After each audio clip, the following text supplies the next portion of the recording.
these players that have been so good and so dominant in the server, it makes a lot of sense for them to be making it this far here. And I think it's going to be a really explosive game, especially when you're playing in a regional matchup.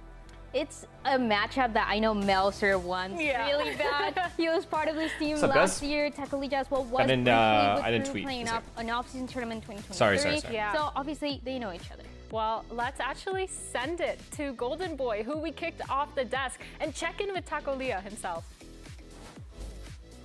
All right, we're here with Takalija, and look, I asked you this on a VMix call, but now I get to ask you in person. How excited are you to be here at VCT Americas, getting to play on this stage? Takalija? You know, I guess what kind of confidence you're bringing with you? That's not him, is it? With your team at this stage.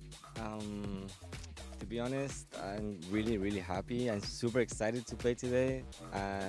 Today, like, I woke up a little bit anxious because I want to play so hard.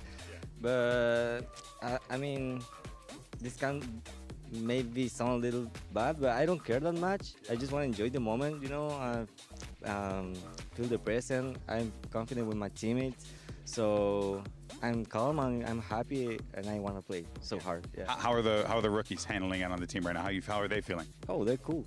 Yeah, they're cool. They're vibing like me. So yeah. Nice. All right, man. Hey, dude, we're so excited to have you back. It's going to be a blast. But of course, see best yet later on today. I mean, we'll see. Is there any potential here? Is there any upset potential here? The moment he wants to be present. I think when he was playing, this is the crew they would want to play, to be honest. Some troubles with that, kind of feeling all that pressure, not really being in the moment, and that pressure, you know, can sometimes play against the Alexis. Oh, 100%. I mean, pressure. I'm a global elite really in CS:GO. I'm pretty sure I can 1v1 these Valorant players. Like we said, first time playing on stage. Some of them, they joined their first team in 2023. Like that confidence, man. We've been playing since beta. No, we've been playing for way too long, actually. I like that confidence. We got to call it quits at some point. But okay, okay, done.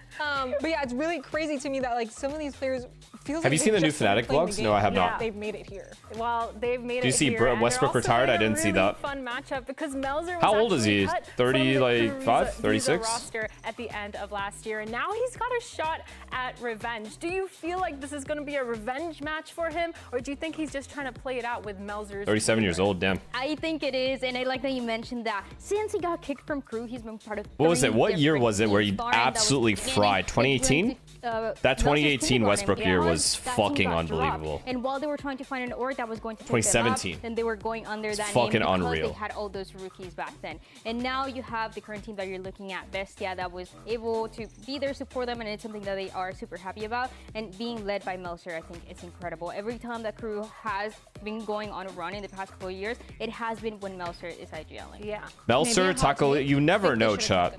You never know, or you really never know. Kindergarten? Yeah. Or like, I know Bestia like probably wants like some product. This is not like a convincing crew right now. Like the kindergarten vibe. Yeah. I think you're just projecting. But anyway, ahead of today's match, Golden Boy actually sat down with Melzer himself to talk about his return to the Americas. I thought you were talking about Fallen? Oh, you're talking like when I was talking about 2018? You may remember Melzer. He's been no, Fallen and SK Gaming was 2015. 2015, 2016? For domination, and we're excited to have him here, man. Look, after you left the team, Melzer. Crew absolutely could lose. I think both matches are close today. Envy, M80, I don't know about that one being close. A little mentally taxing. It is kind of wild to me that M80 is the favorites. Crazy enough. They're a tier 2 team. Y también no caer en una mentalidad de que cuando voy a trabajar en tier 2 tener ego con las. Thanks for reading chat, of course, man. Creo que esos dos when my chat is moving like this, it's very easy to read you guys. Read what people are saying. Hacer posible el equipo que funcionara bien y mantener un mental estable. Yeah, so first of all, dude, Valorant servers are down. EU are cooked. You know, going down just in EU or in general? It's gotta be and not having that ego with everywhere too, so I could work better. Love that YouTube stream always has the optic preview thumbnail. I've not changed it. Yeah, well, you know, speaking of your teammates, right? You actually ended up teaming up with familiar face and Taco. It's just 200 of us. David as well as Chuck, I'm down. And you're still teaming with these guys. What led you? Do you remember your reaction on KD to the Warriors? I don't think I had much of a reaction. I mean, it's obvious they were going to win the next year. That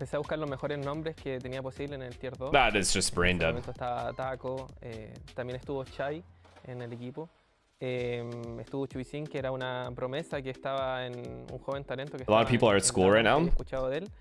I mean, I'm grateful for the viewership that we end up getting in like peak hours, but I'm also very like I love slow moving chat as well. It's much easier to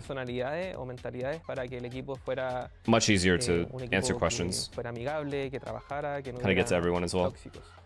Who's the most underrated player in your opinion? Fue como encontrar las mejores piezas para armarlo y fui atrás de ella. Yeah, so I was looking really or like right now, in tier all regions. Taco Shy was also there, and we had Chuisin, who is this promising most underrated young player. talent. We also had David, who's been in the eye of a couple different teams as well from all the tournaments that he's won, and really just looking for the best in this team, not only in terms of personality, but also in terms of mental. You know, hardworking, not toxic, and just constructing these pieces to build something great. Now, when we saw the matchups, it was. Habibi, thank you for the prime, and Pyrozora, thank you for the tier 1. Team in crew. So were you excited to play against Ryfly, thank you for the prime. I don't really hear too many things about Vora.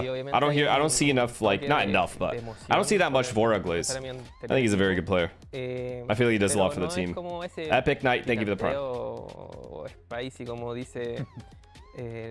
Are we hate watching? I kind of just want to watch. Let's see let's see Bestia and how good they actually are. Hefty Clamp, thank you for the prime, I appreciate you.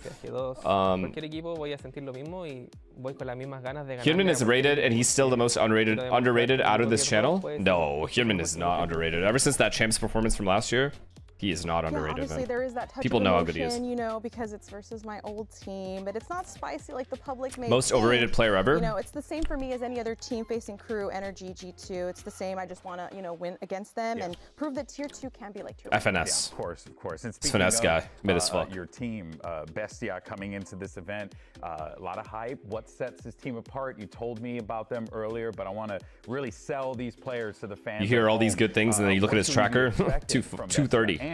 You guys gonna go all the way Kidding to me? champs?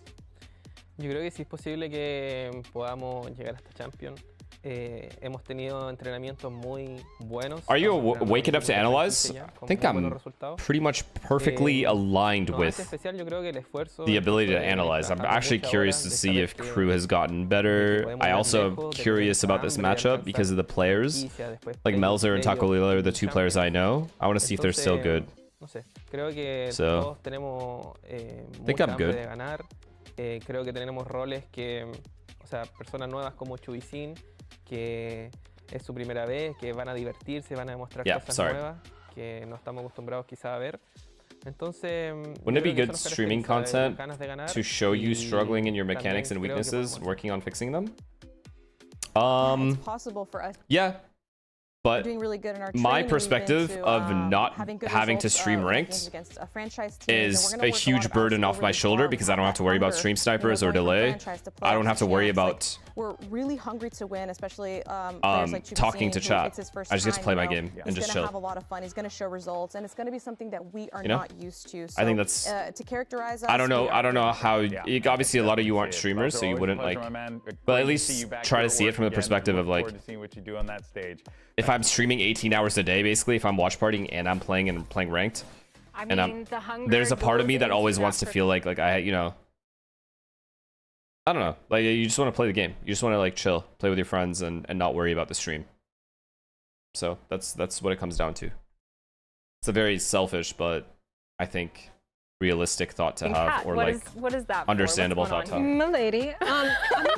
Don't do that again. It's different. Okay. When I'm not doing anything else. No, I think crew after their win against Sen is like really locky in. Honestly, I can wear the hat so I can say this. Burnout is real finesse. I think I was a bit streamer most likely. Yeah, no, exactly. Like, and got 6 rounds. I also don't want to burn out from streaming. Like right now, I'm enjoying what I'm doing. I'm enjoying watching the matches, all those things. If I'm sitting there streaming Valorant ranked and streaming watch parties, I would want to give up one or the other at that point, or streaming it entirely for a long, like not a long time, for like a couple weeks. I don't really want to do that. I don't want to like get on and not enjoy what I'm doing. And I feel like I wouldn't enjoy streaming 16 to 18 hours a day. That's fucking crazy. In that summit comp as well. And extremely unhealthy. Kind of a bit of everything without results, except for the last week where finally something was working. Yeah, and last week the biggest note was that they changed their comp. They had a little bit of a mix-up. They introduced that chamber and were playing a lot more aggressive. So what do you guys think of those comp changes? Do you think how to get noticed by a pro team when you're new to the scene? It's something that Heat was talking about when they made those changes. They said, we made these changes have a good rank scores. Like, just play well in ranked.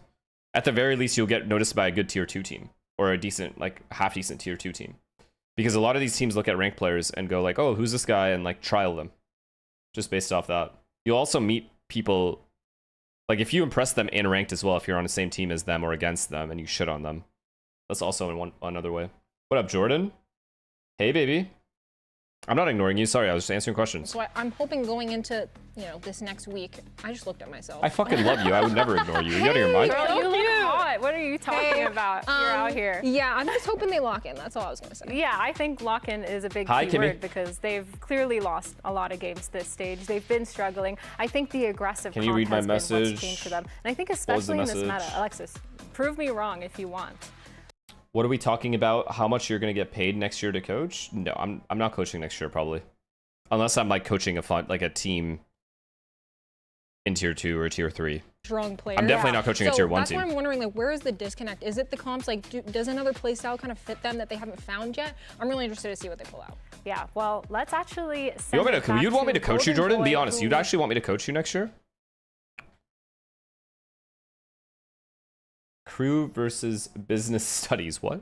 Look, Sadak, you've been in these situations before. You're freaking world champions. High stakes. Does it feel a little bit different this time, considering who your opponent is? Or streaming ranked as a popular pro is miserable. Tens, Demon 1, Shazam always have rough games with snipers and throwers. Exactly. Like, I don't want to deal with that. I was dealing with that playing with Sam. Sam is insta putting delay on.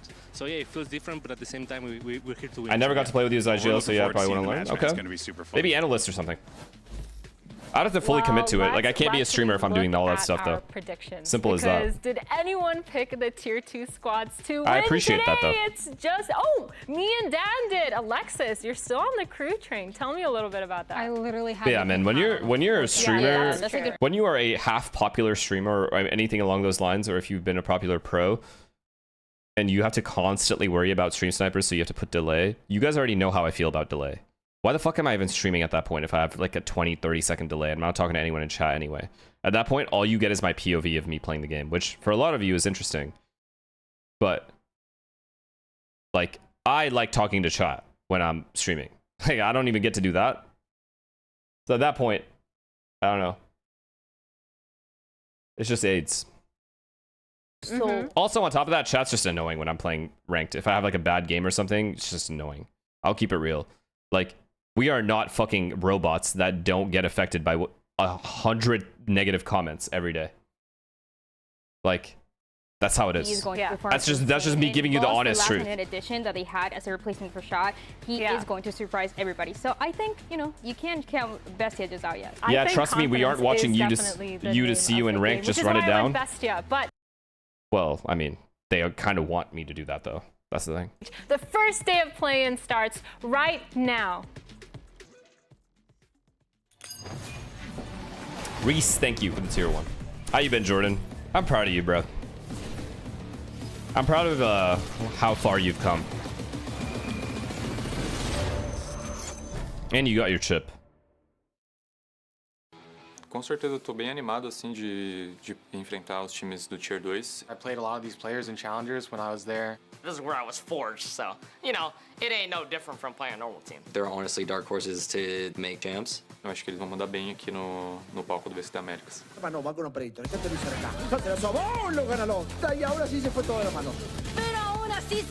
So who's their star player? It can't still be Taco Lil, right? Is this guy lost? And they almost line up as a Sarbino knock at the door. It's a 1v1 to the side and Seekers. Everything thrown his way and Alvin.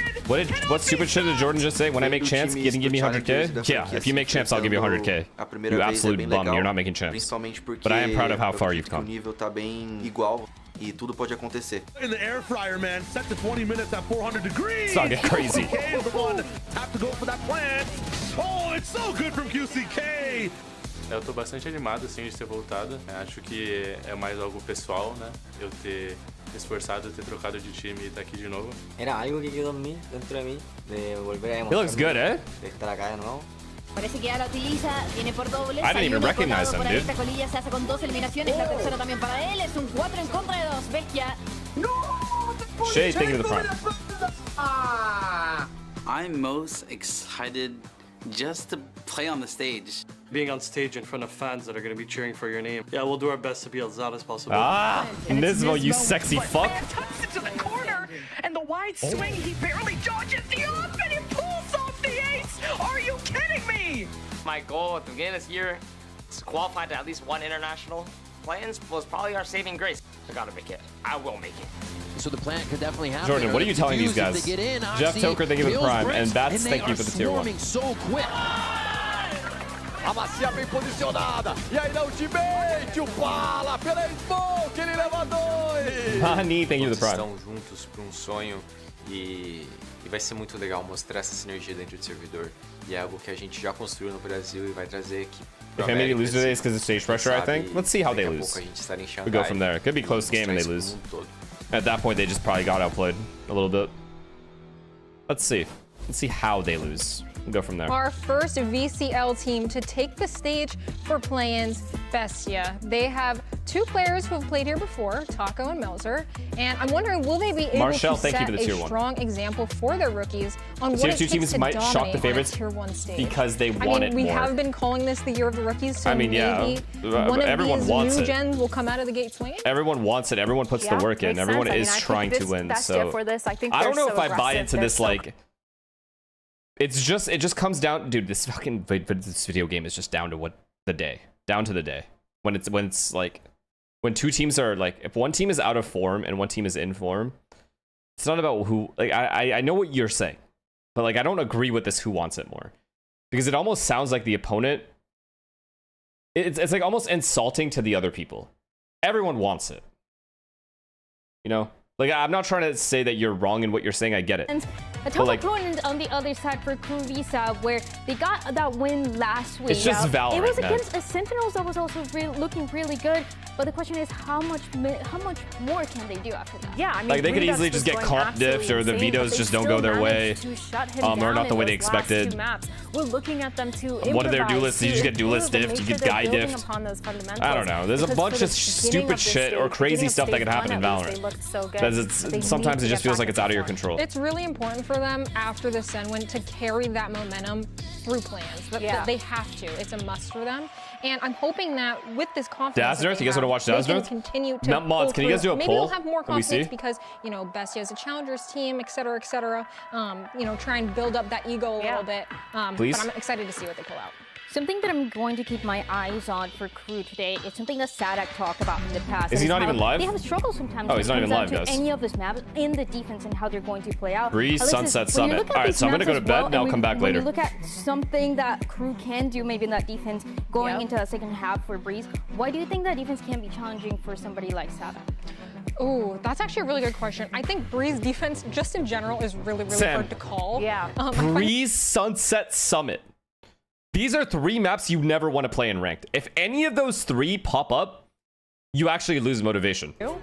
So there's just a lot of different movements that need to happen that are kind of awkward, I feel like, on Breeze. And unless you have like really strong mid-rounder, having to micro that from across the map, it's really difficult. Yeah, and based on these maps, Sunset ain't that bad? True. Sunset is the best out of the 3. Still solid with but Breeze is walk around glitch. Summit B bomb site is too hard for me to hold. I don't know what to do still. Summit.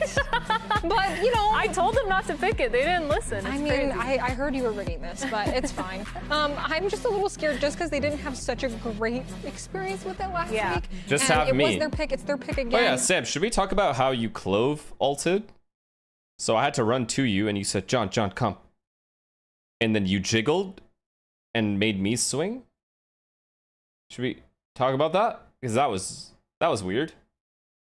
And then we both die. And then he laughs after too. Like, I didn't. And then what was this terrible excuse you made? As if you don't look at radar. Like, I know you're a radar looker. I know you thought you knew I was close. I was right beside you. We bumped into each other. And I said, go. And then you jiggled. So when you hear me say go, why do you jiggle? Neon, he's been so good on it. I feel like one of the main reasons why Bestia has been good has been because of this Neon. And there is a change though. Lost was playing the Phoenix. They were playing the 100 Thieves card. Right, thank you for the prime. Pole said I should watch Dazzler. He's not even live, is he? And something that I don't think Crew was prepared for at all. I really like the double duelist pick, but no Viper does kind of scare me. That is really so hard. scary. It's a little bit sus. And it looks like Crew is going to opt for something a bit more standard. We don't see a lot of KOs. The Sam baited ranked, he made me all day. Sam carried me last 2 games. Yeah, I think it makes sense because the flashes 27 and like fucking 19 or something on fucking Viper. Success. But not only have we got new talent on the stage, we've also got new talent in the casters booth. Making their debut in Americas, it's Shift and Ash. Thank you, friends. Wow, that's some hype to lead us on in. I'm Shift. This is Ash. What's up, homie? Ready to rock? I am so ready to rock. I'm so stoked to be here, Shift, and with you, makes it even better. We're vibing. We've got challengers on the main stage. I like to always say there's nothing scarier than a team with nothing to lose. Feels like that very well might be the case for a team like Bestia. But the other side of the story here is that Crew may have found something in these meta comps that they were just talking about on the desk. Mostly, hey, Heat's good with the scope, thank you for the prime, so just let him have it more often. That seems to be a recipe for success. It really has. I think that it's been crazy to see, and the Chambers. Let me see what you still got. Well, it's time for your Samsung Match Start, brought to you by Samsung OLED.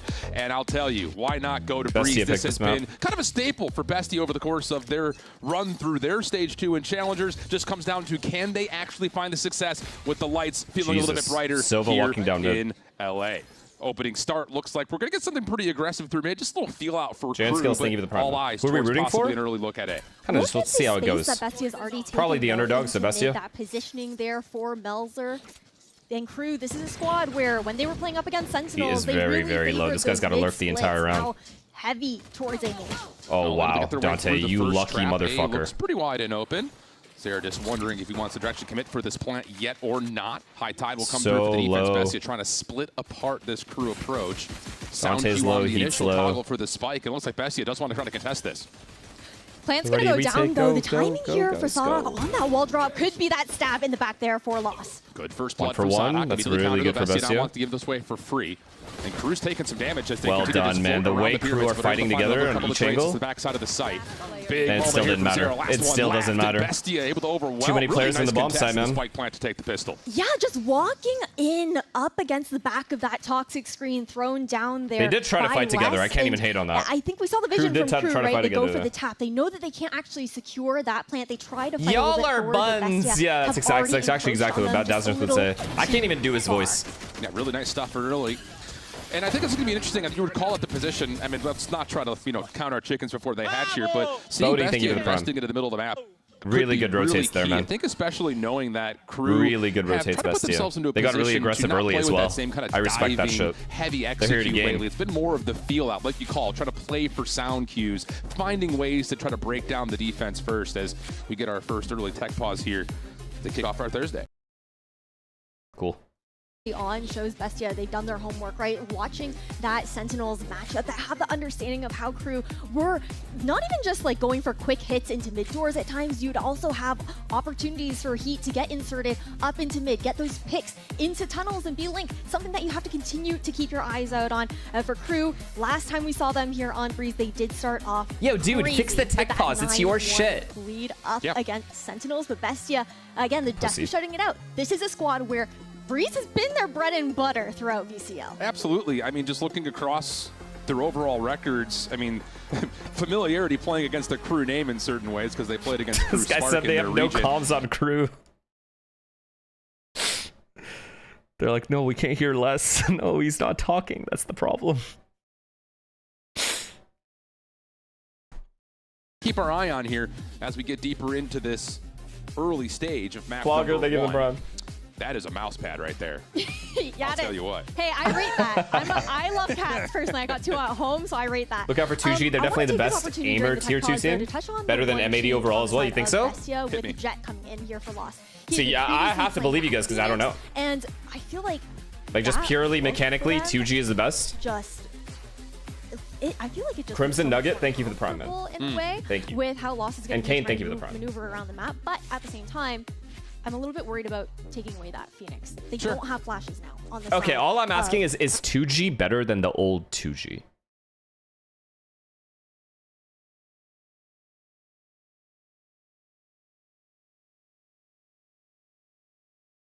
Okay, at least there's that. Online on the attacking side, and they're going to look to deny that defensive side. That's all that matters. Yeah, you know, improvement is all we look for. her. I mean, I was at a 152 tracker score. Now we're at 230. I mean, it's all about improvement, guys. As long as people are improving, I won't have a problem with that. Something a little bit more trap heavy. As long as the graph it's going up behind something as simple as just an easy recon dart or something of the nature, or will it be this kind of more measured contest from the backside of the site? Try to avoid those pop flashes. Surely we want M80. Of course. I have to root for M80. I have to root for Nismo. I've wanted him in tier 1 for like 5 seasons. As we jump into round number 2. Nothing crazy here for Crew, just on the Plus, classic. he's such a good-ass guy. Loss. No one wants to look to contest that. Yeah, I already love the way the Sova is playing. Melzer is playing so aggressively. Quick denial. Crew still hailing over towards elbow, but this will just be one of those rounds that you just hope you can get away with the plant and maybe a couple of picks, especially with that first blood going away. David able to get at least 1 tag and a second. That will work out for the second kill in the round. It's all good. He's alive. Follow-up help from Melzer is right here. Ideally, they stop bomb plant, but if not, it's okay. This toxic screen will allow Crew to start to navigate a little bit of space on the front side of the site, but getting on and getting the plant is a different story. All right, David. Absolutely farming up here at B. Yeah, there really isn't going to be anything that West is going to be able to do there. But something that we're going to keep our eyes on is the aggression that we saw immediately protocoled there by Bestia. Okay. That was a very quick push. I mean, they gave him 3 1v1s. He'll take that all day. After we saw the Crew looking to show over on that B side. So the reactivity is something that I'm going to keep my eyes out on here, especially on a Breeze where we've seen how dynamic they are. We've seen also Crew and SUDOWOODO's calling in that Sentinels game and how good they were with pivoting in that mid-round. And that information that Takulia could get on those mid-round pushes. Heavy beam, okay, I like this. Jet playing A main alone. Key here to get the info for Bestia. And keep in mind that Sentinels match, it was 9 Love this as well, it's fine. We need to get a little aggressive here. It's a bonus round. I love the jiggles. See if they can find a way to get things going. Now let's push elbow. Now let's just fuck this. They know they saw Neon here. We just go back and double push elbow, maybe double push down mid. Again, voluntarily giving away the space at mid right now, our Crew. But Lost playing an aggressive angle over. Okay, fine. We're just gambling B. Will be a good first point of contact, and I think that's going to force out potentially early utility that you don't want to spend if you're Crew. Oh, and they're just all walking out. Ah, he's dead. Lost is just Lost dead. has no support here. Doesn't need it. That's Sova. He just killed too. That is a huge first blood. Forcing the commitment on the execute, though, will be Crew. Once again, Dante trying to put a little bit of pressure on towards a potential spike plant, but shock darts will come through to delay again. Great damage coming out. Everyone's pretty safe, too, just waiting on this double flank. If Les dies, it's over. For the defense to get back into position with this long okay, Millerman, Les hears them. Guaranteed Les gets at least Taco one. was running there, so should be expecting this push to come through. Gets both. Second there as well. That's the less I know. For this Bestia defense. Heat's in a good spot as well. Yeah, this round should be done. Wall will it was completely based on that flank. On the cross, he cannot connect initially. Second opportunity will work. Dante finds one backside of the site, and Melzer, good luck, have fun, no problems there. Crew get on the board. A lot of rookie lurkers would just walk up mid doors there because they feel like they don't trust their team with only 3 guys as opposed to 4. Crew showed with that their early entry, but Les stayed. I gotta respect it. The plant. Les stuck around. That comes in. And that's going to also make Les's lurks that much more important to be able to catch out those rotations. Absolutely. So that's another way to kind of look at it. You know, if you're looking at this from Crew's perspective, and we're going to get a lot of information here in this first full purchase for both teams. Got to give credit to the casters; they sound great. To give away mid like that, but then be able to scale somebody deeper on the lurk in the midpoint of the round. That could be they're probably good. My brain is muting them because I'm locked in. 3-2 split though for Bestia. Not looking to get too aggressive through mid in this round. I'm not hearing like. Instead, we will have loss on the operator early, which has been a big tool for Bestia in the past, and we're going to get a fast lane quick. Let's see what he does. Side of B here for Crew. What's David going to be able to do? He has a trip. Good reveal. Oh my god. Oh my god. Oh my god. He's stunned. It's fine though. He's running into his team. Dante the back of the trade. No trade. No trade. From Les, that will be the exchange in favor of Crew's offense 4v3. Taco snuck on site. Dante is very low, and yeah, they don't know Taco's. Oh god, now they do. Oh, what a kill! That's a big fucking kill. Drone to scout things out, while again huge kills by him, and Dante's very low. Not even close to being in a plantable position yet. So great stuff coming through. A huge shot from Loss. Melzer will finish it off with a big hold from Bestia. Really nicely done there, and Taco, the linchpin in that round, being able to actually sneak over to that tower position and get those 2. I also learned something from this cipher. I can't play to like play close anymore. I have to play farther back in ranked. I would say so far, Bestia is kind of checking the boxes that you want to see in terms of their ability to the pistol round. I know it is what it is. It's a pistol. But for them to be able to contest Spike and not make Crew feel comfortable in a post plant, great news. Exosalt, thank you to tier 1. Huge fucking, that's a Tacolilla MVP for sure. Was a really good initial this is such a hard kill for him to get once they jiggle him, and he still killed him. Yeah, both these teams. And then he fucking slid and killed this guy. Those fast floods that happened into that, then he gets the entry here. To come in from Tacolilla is gaming then. First blood has been That's really big info on the camera as well. Knowing Silva's here is probably where the hit is. Does have that operator and they're ready to rotate you. These guys are quick. Huge game changer for them in the match versus Sentinels. Nice okay, big kill, traded. One, but the trade is immediately there. Taco looking for more, but Les is able to convert. Good trade again. They don't know this guy's in. Crew not done yet. Well, 2v1 on the side and nowhere to go. He's able to connect. Now we've got a 2v2. Very winnable here for Crew. I mean, they have Chamber up, posted on spawn. Surely Crew win this round. Drone available for Melzer. What a shot. It will go out eventually, just let your opper play. You literally don't have to peek at all. Just hold your flank. Now it's all up to Heat with the op in hand. Oh no. Tuck away from it. Not going to shop for the Vandal at his feet. Instead, just going to play for the op. Oh, Melzer. Reveal his position. Here's the first look. Okay, big kill. Snaps back. Good jump spot. Look at the confirmation that he's not on for the plant. Or pardon me, the defuse. Lost still toggling. Getting it to halfway. Pros don't fake. No! Done. I'm going to shit myself. 4-1 the count. Bestia up big. What an insane stick there from Loss. You called it pros don't fake. Oh my god. And that second jump spot there from Heat, unfortunate to not be able to actually catch that. We were still on that spike there for Loss, man. Overall, I think the anchoring as well as the retakes oh my god, I think Dazzarth would have actually ejaculated onto his monitor if he saw that. To play those fast ones. Right now, again, like I'm really impressed with how Bestia are not just making life difficult on execute, but more in particular, Crew has not had a comfortable post plant yet. Very different from what we had seen just a mere week ago when they were playing against Sentinels. This has been flawless so far from Bestia. Yeah, they're very much so taking advantage of it. That is a bad round to lose, man. In fact, they know that Crew likes to run some of those. The fact that they had a B post plant with an opper posted on spawn and they managed to lose is insane.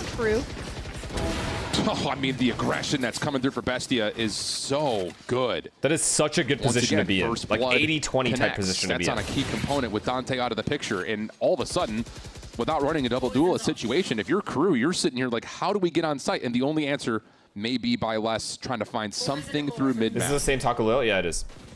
How the fuck would there be another Tacolilla, bro? Anything. Look at how disciplined Bestia are playing right now with how they're imagine there was another like Tacolilla. Only concern really being that it would be hard for Chube and David to look to trade each other out here. Yeah, they just know it's probably B. But you see the reposition, you see them bolstering this B site as well. Trying to fake presence into mid door with the knife, and it doesn't even matter. This guy's having a blast with the op. Go. I mean, this is... Melzer's playing passive, beautiful, beautiful reposition. Understanding there could be pressure through mid doors. Great trip here as well. They might get caught. Oh, he got caught off guard. That's an opportunity for Psyduck to work their way in. Taco still unnoticed inside of the site. Not able to hunt the timing on the first. Also not able to connect onto the second. It's a good please, you have to get this. Over the top, but Zera's able to find the elimination, and there will be a chance to plan here. They have an op in a really good position again, and they're looking at flank. Okay, actually, the ult's coming in. Here's the first look. This is hard. This is hard for Crew. Bestia still trying to work their way back. To be fair to them, it is hard. Labor to get their way back. It's a really, really good surge. That will clean things up, and Bestia will get their fifth. Really nicely done. Again, the consistency here from Bestia. We did see Crew changing their game plan. I mean, that's really good util, though. Right? They that is spread really, out really a good little bit util. more, tried to get the only way is of if Heat saves them. That's it. He has to kill the guys crossing. That's it. But he was worried about flank, so he turned around. But you can also see how much the game plan Heat in this angle has to save them. And I mean, he did try, I guess. But there was a smoke in his way. When you're running that solo duelist, things slow down so much on the attack once that player goes down. Oh, absolutely. And again, not to just beat a dead horse here, but that was the big key to success. It felt like watching this Crew squad playing up against Sentinels. Dazzarth is really sick right now, like and Crew is losing. Yeah, because he gave them all. He gave Bestia all of his energy, all his life energy is in Bestia right now. He has nothing left.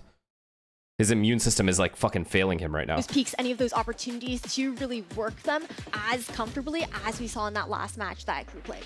Love it. So far, Bestia has, again, passed the eye test. It's always difficult when you try to evaluate a team coming out of a challengers region that often gets maybe, I won't say like underlooked, but you think he's watching from his bed and starting to feel better here in VCT? It just feels I could picture him just laying in his bed smiling. Versus Goliath for sure. Conversation, even though you are dealing with the best out of challengers and some of the teams that have struggled through the group stage in VCT, but so far. I don't know. Even that round, okay, I don't want to be too critical towards Heat, but he's mid doors with the op, okay? They're at a 3v3. He could, like, just play to kill the opponent, right? Like, he jumped all the way from mid doors all the way back to A main. And then he got smoked off here, which is unlucky. He was trying to hold this line. But, like, just stay where you are. Maybe go for a peek here. Go back mid doors, go for a pick here, you know? Back to that 4-1 split. Like, you're in a good leaning spot. Heavily into a main. A bit of a different setup, though. Chamber, just, like, kill them. Shifting loss onto that B side. And David actually is going to be the one opping on the A site. So mind games being played here by the defenders. And laying in bed with the party hat and balloons. The tools that are available. Yeah, what if he's doing that? You've got things like the null command. Every time they lose a round, but he's just sick, so it's only those close, tight angles that have been so successful for Bestia. So he's running out of breath really fast. Changed up by throwing an immediate curveball. You get the angle at A, earned by Heat thanks to the tour de force. Bro, he's going to be so happy if they lose. Look to probably open up 2 Again, look at the aggression on these guys. I love the way they're playing Breeze, man. But they have so much information on the side of Bestia with that elbow positioning right now, expecting this push to come through. Being able to deny this Cypher utility, these two are though, playing not huge. to die at all, like in no danger unless they get fully pushed. Neon repositions to a much safer position as well, waiting for these guys to make the play. Yeah, and they're looking for Les. You're happy with this right now. Good job by Les. This is a good reposition from Les. Spike will go down. But they know he's here. They know he's around this area. Finger guns available. Nels are very close to Hunter's Fury of their own. One pick would earn that. Look at Les. And I'll tell you, Les is way out of the play right now. Okay, he's got to start moving over to that A site soon. The timing could be good, but they're too fast flooding in through the mid doors. You have to hold this post plant from the front here through crew. You absolutely need to find something on the way back through. But Lost able to give you the opener. Taco now making their way back over through the harbor wall. Here's the Hunter's Fury to try to establish the post plant control. He's able to connect and snap he calculated it perfectly. Now he has Molly. And this is such a tough post plant now position to Molly clear bomb? out, especially with Melzer still not having a Hunter's Fury. Time becoming an issue. Taco forcing their way forward, able to slide out for one. Oh my goodness, he's able to find everything. Does Melzer have the time? No. Wait, Les is a fucking genius. We're all laughing at Les's position, but he calculated it perfectly.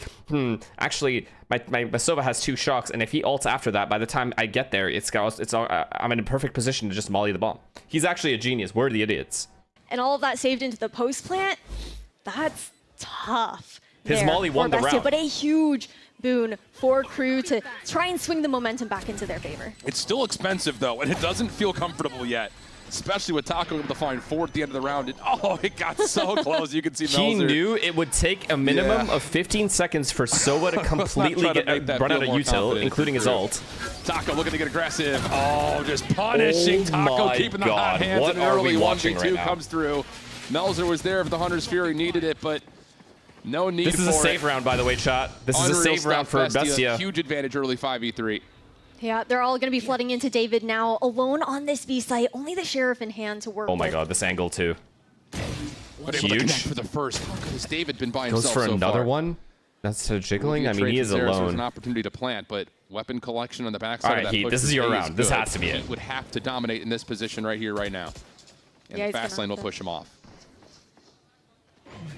This is a tall order to ask. Someone was aware of it too. That's all he could have done. Time for Zera to show up. Sees the first frost and the second. Oh god. Shock dart out. A little bit of damage on the Taco. Oh god.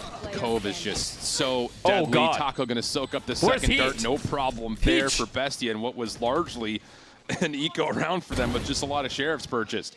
Oh my god, I think Heat was looking for Dante. It is so insane the success that they're able to find there. I'm just kidding. And being able to get those retakes on an eco round, like you were mentioning. The What a round synergy to and do chemistry this. that we're What a seeing round to do from this. On a team save round with they the did this. protocoling as well has been absolutely sublime. They're definitely a well-oiled machine after this season that we've seen from them, from this Bestia squad. Don't leave them hanging. Okay, we got it. What a fucking round to do this. Look how broke crew are.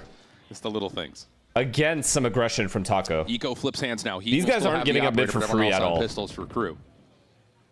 And Loss is going to sit here and say, do it if you dare. I dare you. Both of those players have been so good on the snipers. Lost, though. So far on Breeze. I just love these kinds of setups. The double elbow setups. Just all of this. I love this so much. Especially when the A guys are playing safe, but this guy's an op, so he's going for an aggressive kill. Loss is gonna hear I think this opera's just dead, though. Drone pushing him off. Up and over. Wow, okay, able to survive. Crib is in right there for some help. Taco putting pressure on the mid cut. And this is just down to, can you hit your pistol shots right now after your Crew? And it just does not feel good at any form. Wow. I'm simply blown away by the way these guys play. Right now for Crew, it's just this I can see why these guys pick Breeze. These guys have mastered Breeze. They play it better than most tier 1 teams, I swear to God, on defense. Most tier 1 teams I watch are constantly passive, just running back and forth in spawn. They rarely rotate through mid. These guys are controlling the middle of the map and over-rotating fast. Sure that it's basically like a 1-3-1 on Haven. Goes out there from Taco after knowing that Les was trying to sneak his way into that mid door, and the reactivity for Bestia on that A site to be able to capitalize off of it as well. There really hasn't been a moment right now that I feel like Bestia's game plan has had to mold, adjust, or morph in any way. They look so comfortable, so confident, whether it's playing something on early contact and finding first blood in the first 15 seconds, or... And literally, Bestia's been doing this since pistol round. Melzer was literally walking down mid as Sova on pistol round. So this is their whole, like, game plan, is just play the middle of the map and over-rotate. And you have Sova in the middle of the map just darting either one side or the other. They also drone deep mid just because they know less constantly lurks mid. And then if there are B or A execs, they just have an instant rotate of 3 guys. They also have Harbor to retake. I mean, Crew has had chances to win rounds that they've thrown. I'm not going to lie. That 2v2 at B should never be lost. The round where Heat missed at the end. Around the map, just should never be lost. I'm sorry. So well, the reads. But still, I like the way these guys are playing at the beginning of the round. To be able to call for a lot of that mid contention, as whether it's elbow into mid doors, A, B main, and they're shifting it every single round, making it even more difficult for Crew to read into. I think that the other side of this is, like, from an investment Jet standpoint, Neon Crew, B with Cypher, so it's just a B read. You need to invest more in the first 15 seconds just to these get two a again look playing at their lives. As a 5-man hit. Whether that's using flashes, using early recon, whatever it happens to be, let's just Scary, get through the front Scary, door. Since Les has a Viper ult. Different setup here, very dramatically different setup here for Bestia defensively. At what point does Bestia go for info with the 2 duelists? Walk down mid or walk down B, sorry. Okay, Crew. They've got Heat now inserted over at A main, something that we've seen from them previously when they played Sova op into these heavy-handed mid hits. This is what was working for them last time versus Sentinels. But again, the Onyx, thank you for the tier 1. And Bestia have been so good at not giving anything away. When why do they swap the op around? Easier for these two to play with each other and play aggressively. On the other side of the map. And when they're quiet, they just have a B read. And it's better to have rifles in these positions. And so instead of Sova playing here, it makes more sense for Jet to play here, which means it's ideal for him not to have an op in these kinds of positions. He could op this, though. He could just swap with Cypher, honestly. So I don't know. They didn't really necessarily have to reposition. I'll drone out. David will deny. Loss will take care of the knife. And there's no information for Crew. Like, this is a now what? Hit. Nothing that they're able to do there. All their shit's broken. Having an insert on the other side of the map as well. Sure, there is. Turn it into a B-split, I guess, with a dart. Bestia know that Crew have to go here at this point if they're not going to be flooding mid-door. Well, there's the toxic screen. David on the first peek. That's your spike carrier down. Lost trying to play the backside of the site. This is an easy zip, zap, zoop. Oh my goodness. It is so good from Bestia. And that's the setup that Crew give us after a timeout. Oh my God, the B read was perfect. It's also a Taco. The B read is just perfect. Yeah, Bestia is literally playing perfect. Top of day when he was arriving to the studio. It is genuinely beautiful. Too anxious to even sleep last night. He was so excited to be back on this stage. And the Neon pick from him, he's just been running around like a menace. And it's not even just the picks. The utility being comboed with his teammates as well has been so nice to see. Unbelievable. I mean, they have 3 fucking B, and they swapped the Jet off with Sova. Definitively owned by Bestia. Finally, Taco dies. Finally, Dante locks in. From Crew. Double entry, there's no way to lose this round. The rotates are so far for the first time. The ability to spend utility to get that space, and now finally a comfortable it's over, round over. And this should surely be around that Crew get to the finish line. Yeah, great tempo shift there. And Those you are still 2 have the clean-ass contingency of entries. West with the backstab. And okay, somehow Lost is gonna flip around and get the flick on him. Look to It's fine, save round's over that either way. They have good ults for over. next round as well. But Crew, they win a crucial round. That might be an elimination that doesn't matter much in terms of the outcome of the round, but I promise you that will live in the head of Les going into the next round. Lost able to find another, and this operator. Why are they even chasing? These guys have so much money. What is the point of Crew chasing here? That's the thing, though. With how much money breaking Bestia have done. I mean, MWZera, I guess, can get ult, but he can just get ult next round with an orb. However, taking a look at that ultimate, I think they just want stats. Yeah, there's no other reason for this. Really they don't have that much money. Into the next round, especially if they can find themselves into a post-plant situation, which is where they've been struggling. It starts with the first blood first and foremost. I know that's like the easy John Madden commentary. You have the numbers, you get an entrance, you're going to get a post-plant, but that's been easier said than done without question. Thanks to the dynamic ability of Bestia to continue to either play forward of their own or just sit back in the site, let you spend all your utility, and then we got some of our own. Okay, Viper ult, KO ult, Neon ult. It feels like in this is full advantage for Crew. Last round of the half here. And if Mid you're A Crew, split. you feel like you have to win this round. Nope, never mind. You just KO knifed mid, that's all. Because Bestia been getting aggressive mid. Some of that mid presence. It's actually a good knife. Utility before grouping for a full 5-player hit towards A main. I don't like this. We've got a reckoning on hand. Oh, nice shot from Loss. The command will come through. Loss going to stand ground and almost get the collab. One more up close and personal, not able to find the shot. Hello? Loss didn't even take any damage. He didn't hit him. No way. He didn't hit him. Fragment out. Loss will take a little bit of chip damage, but the defense has now fully arrived. Knives are here, and Loss is saying, yo. I got this. Pop and take right now over the top of the A site. And Crew are going to get pushed out of that half. No way he didn't hit him one time. 9-3 score. I need to see that from Sadak's perspective. They probably lose the round even if he kills him, but like, holy fuck. Be able to get it done, but they're already swarming around him.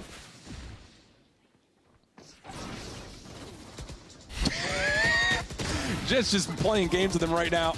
No, I need to see this from Sadak's perspective. I have to. VCT stage. Holy cow. What an insane half. I mean, Crew, the adjustments came through, but Bestia is still consistently ahead in the macro read. Look at this shot. That is just... I mean, how do you even react to this chef's fucking kiss. We're coming off of a week where it looked like Crew found something. Something unlocked. Yo, Taco Lila has not missed a step, by the way. Play a little bit more tempoed. Let Heat do the work. Am I tripping? Like, he looks fucking solid. But right now, Crew are in trouble. And this guy's one-tapping Phantom from bridge to A main. He won them the eco round single-handedly with the slide, the slide collat. Even the round prior with Les Molly the bomb, he got the collat in A main as well. This guy is good as fuck. And then the alt round as well. But I mean, it's brrr, you know, that's easy. But for him at least. Okay. And even pitch side access. Are you? David Beckham, a Verizon customer. This used to be for players. Now it's for Verizon customers. He's still him. No one gets I mean, Neon Jet. This is, it's like I'm watching Fnatic again. I'm watching Alpha and Kayak just shit on the other team.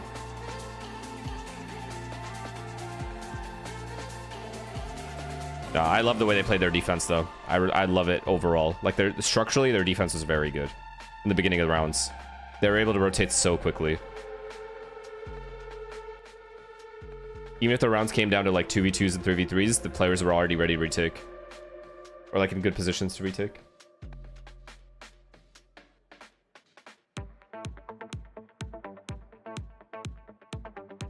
Zimp, the simp. Thank you for the prime, man.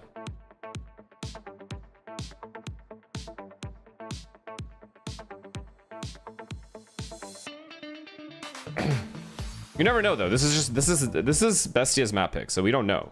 Like, we don't know if they're actually good on other maps too, so let's not get carried away here. Crew can just like lock in as well. We'll see. They could just be one map wonders.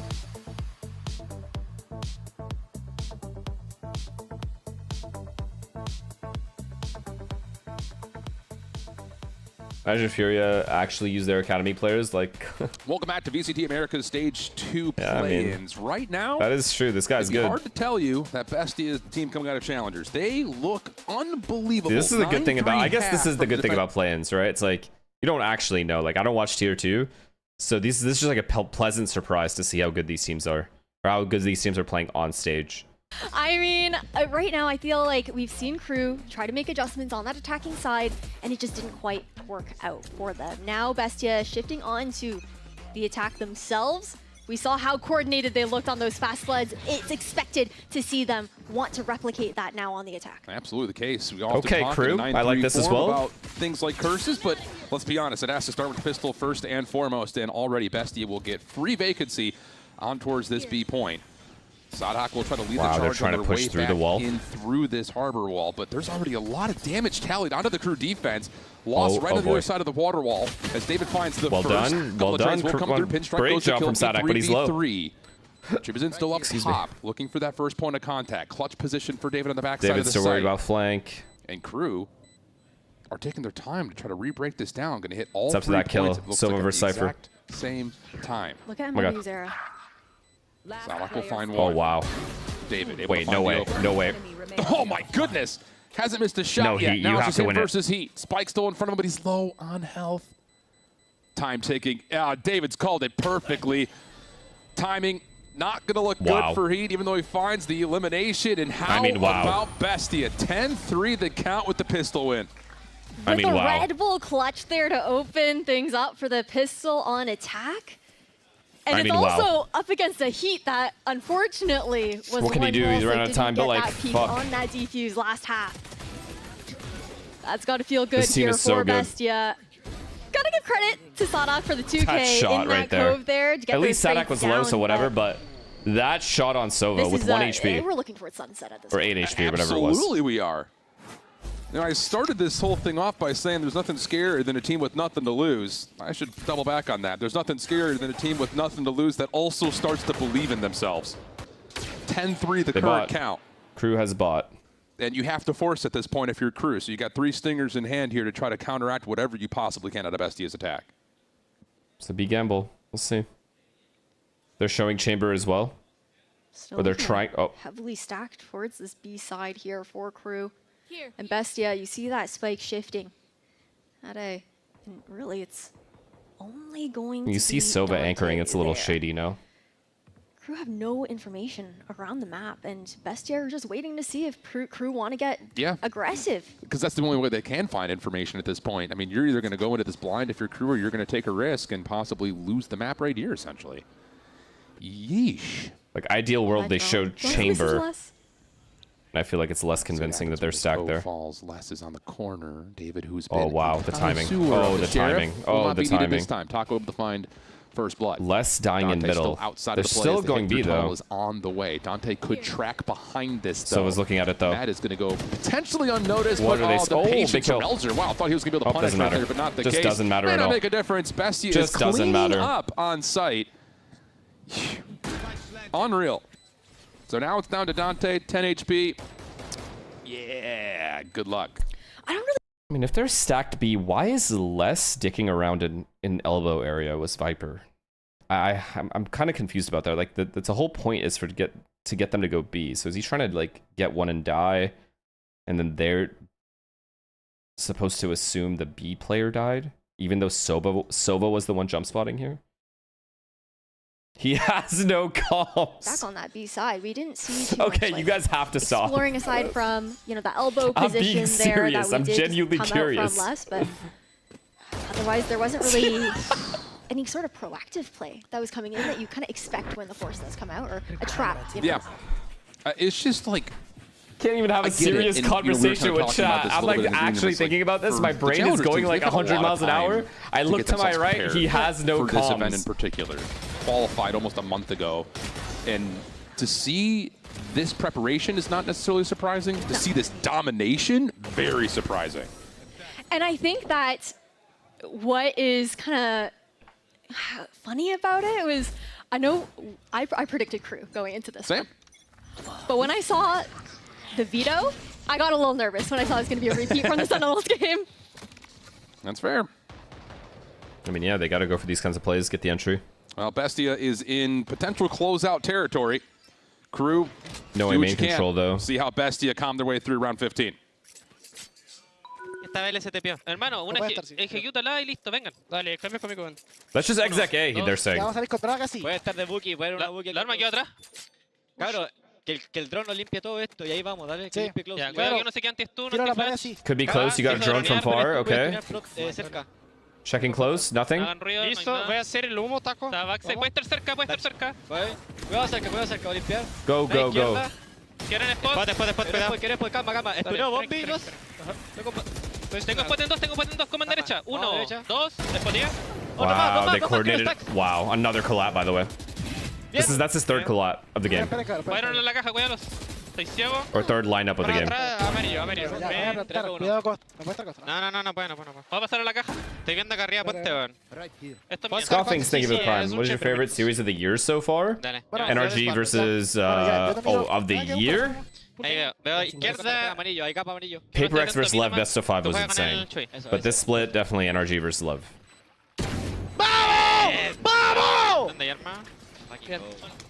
Damn. 12-3. Bestia all over it. I don't think you need to speak Spanish to know that these guys are vibing. They're chilling. They're big chill. I mean, you see them when their cameras come up too, right? It's all smiles on stage here for the side of Bestia. They look so comfortable, like you were talking about. Momentum firmly in their grasp, and for Crew. 21-8, Taco. Lost 15-6. I'll say, yeah. This you is have to laugh it off, honestly, I think, if you're Crew, just to keep the mental, because this, I think, goes well beyond anyone's expectations in terms of how we were going to start this event. People thought this map might be a little bit closer between these two teams. Bestia very much so showing why they were so good at it in ECL.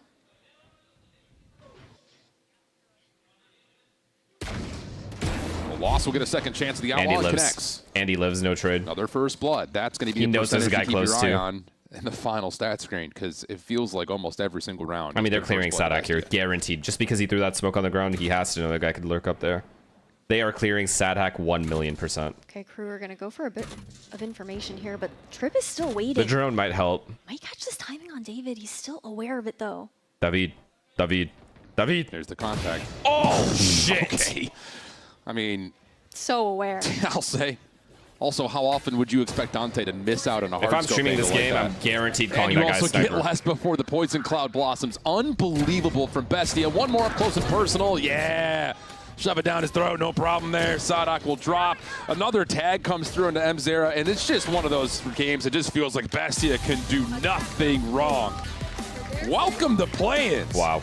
Bestia with an exclamation point here early on Thursday.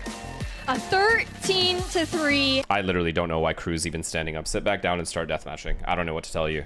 This is... that was bad. You guys just got fucked.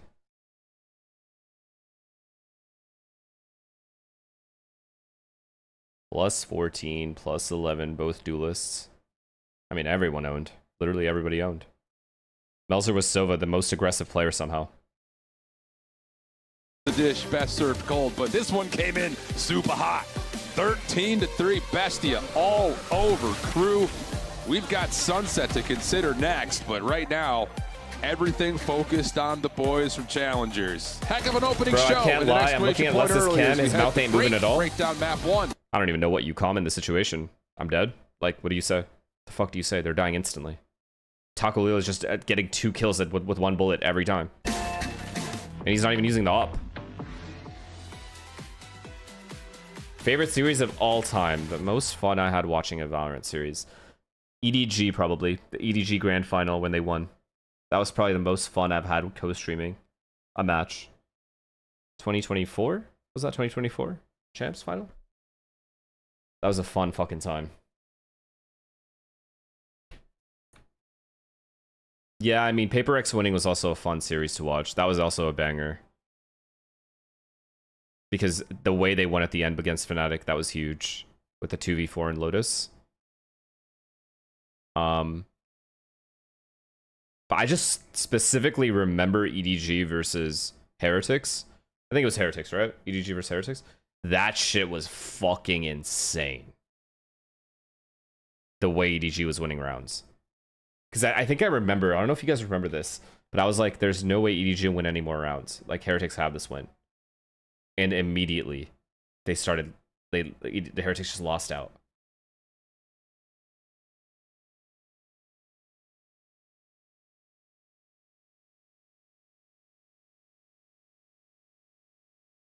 Yeah, with Simon. It was, I think the last map was Abyss, I'm pretty sure. When Kenke was just pushing down mid. Or pushing down B and fighting.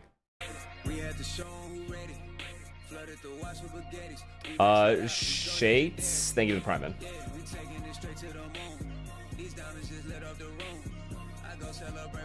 Fnatic vs Paper X, first map closing in Sunset. Yeah, the Sage wall. The Jing Sage wall. Or, I don't know who was playing Sage, but the Jing going up and killing 3.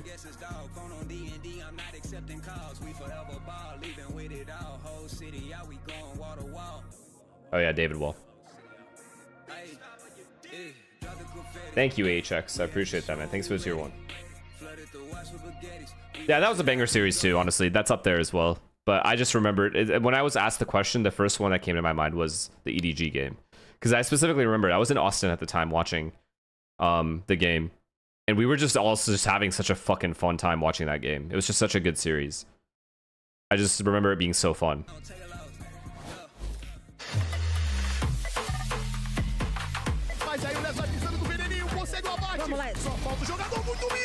Klee, thank you for the prime. You were in Austin? Yeah. S-Steps, thank you for the prime. You were in Austin? Yes, I was. Early 2024, I was. We're joined by Coach Phonics, first time here at VCT. Why is it so loud all of a sudden? Pleasure to have you, my friend. When you guys got Breeze in this map rotation, did that give you the confidence that you needed in this series? Because it's been a great map for you guys. And on top of which, is there like a feeling that, you know, especially with this result that you had against Crew? I just put a bet on Crew. Am I cooked? Hey, Bestia might actually be going all the way here. Praticamente, não, a gente estudou eles, a gente viu que o jogo contra a Sentinels não foi grande coisa no que fizeram, então, não, praticamente de quantidade. Do you know Breeze is normally Crew's map pick? Presetado, a gente não teria problemas, né? Então sim, foi bom pick. Well, maybe they got anti-shredded. Acaba dando confiança pro restante da série. Polo, thank you the prime, man. Thank you. What? We also know the game they do. Yeah. So I feel like this pick was not an accident. Yeah. Well, hey, look, the result looks great, and so far Bestia is swimming. So keep on going, brother. Back to you. Well, we have the first map win here for a Challengers team. Bestia absolutely running away with Breeze. Also, Alexis seems to be growing on that side, kind of wild. But this was an insane matchup, Dan. Yeah, this was interesting too, what he was just saying. Yeah. Phoenix was talking about how they watched that match against Sentinels and they thought Crew wasn't, you know, doing anything. The coach just significantly changed how you call the game as an IGL. Depends on the game plan. So yeah, they kind of go in with the game plan and then like obviously they like consult the IGL beforehand as well, like what the game plan would be, or with their analyst, whoever they're working with, and then let that IGL know in advance, like, yo, this is what we want to do, this is how we want to play against them.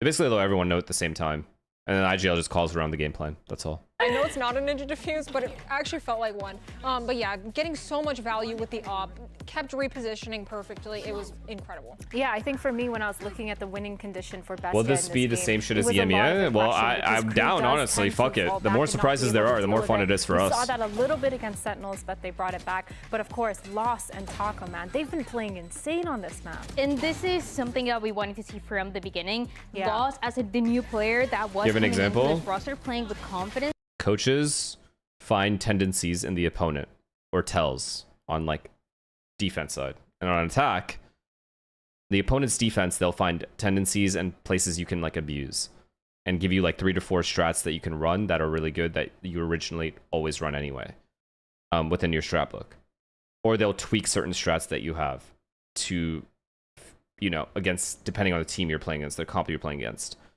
And then on the opponent's attack side, they'll give you certain tells the opponent has on where they're, like, based on this tell, you'll know where they're going. And then, so the IGL and the players around the IGL need to be aware of those things. KO. They barely Before were the able game to get starts. the right information as well because they were getting shut down. They took the map control for Bestia. And then on top of that, it was just wild seeing this timeline evolve. 14 first kills. Ew, guys, ew. Wow. 14 for and Bestia. converted all their post plants as well. We did see it, and we just talked about it with the two duelists, but I think for Korea, it is kind of insane because we highlighted how they have struggled on the defense, and every single time in stage 2. Isn't tier 2 upsets just making 2027 more exciting? I think 2027 is more exciting no matter what, but yeah, I mean, it helps. It's going to be a fucking blast next year, bro. I cannot wait. It was just nothing. I mean, yeah. It's going to be a shit show. In the second half, it feels like game over. They have to force buy stingers. They're at such a disadvantage. So. Zytro, thank you. Or Zitro, thank you for the prime. Guys, what does Crew have to do to get back into this? Because that was really rough to watch. Where's Dazzler? Dazzler's apparently sick.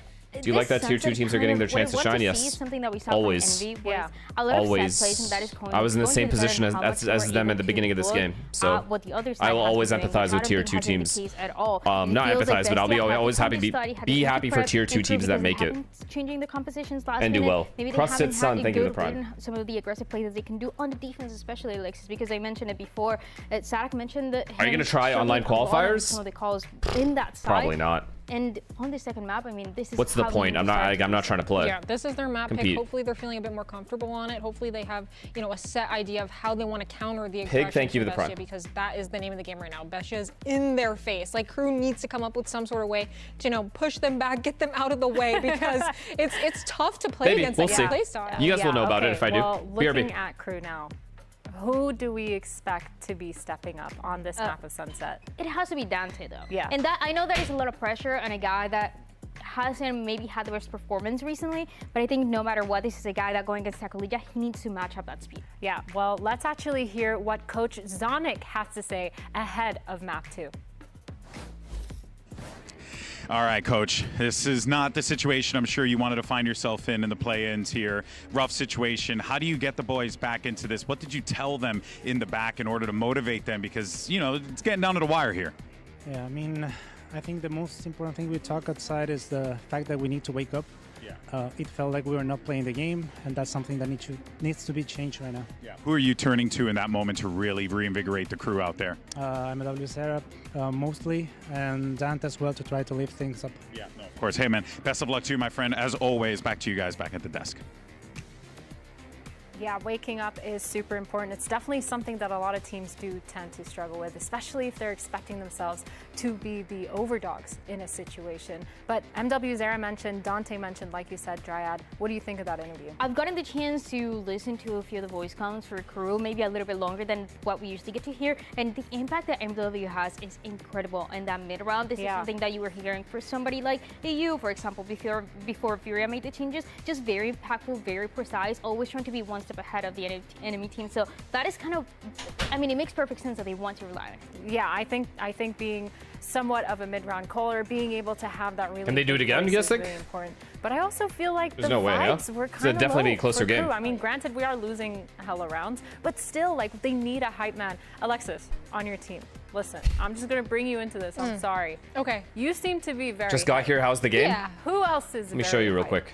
I think once I get going, everyone gets going. Exactly. And I think you need someone who can bring that out of everybody. I got you. Know what I mean? Exactly. And I think the Crew's on it. I'm curious, how'd you find your girlfriend when you've been competing in the male-dominated space for a decade now? I DM'd her on Instagram.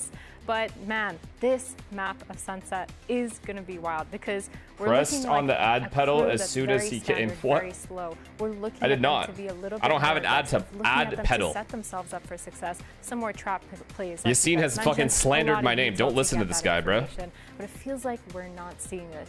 And while we're just waiting on the stage here for the players to get ready, I want to know, are you guys still happy with your predictions? I'm looking at Alexis. Hold on. Yeah, I'm doing great. Yo, chat, is there... we were just talking about this. I, like, lost contact with all my friends in Toronto, minus the people I've known online. So I don't have any friends. How do I make friends online? Like, not online, sorry. Like, is there an app to make friends? So I can go out more? Party?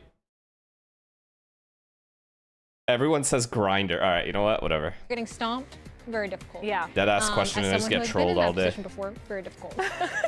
So, if they have that vibes guy to bring them all up, get them hype. Look, they're smiling. You know, they're fine. Look at that. They're okay, right? So I think they'll have better energy going into this map.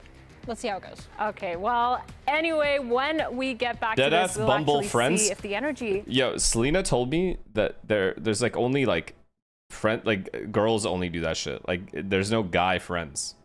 Like guys aren't on Bumble friends. I'm looking for like guys. Like homies, you know?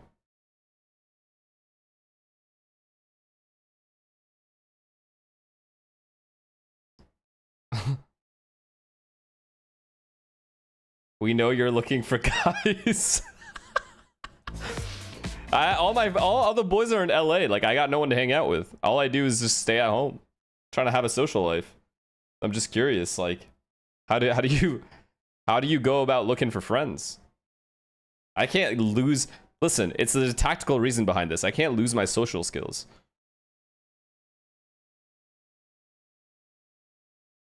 Go to cafes, libraries, and social events in your city! Exclamation mark. Do you know who you're talking to right now? What an absurd thing to say. Honestly, you could just look at it and say, yo, shoot better. I mean, we're talking 14 first bloods. Unbelievable stuff from Bestia, and it doesn't just feel like a playbook difference. It just feels like Bestia woke up ready to play today. Yeah, it really does. But let's take a look at the agents that we're going to see heading into Sunset. Here go to a bar near you for an Arsenal game and you'll find dudes with common interests. Overall, that's though, fairs. I feel like, man, Taco being back on that Neon. I could do that, I guess. After the performance that he had on Breeze. I gotta start going out a little bit more. Also keep in mind that Bestia haven't played this map in a while, but when they did, they were trying not to deadlock. Not a part of it anymore. Chamber seems to be the new preferred Sentinel for very obvious reasons. I think especially, well, when Loss is shooting like he was in map number 1. Yeah, let's get more of that. Did you see Shroud not stream for 3 weeks because he is also not having other interests? Kind of other thoughts around Dude, it? I saw that on Twitter the other day, and I saw the comments, and the comments are wild. Like, why is everyone just fucking hating on this guy? Make a lot of sense with especially how they're playing on that Breeze. They wanted to hit that kind of a slightly faster tempo compared to what we were seeing last time we saw them on Sunset. It was kind of those very weird comps that they were pulling out. Play right? a rec sports league? And yeah, but that's a commitment. Work out. It was not you know what I mean? comfortable for them. It's like low-key a commitment, no? Seeing Bestia solidifying themselves with the double Sentinel in very comfortable roles for everybody, right? Like Loss was so important on that map of Breeze with the angles he was taking with the scope, seeing him here on the chamber and having also those additional I never played pickleball. Well. All right, lock in.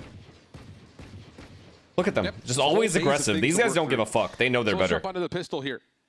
Crew. Someone needs to humble this guy. That we talked about on Breeze. Offense has humbled. Been there. Wait, more people are pushing. Success. At least in recent times, especially pointing to that recent Sentinels matchup. First blood does go the way of Crew this time. Play over towards Ty. No way. No way Melzer gets more than one. Melzer, great paranoia to gain some space and maybe even a little bit of help. Going to take this opportunity here for Heat, though, to make his way up into A main. Still contesting this space, but Melzer, he cannot. These guys are not giving up mid, ever. Yeah, and I love that commitment for Taco. Okay. Okay, MW Zera. Long range shot from MW Zera will land. David will find a trade. Melzer still hanging. That's a nice KO knife as well. And as the smoke starts to fade, they're low. This is obviously Crew round, right? Developed by Heat, skilled. Look at where Heat is. Getting scanned by and that one, though, forcing him off the angle. And the wrap now from Les, just not quite in time. Can't get that plant down comfortably. But it doesn't finally a good start for Crew. Okay. They're going to be able to put the nail in the bed. They stopped the aggression. For them, a huge pickup here to kick off Sunset. Great stuff from Crew. Just they're here to play. Keep pressure on multiple points there to force Bestia to have to make tough decisions, like recommitting to help Melzer out at mid, trying to reflect back over towards A, and then all of a sudden you've got someone in your spawn. Two guys playing through elbow. Like, it's just so many things you have to worry about. So great stuff there from Crew. We have a game, man. We might have a game unless they get eco. Around, I think. Maybe on the side of Bestia. They gotta shut down the aggression. Bestia is too confident right now. Defender-sided aggression, knowing that their composition screams being able to bunker on those sites. Sure, you allow Loss to get those earlier peaks. Just doesn't work out for them. showing a lot of presence now over on this B side for Crew. Waiting to see what that protocoling is going to look like from pushing Bestia. less. Taking notes No, from they're that not. map of Breeze when they would show one side, Bestia consistently Don't get ecoed. pushed Whatever you do, every other. don't overcomplicate it and get ecoed. Even if you run into a stacked side, as long as the exec's good, it doesn't matter. Crew just going to take their Just does not time to build matter. things up, make sure there's no aggression anywhere else, especially as they make their way up through mid. Okay, Les has a little bit of a Lost the timing. First point of contact on B main. I thought he was going to go up mid. Baller through. First shot not going to land. Lost will get to the backside of the site.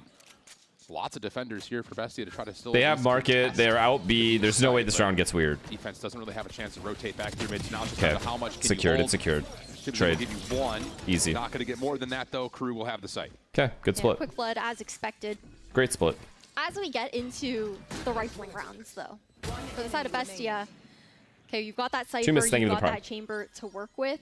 At least now we'll have a little bit of a game. You know, Crew won a pistol round. That map of They have a Sunset they have up a against decent Sentinels start. They have some was confidence. because of the lack of defensive Let's see how Bestia and deal with this now. passive information holding of top mid. Sentinels constantly had to keep two players kind of around that top mid side holding some sort of crossfire. Imagine 13-2. Now No for way, Bestia, bro. all of those angles are so bolstered. Okay. Lost able to find the final. Not bad. Not bad. Crew will go into They'll take that three round all with a day. Pretty strong bonus.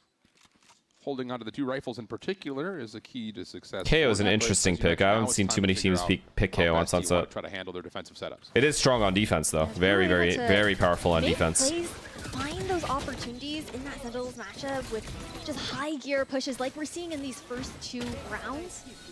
Again, because some of the holes, but now that those late B main knives. Okay, maybe are The those late B main knives, late A main knife, or no, mainly the B main knife. Okay. We're apparently rejecting that energy. Sometimes you just have to come with the strange. Crying for stats. Opt out for heat. Keep that in mind. I'm not gonna laugh at that. It's not fucking funny, dude. Still, nothing to be found Okay, B here. main pressure, less lurk mid, broke the Sacred trip as well. utility has been dealt Okay. with, though. Okay. And lost gonna be the first blood. Okay, Crew. Finding that opportunity for heat, something that was missing on Breeze. These two getting playing very together. I assume they were gonna walk out mid, but I guess not. Head here just a touch less. The pivot point through mid. Bestia, of course, having to re-clear out market makes this a Oh, very Melzer's just dead. defensive setup. Melzer, Nice try. timing on that peak was Taco's on a awkward fast and- rotate. He Okay, could save Dante. this round.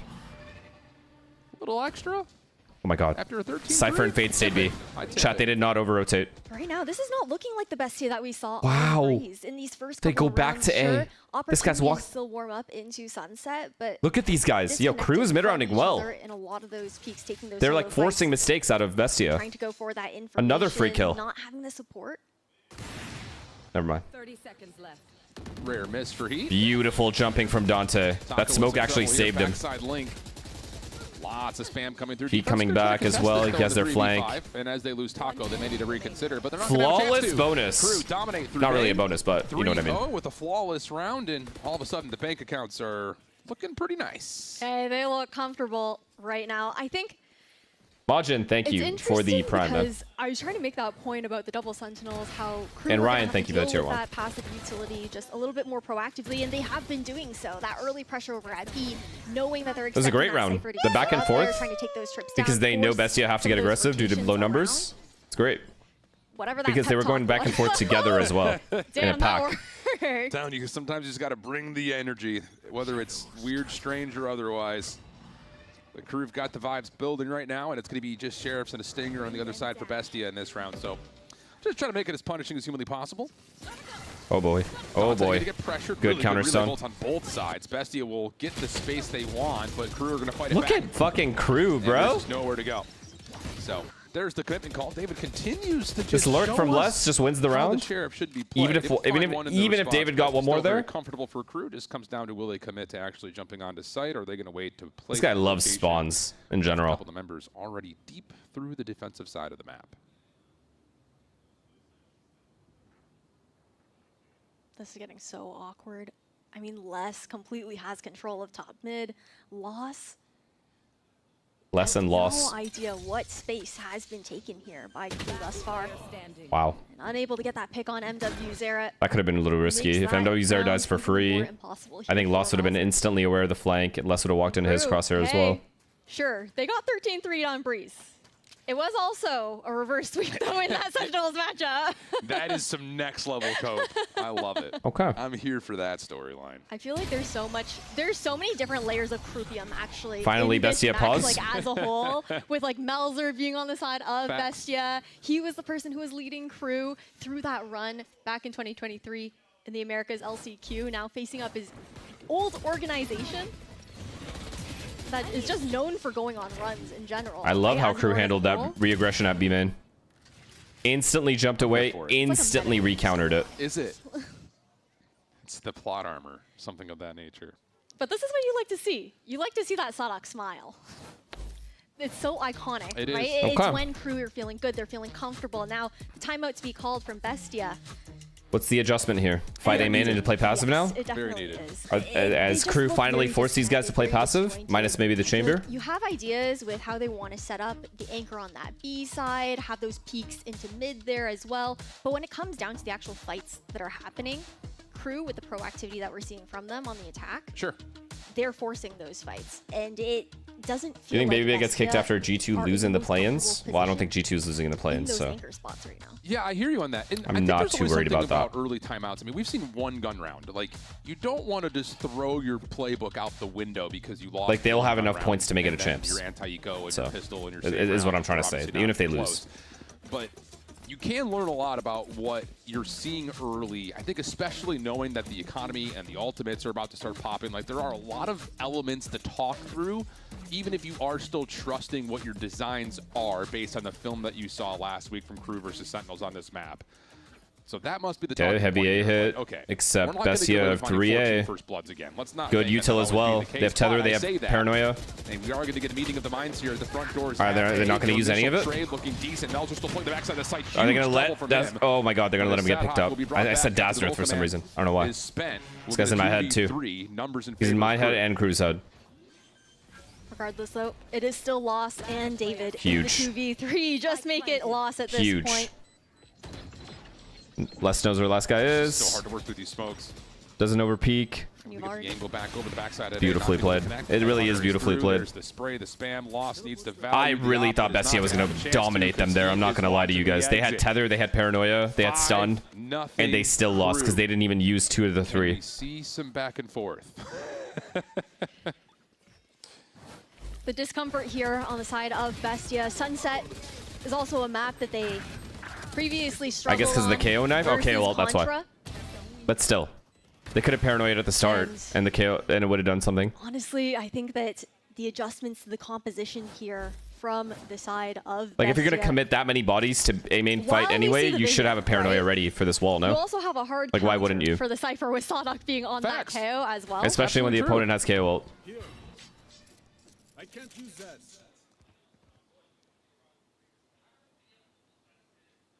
How about this, though, for Crew, something a little bit new? Have you feel out through mid. We'll put some pressure onto Miser's position. But the thing about it is, again, we're dealing with Sheriffs here.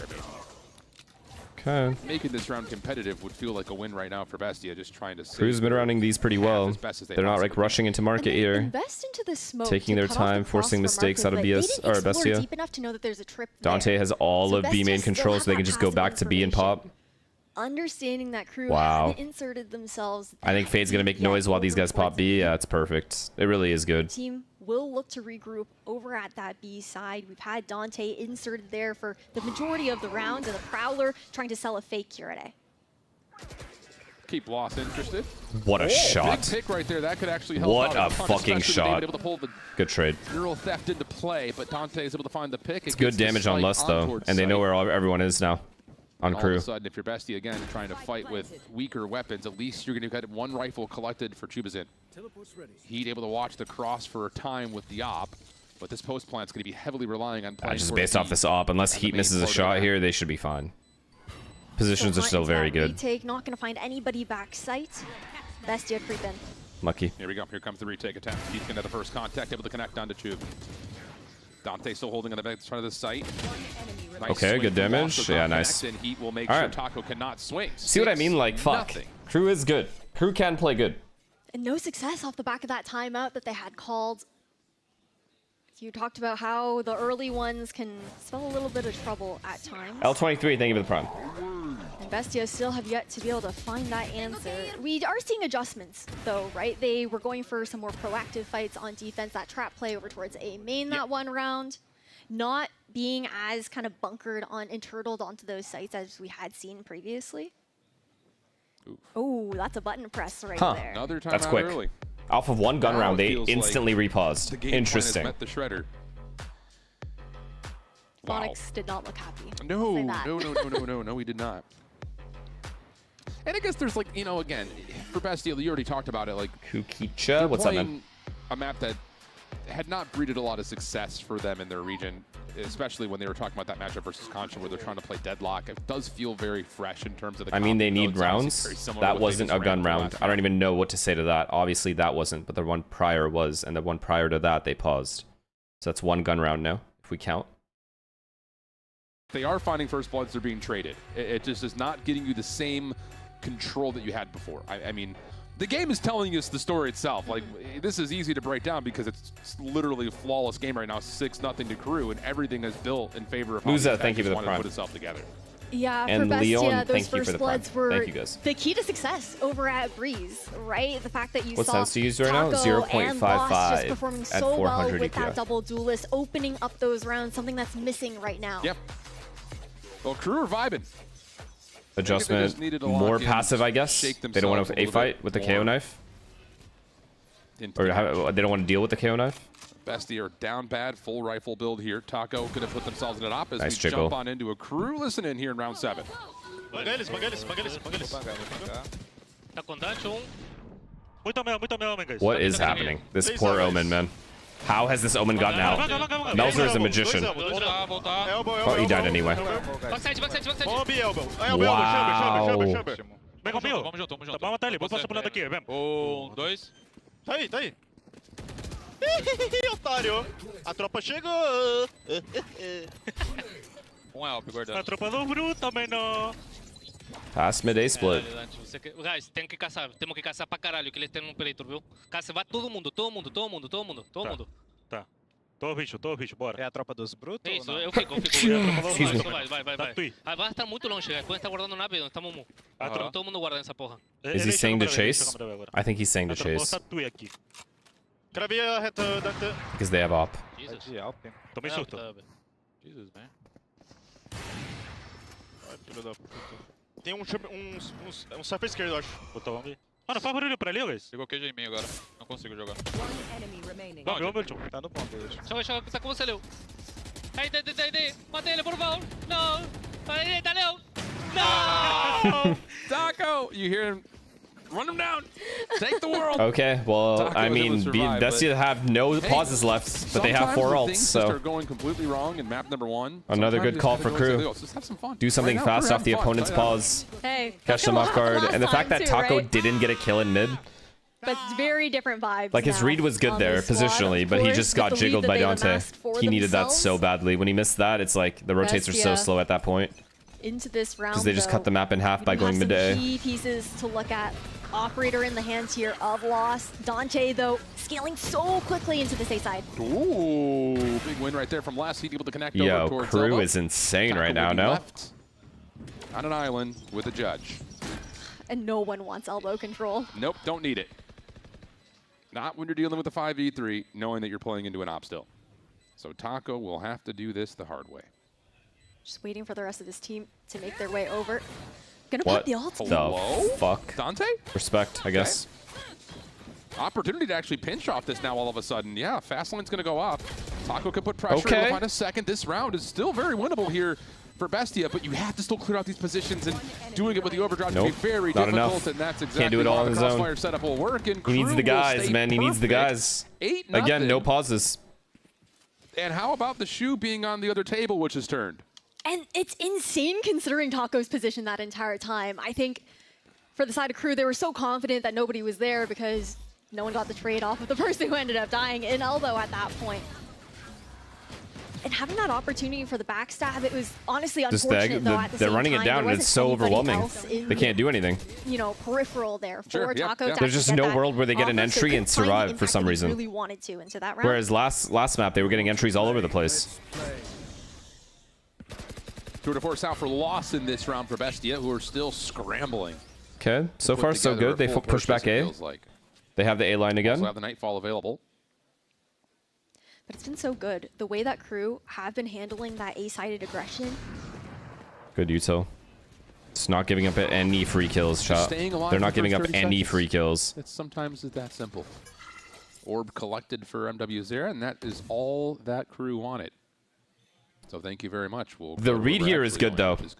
If they do, which they usually would come back to A You here. also have that insert into tile. This setup is pretty annoying, I'm not going to lie. It's going to delay them for so long in this area. Able to listen in for any of those steps that are going to be over at that A link side.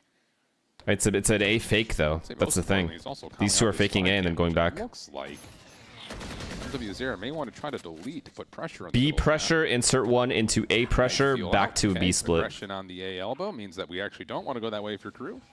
Spy cam was deleted, and that will be where crew will take their 1 NJC, thank you for the tier 1. It's a good call. Trademark still in market there. They're hitting the weaker side. Fade's kind of late, and they didn't get the entry again. Able to get some damage in. There's the defensive. It's a good ult, though. It's a huge Fade ult. That is an amazing Fade ult. That's not going to feel good. Zera's able to give you one nice shot from Loss. Oh, Jesus. Huge headhunter connection. He's able to get one Max back, but impact as the Fade last one ult. standing, there is nowhere to go, and finally, Bestia's on the board. A much needed round by Bestia there.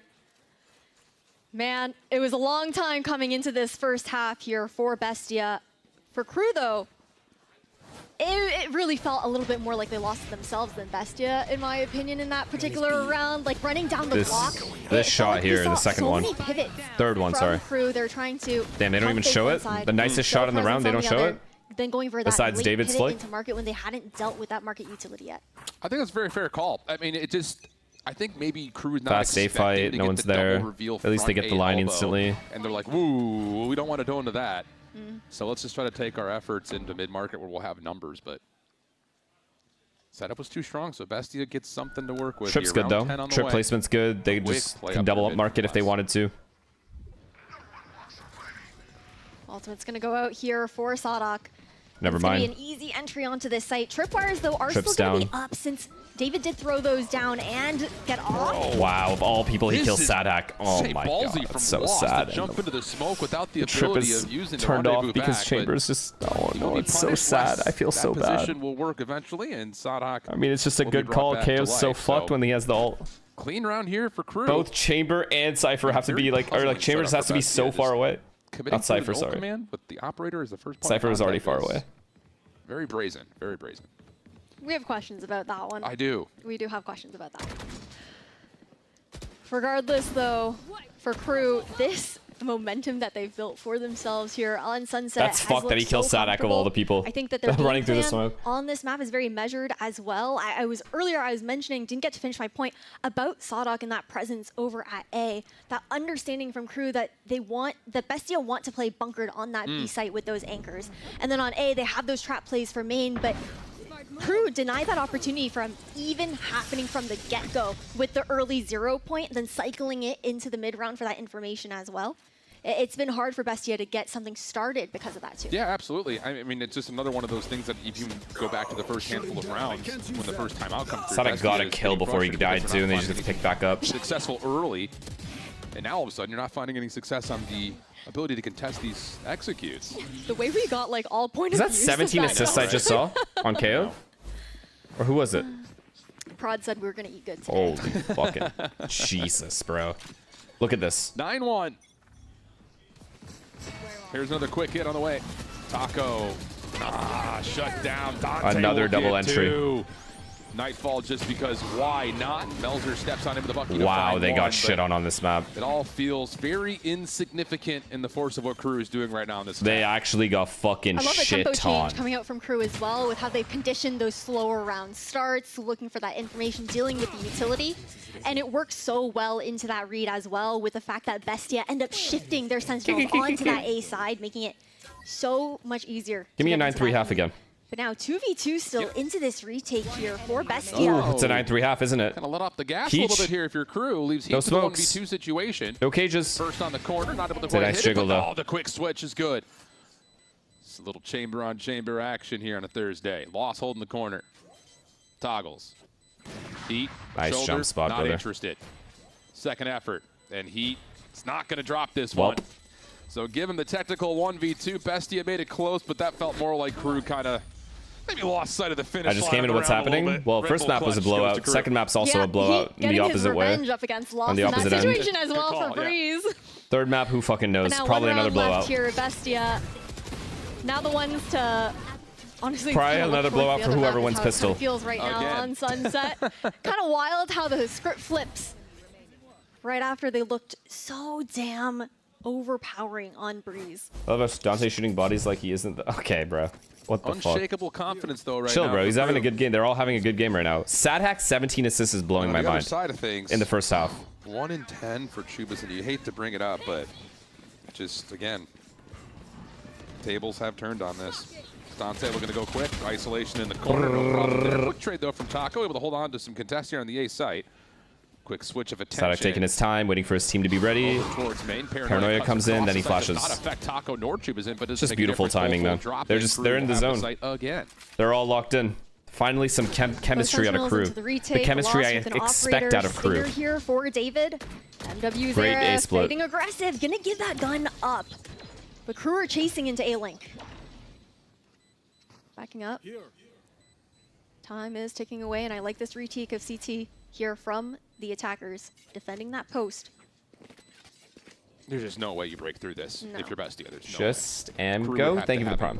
Assuming team chemistry, what team would you? Not gonna happen. Slowing field would you make of any 5 players plus coach in the world? And everyone gets one. PaperX. 11-1. But you guys are gonna say I'm biased. Are we having fun yet? Because right now it has been good chem, good players for one side or the other. Crew are definitely having a good time. I would say, based on what we've heard, they're having a great time.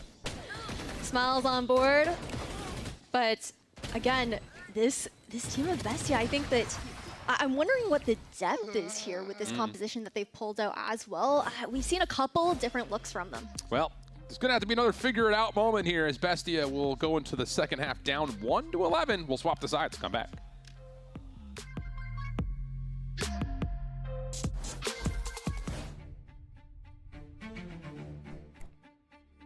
I mean, outside of PaperX, who else is there? Just Love, right?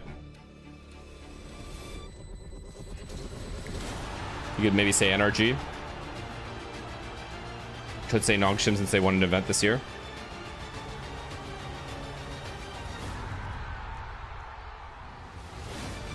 $100 Thieves, I guess you could say 100 Thieves.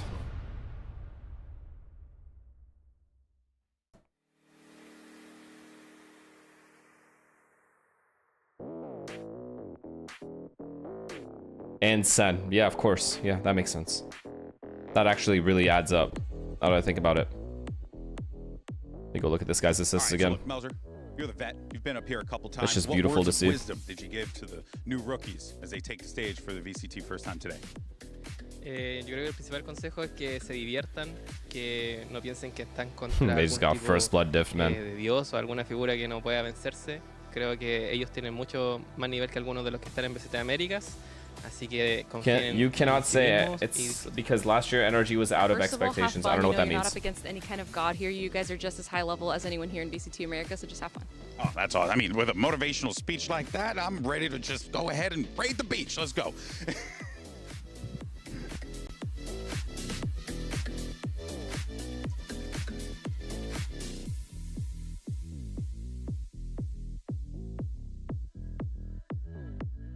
Do you like the playoff changes this stage? The fact that the entire group stage is basically seeding, it allows for more matches to be played, like for the orgs.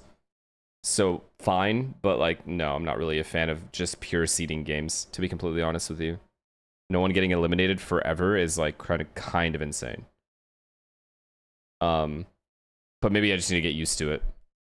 Because at that point, it becomes less interesting to watch all the games. But I think maybe because I'm just used to eliminations, that's why I'm like conditioned to do that. But I do lose interest when there's no stakes. we're trying to go for on the defense. But let's see if they can get anything going. Bestia, they need to win this pistol round to keep themselves here in Sunset. Yep. Don't need to be an expert analyst to know that this round's a must-win right now for Bestia. You can't get invested? What do you mean? They've been able to work their way up through mid, little 1v2. Oh, yeah, you're saying you can't get investment when there's no stakes? Yeah. The open, no problem for the isolation onto the first blood. Taco looks like he wants to try to counter this, but what a response there. Gets the read, what can he even do? Down. Just completely, just completely owned. It almost feels like they've swapped. Just ran into a fucking chamber trip. What can you do? Like between these two. He does have to get aggressive somewhere. Synergistically, but Crew's locked in. They know. Playing at the moment. They know it's coming. Bestia, they have been trying, but still again, they're isolating the weaker side at least. Yeah, Great job. One just kind of feels like a false flag operation right now. And then they instantly refight the other area. Great job. To stay alive, has all of Crew right in front of them. One tag will come through. Oh, he gets both, bro. Holy cow. Wow. So, nice try, though. That was good by Bestia. The pivot was really, really good. Good paranoia as well. It looks clinical right now for Crew. That is for certain. I think the combinations that we're seeing with the utility, the communication thank you for the 10 gifted, man. Thank you so much. Honestly, picture perfect in these rounds. Thanks very much. It wasn't even just the relay bolt there. They layered it with the C's from MW Zera as well. It's those little things that make all the difference. And Dead Boy in those status, thank you for the prime. Perfect isolation. Wait, why is everyone telling me to watch the Fnatic vlog? Why is it so good all of a sudden? The vibes are Gone Val, vibing. thank you for the prime. Looks like the vibes are vibing on both sides still. Hey, that's a good thing, though. It's a good thing. For Bestia, you want to see that, realistically. You absolutely do. Still got map 3 in front of you. But, of course, we're in force by territory here for Bestia the rest of the way through, no matter how long that happens to be. Crew will 20 see if they can assists, put it out of commission right here, right now, with 2 rifles and a Guardian and mixed with the Spectres. Dude, I actually think I'm developing a fucking lisp. And already going to get lost up and through mid, except we see that. Unlucky. Dante, easy first blood. Just going for hero kills at this point. I mean, it's 12-1. What else are they supposed to do? Counter flash position up front with a little bit of assistance from MW0 behind the B site, which looks like this execute will come through, and no one's going to scout out Heat in the corner. Oh, mercy. Zera also deals with the almost flawless send it. Another one. Yeah, that'll work. Wow. All right. Very quickly, we're through 2 matches of Valorant.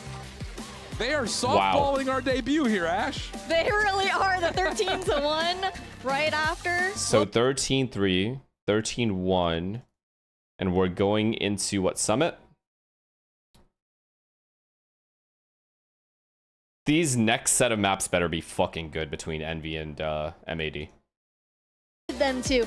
After their first win, they got like actually. Unreal. Hard to put into words what we're watching right now after the emphatic statement for Bestia in map number 1. Crew come out with smiles, giggles, a lot of weird noises, and a dominant map number 2. And that hopefully leads us to what will be a competitive map number 3. Hard to say. Summit will be there. Can you tell me why Sunset is an attack-sided map, or maybe how you decide which attack? It's based a lot on barriers, so like who wins the initial fights, like who gets to the angles first, a lot of the times. Like that's the easy general way to decide. And then the second thing is the rotations. Like whose rotations are faster between defense and attack? And on attack, to get from A to B, or from mid to B, it's way faster than getting all the way from CT spawn to B unless you cross mid, which is a risk. So that's basically the most obvious answer I can give, the most general answer I can give. There's more to it, but rotations are easy to manipulate because similar to like Lotus attack, you can get from A to B as attack faster than you can get from A to B on defense.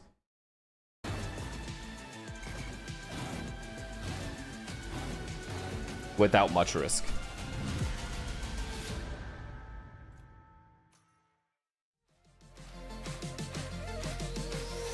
What did Jimmy say? Thanks, bro. I appreciate you for taking care of Finesse. Thank you.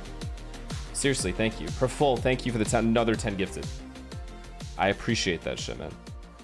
Is that Jimmy's guy? Thank you. There's a lot. But yeah, that's, I think, the best way. How else can I describe, like, attack-sided to defense-sided? Map control being easier for attackers due to barriers. I guess I already said the barriers part, so yeah. I mean, Yeah. Fuck. My headset hit the thing.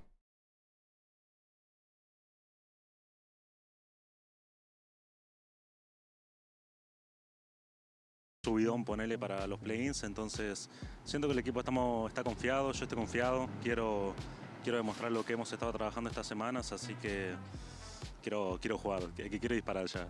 Okay.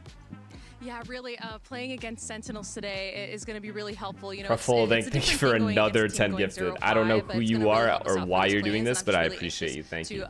To win. Yeah, well, we of course want to see you guys on that stage. Best of luck today, my friend. Back to you.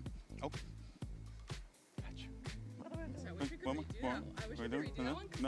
The parlay hit? Ah.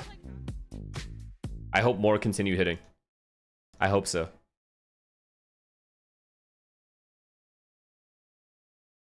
Kind of want Bestia to win though. Is that fucked up? Just because like they kind of played well. They still seriously impressed me on Breeze.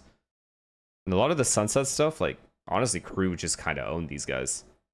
Didn't feel like they were playing Sunset bad. They were still playing aggressively, taking good lines. Crew just outshot them. I mean, it's so similar to Breeze though. I don't know. I think I just want them to win because they're underdogs. Tier 2 team. Eat stats? What do you mean? Oh, he's doing well. They're all playing well. Like, okay. They all played well on Sunset. I mean, you fucking 13-1. Of course they all played well.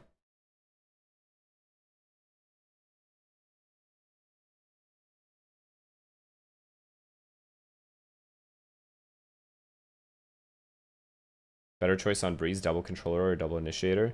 I think because you're in situations where teams flood on you a lot and you're going to be in a lot of post plants and there are a lot of angles that you need to cancel out, I think double controller is better than double initiator on Breeze. Objectively speaking. I think, argument for argument, I think double controller wins. Defense and attack. I think the most important part here was the reactions from these guys.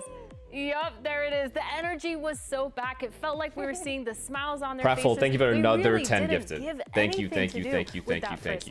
I can't stress enough how difficult it is after getting completely owned to bounce back. Huey's Grave, thank you for Prime, and for Prime, and then Galore, thank you for the Prime. Because if they sat in that mindset of the I like first the double map, controller. feeling down that they're down a map, I guarantee that it would not have been this dominant of a map for them. And I think just to highlight too, Zonic mentioned how the player that he really wanted to step up. Of course, the energy is back when they're playing the only team worse than them. You also said this as well because MW just wasn't getting the fragging potential. What are you talking about? But also, he wasn't as loud as he normally is. And I like that he was talking about it because he also felt it more in the energy, the vibes, the calls as well. But he was doing it with the kills too. I mean, this is a guy that looks incredible when he's not watching the hater today.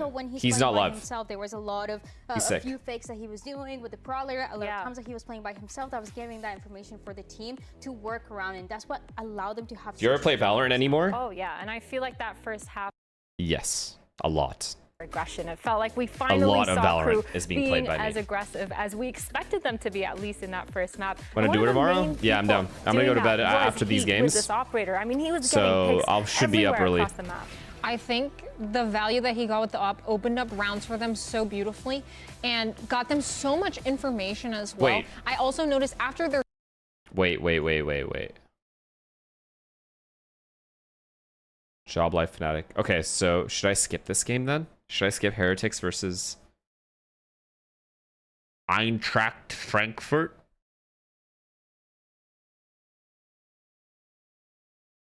No? Alright, I'll let you know. So much more because they know how that game plan around the operator looks like, and that is something that it seems like Bestia is trying to do going to these planes that they were not doing before. Yeah, and it feels like just aggression has been the name of the game for both these teams now, because when we're thinking about heat with the op, I'm thinking about loss with the op from that first map. Everyone is just alive for way too long. But actually, speaking of early fights, Crew, they had some phenomenal early round fights on this map. Some that we didn't see them at all attempt to do at Breeze. Alexis, you were talking a little bit about this and maybe the time that they've had to prep this map, to work around this map, and also this is something that is really showing in the way that they're going for these executes. They have so many different ideas and the fast A hits that they're going with the KO ult, with the paranoia on one side. Then they have some fast hits going from mid to top mid. It feels like the creativity is there. The time that they put in the server, it's really showing, and again, that's what allowed them to take such a lead right on. I agree. I feel like there was an insane shift from map 1 to map 2, specifically with their KO utility. I feel like they had so much info on where the stack was, who's on an angle, am I flashing this angle, are we setting up the neon to go run it down? I feel like they had way more control and way more information based on the KO utility usage, and I was really, really impressed by SUDOWOODO's ability to manipulate the round with that. Do you think that was solely because of the prep, or do you think just in general this team has been good on this map? I think it's probably both, to be honest. I'm sure that there's probably a level of, okay, I need to knife these angles because these are favored for them. Yeah. Like, they like to play these areas of the map. I noticed that a lot with elbow. They were doing an elbow knife often, and they were always getting 2 people scanned. So it's like, okay, immediate info, I can vision the entire map in my head because of all this info I just got. Yeah. So yeah, I love the kill. It helps with the calling for sure, but we're actually gonna be jumping into the next map, the 3rd map, the final one for this series. It's gonna be that summit. Now tell me guys, we made our predictions. We predicted Bestia, me and Dan, you had Crew. Do you guys still believe in your predictions based on this map coming up? I think I do. I think now I'm a little scared. I think this should be the matchup that we want to see between these two. A map that is actually back and forth, not just incredibly one-sided for one side. And something that I like about it is that it's going to be playing Let's learn how to hold B on Summit again. Last map of Sunset when it Because I don't know how. Composition. Just don't understand this fucking bomb you're talking a lot about that KO. Going into it, if you're SUDOWOODO, why do you think that benefits him more in the Selena going to her friend's place. For what he can do here, knowing that it's the exact same thing that we just saw. For me, I've IGL'd on Smoke. Dilson, thank you for the prime. For me, Initiator is way more comfortable because you are the one setting up your duelist. Drifty, thank you for the prime. For full, thank you for another 10 getting the info, being able to relay that, thank you. and thank you. envision the map in your mind of where everybody is and make a call based off that. That's my comfort. I am still a little bit sus because thank you guys, man. So many subs today in general. Thank you all. Against Sentinels did not go their way, but I'm hopeful. I'm hopeful. Tell me. Yes. What would you fix? This guy's parlay must have fucking been insane. Sentinels. I was about to Good say shit, Summit. brother. Base against Sentinels. What would you fix? He put max win on Bestia winning a map. I think for me, they just looked uncomfortable. Well done, yeah. And I think Good read. that also probably just ties into it being a new map. Yeah. And like being their first time playing that map on stage. I don't think that it was necessarily like overall like arching game plan issue, like something really Where are you on the scoreboard if you're in this lobby? I think getting more reps on it in this past week. Yeah, I'm getting run down by this neon. Theory crafting, trying to figure out what they need to do. So, probably I think as many deaths as a bit more comfortable in certain angles that they've never played before, stuff like that. I think that they'll look a lot better. For the side of Bestia, I also just want to see them playing the composition that they were playing before. Playing the composition, they gave them success in Latin America when they were playing that Phoenix. They were playing a lot of that Neon Phoenix that was very successful, and I see the vision, I see what they're trying to do with the operator. We saw it on Breeze, but at the same time, I think it is working for a lot of teams. Repulse, thank you for the prime. I think, switching it up so much. Can you give us some dating tips? Backfire. I think it's they're trying to pull this wild card type of thing where they're coming in with new strats, new comps, trying to set themselves up with a new playstyle and make sure they're not readable, but they're kind of losing themselves a little bit. That being said, I still think they have a lot of really good aggression for the side of Bestia. And for Crew, we saw them really IGL, my love life. Oh my god, I don't think anyone has said that was the ever. biggest thing for me to change it up. For full, thank you for another 10 gifted. How they wanted to play and where they were going with it. And so with this map being left in this map pool, I think I'm thinking along the same lines as you guys, especially you, Lexi, where you're saying they kept it in. They were trying to just fix it through VOD review, fixed a lot of their mistakes. You guys think all these are getting refunded? Bestia has prepped on the VOD based on the Sentinels game. It's going to be a completely different one from Crew. But we're not going to know till we see them jump into this server. Why do you let yourself get bullied in ranked by Shanks and Sabrosa? They posting videos about you? From that last one. We talked about How else Taco are they in still that relevant? first game. Tell me a player that you want to pop off on Summit. Brown Pinder, thank you for the prime. I think I want to see SUDOWOODO keep performing on this KO, to be honest. Okay. I really liked how he was looking last map. I'm obviously like so biased towards KO. I love that man. He is so handsome. Yeah, we know. It's a little creepy, actually. Oh, okay. And Jimmy Buckets, thank you for the prompt. I would love to see him have like a 30 assist game or something and just like set up his Y'all are hella crazy generous style. for some reason. Cool, Dan, tell me. Have you considered a coaching position so far? No, I've got no offers and I have no plans to coach anytime Meltzer is a soon. guy that has experience. He has a lot of experience, not only playing here in America, Does but also anyone get the lore about Sage and why her... And I think in a moment What like the this one fuck? where there can be a little bit of Her pressure. cheek is full of crystals. That's your first time message, yeah. Might have to be a 10-minute timeout. Well, a player. Whoa. Whoa. I didn't know we were going to send, guys. No, you didn't see that. Don't worry about it. The player that I'm looking forward to watching is Taco Lee. Why do you read that? I want to see him bring it back on that Okay, well, it neon. sounded like he had a hear genuine concern at the beginning of that sentence. Turning to the Americas stage.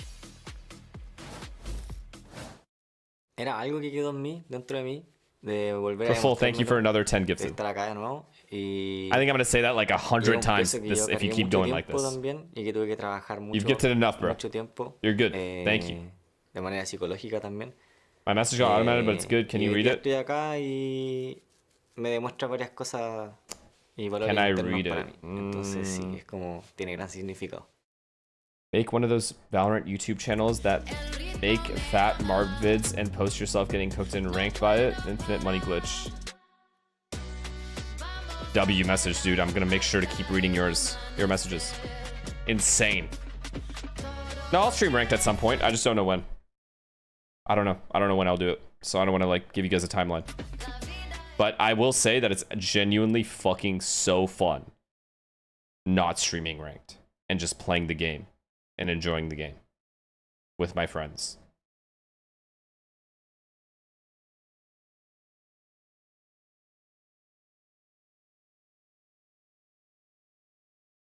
This is how I felt about Arc Raiders as well, by the way. Just letting you guys know. Like, I just enjoy, after I am done stream, to play with my friends and play games. And if I'm streaming them, it's not that there's anything wrong with anyone. It's not anything wrong with streaming them. It's just the fact that I am streaming means I'm also talking to you guys, which means I'm talking to my friends a lot less. It's just a different atmosphere. And then you have to worry about stream snipers. And I don't even want to get into that. That's an obvious problem. The other, which means this is a and trust me, even if I'm a 35-year-old retired player, these 16-year-old kids are still sniping because they want to be impressive for some reason. Shit. Okay, shit. Okay. We'll see if it ends up being a triple overtime banger. I'm not gonna hold my horses on that one. Know what I mean? How those first two matches went.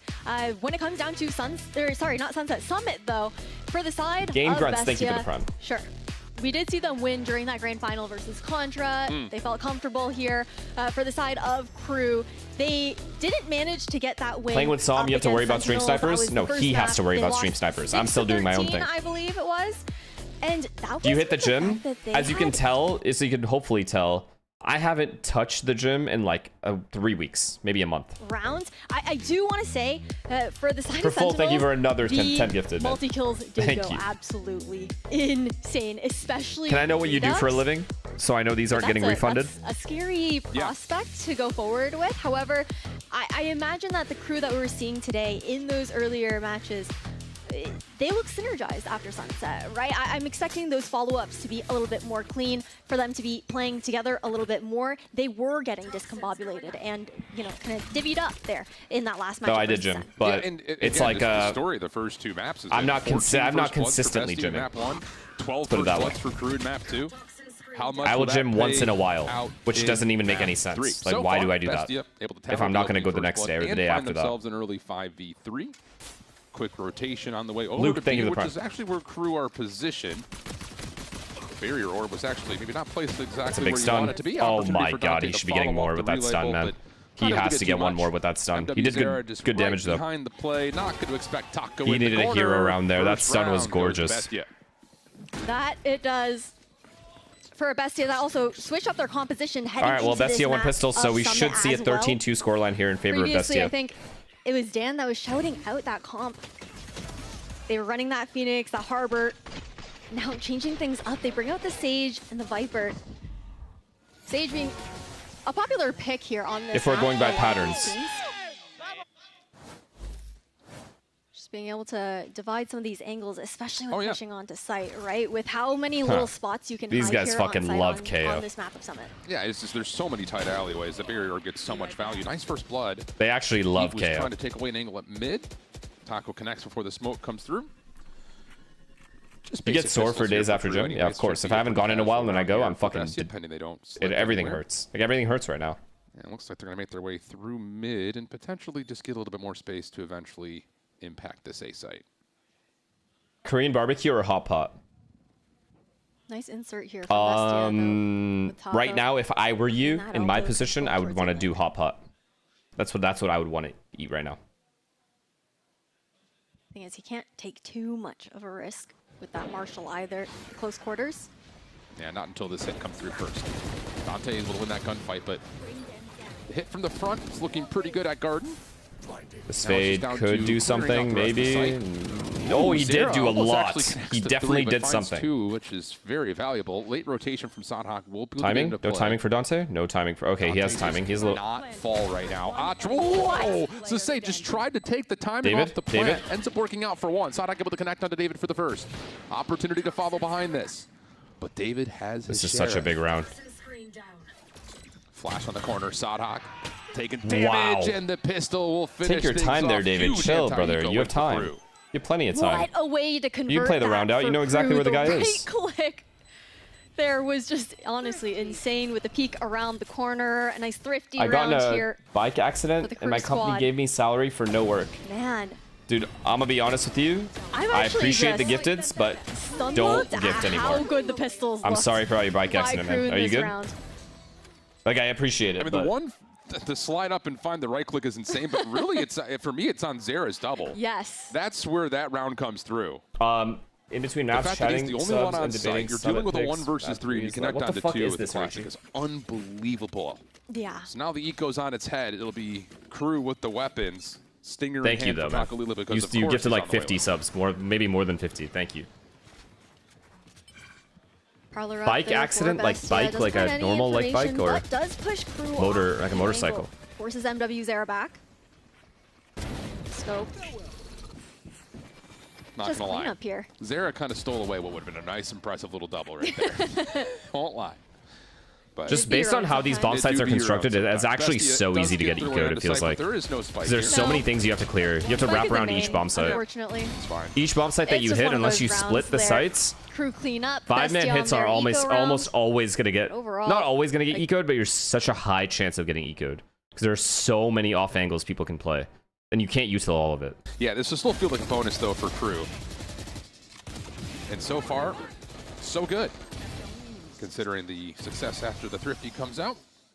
But like you said, now we're going to start to really learn about what tempo, I think in particular, Bestia wants to try to set this half on. Talking just through the first 2 maps, they have liked to play on the forward side of the game, just like in front of. You gotta abuse mid, honestly. Maybe see. You gotta abuse mid on this map and do splits. But they're looking to stay, again, heavy-handed and focused over towards A. This is going to give a lot of the middle of the map away. Okay, 5-man A hit. I love this mid control here for Crew. Mid being such a pivotal point of Summit with how many lanes you can find. Shots. What a kill. Okay, insta-res. Resurrection used on Taco 5v5 as well. retake, heavy cave. One away from the convergent path could come to fruition in this round. Wow. What is going Bomb on? down. Yeah, they just can't get their way fully on towards site. Yeah, you're around the They're corner. flooding before bombs even down. Oh my goodness, this is about to be a absolute kitchen sink thrown by I like Crew. this from Crew, though. All the utility I coming love this through, from Taco Crew. nowhere to go, and that is why they're not really giving them space to breathe. But it's huge when Sage dies with bomb all the way at connector somehow. Completely overwhelmed by the utility from Crew. Initially, when that door starts to close, you're starting to think, "Ooh, Best is going to get an angle." But that first blood, thank you for so another 10 Crew, gifted, allows brother. them the easy retake.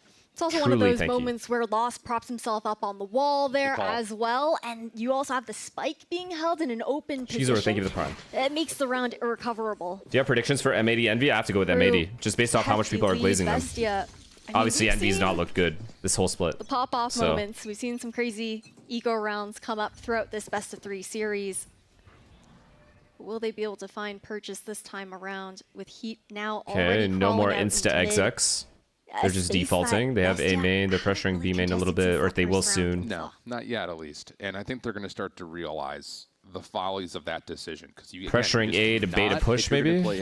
Or are they trying to bait the knife? One-dimensionally and be stuck on site like that. You cannot just I think those guys just wanted to get suppressed so they can go back to A and eventually A exec. A lot of things they need to worry about. Maybe? Completely split up here. Extra steps being... Because they know SUDOWOODO's been knifing that whole time. By Crew. Knifing B the whole time. He's anchoring B as KO. Sit here and say, all right. Because they're just playing retake on B. This is the only thing you can't fucking do. Bestia establish some presence towards B before this hit unfolds, and it looks like the answer is going to be no. Trying to contact in, but SUDOWOODO still anchoring here. A great timing with that fragment as well. Now the rotation comes in here for Bestia, but look how Knights, now bolstered this it's going to be Knights. after He's probably going to be the most sought after player on that team. Or wait for it to fade. 30 seconds left. But committed towards this B execute is going to be Bestia. So now it's just down to the set of where the utility is going to fall. 3 defenders are on site. Last the first peek, not able to connect. Dante on the follow-up, no problem there. Paranoia to block the front doors. David does connect though, keeps this play alive, but the time is running out. Might be the best ally right now for Crew as David connects onto another. Follow-up shots, really well done for Bestia, but don't have the time, don't have the numbers, don't have the weapons to work. I'm hoping Bestia doesn't pause too early, at least twice. It's so tough here for Bestia. They got to start playing mid though. They got to start going mid. Having that pressuring A link, B link, breaking trip. He is in that matchup where Sentinels found so much success up even if Crew knows it's obvious, they're going to eventually hit mid. Going for some of those they got to go mid into main, trying to deny those early peaks there from Heat, so he couldn't get the line. And that's something that we're not seeing that kind of protocoling coming out from Bestia. Trying to we do see like the contention, you know, of the extremities, the timeout. Yeah, one pause is fine, but double pause within 2 rounds, I'm not a fan of. Coach, which is what they did last time. In the booth right now. I would say if I were to put on the coaching hat for a moment, Bestia needs to find some way to cause problems at thank you for the 5 gifted. Right now, for full, thank you for the 10 gifted. Why are you guys gifting so much? Moment of any particular round, they have 75% of the map in their name. You need to put more pressure to get this defense a little bit more split focus, because right now you're getting a 1-3-1 setup largely for Crew. Anchors on either site, and then 3 players floating, either committing to playing in towards mid or one of the connectors. Truly, you guys are very, very, very generous. Thank you. It's been absolutely free. And that just means that Bestia are one-dimensionally flooding into sight, and that's just not a recipe that you want to Your next yacht is funded. I don't think you know how much yachts are. I also feel like in a lot of those early round contentions, you don't see Crew over-investing utility to contest. They're more than happy to allow Bestia to cycle through. Have you ever been to Sweden, or would you want to go? I have been to Sweden. Much more to actually get onto this site. Stockholm. Yes, you do have Paranoia there within Melzer, but still, it usually requires you at least getting that guarding control first. If you're going to go over towards A, then you I didn't really get to explore all that much. Towards the deep site to get that the only down, Scandinavian take out those anchors. Country I've gone to is even with the timeout that was called and like by explored. Phonics, we have a very passive mid hold here. Where the fuck is Copenhagen? That's Denmark, right? That's Norway? Denmark? Overextends. Reed could be good with this walk down. I mean, Denmark. This is aggressive though for Jesus Christ. Player stack. And the thing about this is they don't have to commit beyond this point until they know where an execute's coming from. But at the same front, if you're Bestia, are you going to look at this, bro? Can't imagine a world are where we you do. Serious with this setup? And here's the action. Just no space in mid. They're doing what they're literally doing to Bestia what Bestia was doing to them on Breeze. 90% of the map goes away through. Okay, good good kill. They killed the controller as well. That's huge. Still gonna look to back off. They do have that shallow insert over at that A side for Melzer to make the call for the rotation. Yeah. They will be doing so through Do you remember Desi from CS? Yeah, I do. Losing less is not kill you if you're Crew. I do. Played him a lot. So even in though FPL and rank S and stuff. Of smokes, you are going to have maybe I think I played him in a couple matches too. Control on this A site retake. There's also so much pressure because they don't know where Heat repositioned until now. Being able to get that pick changes everything. The Nightfall clearing out the amount of alts here, free for the planting. Yeah, that Crew had as well. Does change things dramatically here. And just based off picks, Bestia still won this round, or should win this round. Through mid. Granted, if Crew can find a pick, I expect that Nightfall to get ripped out by MWZ. For full, thank you for another 10 gifted, man. Thank you, truly. With their cash, they may send it anyways. Just let I honestly don't know I appreciate it. Thank you. They see Taco's I appreciate it. Can't win the gunfight, though. That hurts. Follow-up and also not going to connect for Dante. Sada can only find one, and Bestia get a good one on the board there. That feels better. I like how long and like how much util they used to take that one fight in middle. They just try to isolate the mid fight as much as possible. Call, relaying it to his team in the timeout to say, okay, they've been walking down mid, getting that information on you guys. That's why the Floods have been so comfortable, able to swarm around those plants so quickly, or even just deny the actual My bet is looking good. Who'd you bet on? That site in general. What's your favorite country you've traveled to? Big. Probably. Bestia will continue to stay a bit more Probably spread Japan. out I'm gonna be into honest. these rounds, looking to see Iceland was fucking amazing though. Space crew want to capitalize on, but they take a shift this time. I've been very blessed to be able to like go to these countries to compete. Convergent paths at the ready. Post-plant Viper's Pit could also be a big boom. Copenhagen was great as well. Denmark, I guess, was just amazing. Istanbul was fucking amazing. Reservation in terms of the timing of these hits, often moving in the last 60 seconds or so. Korea, yeah, for soup. You already have also. Check in with me if you go to Quebec. Posted up past that toxic screen, so no opportunity to even get a comfortable lurk up into that side of the map. I like this idea here from Bestia. See if you can put some pressure onto the elbow. There's a trap play set up though. Mido, thank you for the tier 1. And Dante still holding a very... we good. Like, trust me, you are the last person I'm checking win with. If I go to Quebec. I like this trigger discipline. I love it, actually. Yo, chat, is it me or does no one fucking clear this spot? No one is clearing this spot. I swear it's like the third time I've seen this spot go uncleared. Between a rock and a on an A split. Got lightning shooting all over the place. Nowhere to go. And that's just another. No, just you? Really? Crew setting it up differently, and it works out absolutely. No one clears this, I feel like. That's a great trap play there. Unless it's like a lurker walking up A-Link, there's no... When it's like a heavy A-Link hit, people just don't clear the spot, it feels like. We've seen the adjustments coming out from them. I think what else is kind of crazy is just how much Purple, thank you for another 10 gifted. gifted. Put on B main on his thank own. You, thank you, thank you. Absolutely. A part of me kind of wonders if they are. If you come to Delhi, message me. I have a mention there you can stay at, and I can send a driver to the airport. And heat on See, like, I know that you're probably being very genuine, and you probably are a great dude. But how the fuck am I supposed to trust that? There, huge information for crew. As someone that doesn't know you. Signal for SUDOWOODO to look to back up, but even then, they know that Bestia, they'll look to maybe like re-explore, you know what I mean? Cut noise. Like from my perspective, that's scary as that sounds scary as shit. No. I think some of that is due to the fact that again, there's just so much ability for crew based on their comp to slow up the impact that Away Lake can have. And we saw the trademark trap essentially 3 players in the last round. Knife stops the ability for a quick hit. Flash just to check, and there will be. If you come to Kentucky, I can get you a horse. What the fuck are we talking? Are you guys really this bored? This game is actually decent. Of like, what are you going to do to get through all of your utility? You have to show us something. Oh man, they were trying to even fake over at B, and then it ends up being that null command pop there by SUDOWOODO. So now it's on to Heat to connect, and after map number 2, you know he's good for it. They're legit chilling. Nightfall also coming through, and we're in the last 30 seconds. Insta fatals as well. Like, it's so hard. You can't run fakes on this map either if you don't have mid. I don't know what map you need middle. You just need mid. 5-man A pop, 5-man B pop. You are literally just purely gambling. Thus far, again, it's been a different crew that we've seen since the reverse sweep happened up against Sentinels. Looking much Purple, thank you for another 10 gifted. I don't know what's happening. The board. Thank you. I do think, though, for the side of Bestia, again, this composition doesn't do many favors for Taco Leah on the attacking side to try and get him onto those sites. Like, it's a very unforgiving role that Taco has to play on this map of Summit, trying to create that space. If you come to Cali, I can give you my Helix Phantom. I would come to Cali for a Helix Phantom. I'm not even kidding if that was even a possibility. Like a little QR code that I have to get in person. There's always some sort of a cycle of a smoke being tossed through. Need that. Again, throwing a challenge onto Bestia of you have A2, to thank you push for the prop. through this. You have to commit if you're going to commit. You have to spend everything if you're going to commit. So things like fakes, these little cute plays just are not working out right now for Bestia. And they're back over to a save with just 2 rifles that can be afforded. And we haven't even seen it feels like a spike plant since the first round.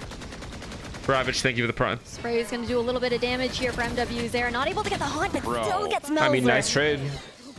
I get it. Again, we're still on like a limited purchase here, but just the fact that nothing is working to even come close to seeing a spike site. Chat, I'm not gonna lie. This is actually kind of like a this is a good feeling for me watching this game because I was playing ranked on Summit. Like I have played a lot of ranked on this map recently, and this is exactly what happens to my teams as well. We just get stuck in A main, and everyone's just looking at each other with their guns out, just like. What now? Should we re-hit in like 10 seconds? So, I mean, I'm glad it's happening to them as well. On the side of Crew, Bestia looking uncomfortable here on Summit. We see the ideas that they're trying to make work, especially with some of those A pushes. But again, I feel like with the positioning that we're seeing, those prowlers being thrown out. Innate. Is it innate? Thank you for the 5 gifted, brother. It can't get deep enough. Thank you all for the gifteds. I don't know what's Purple. Thank you for another 10. They're more than happy to back up into garden, play the box, and then at that point, okay. Can you tell me what you do for a living? I'm genuinely curious. You're trying to cross through your own toxic screen. Like I know. You don't always know. I know you got into an accident, but your company is still paying you. But which company is this? Is this Google? I mean, Bestia is having a hard time getting. Are you a senior employee at Apple? What's going on? Do you own a gambling website? What is it?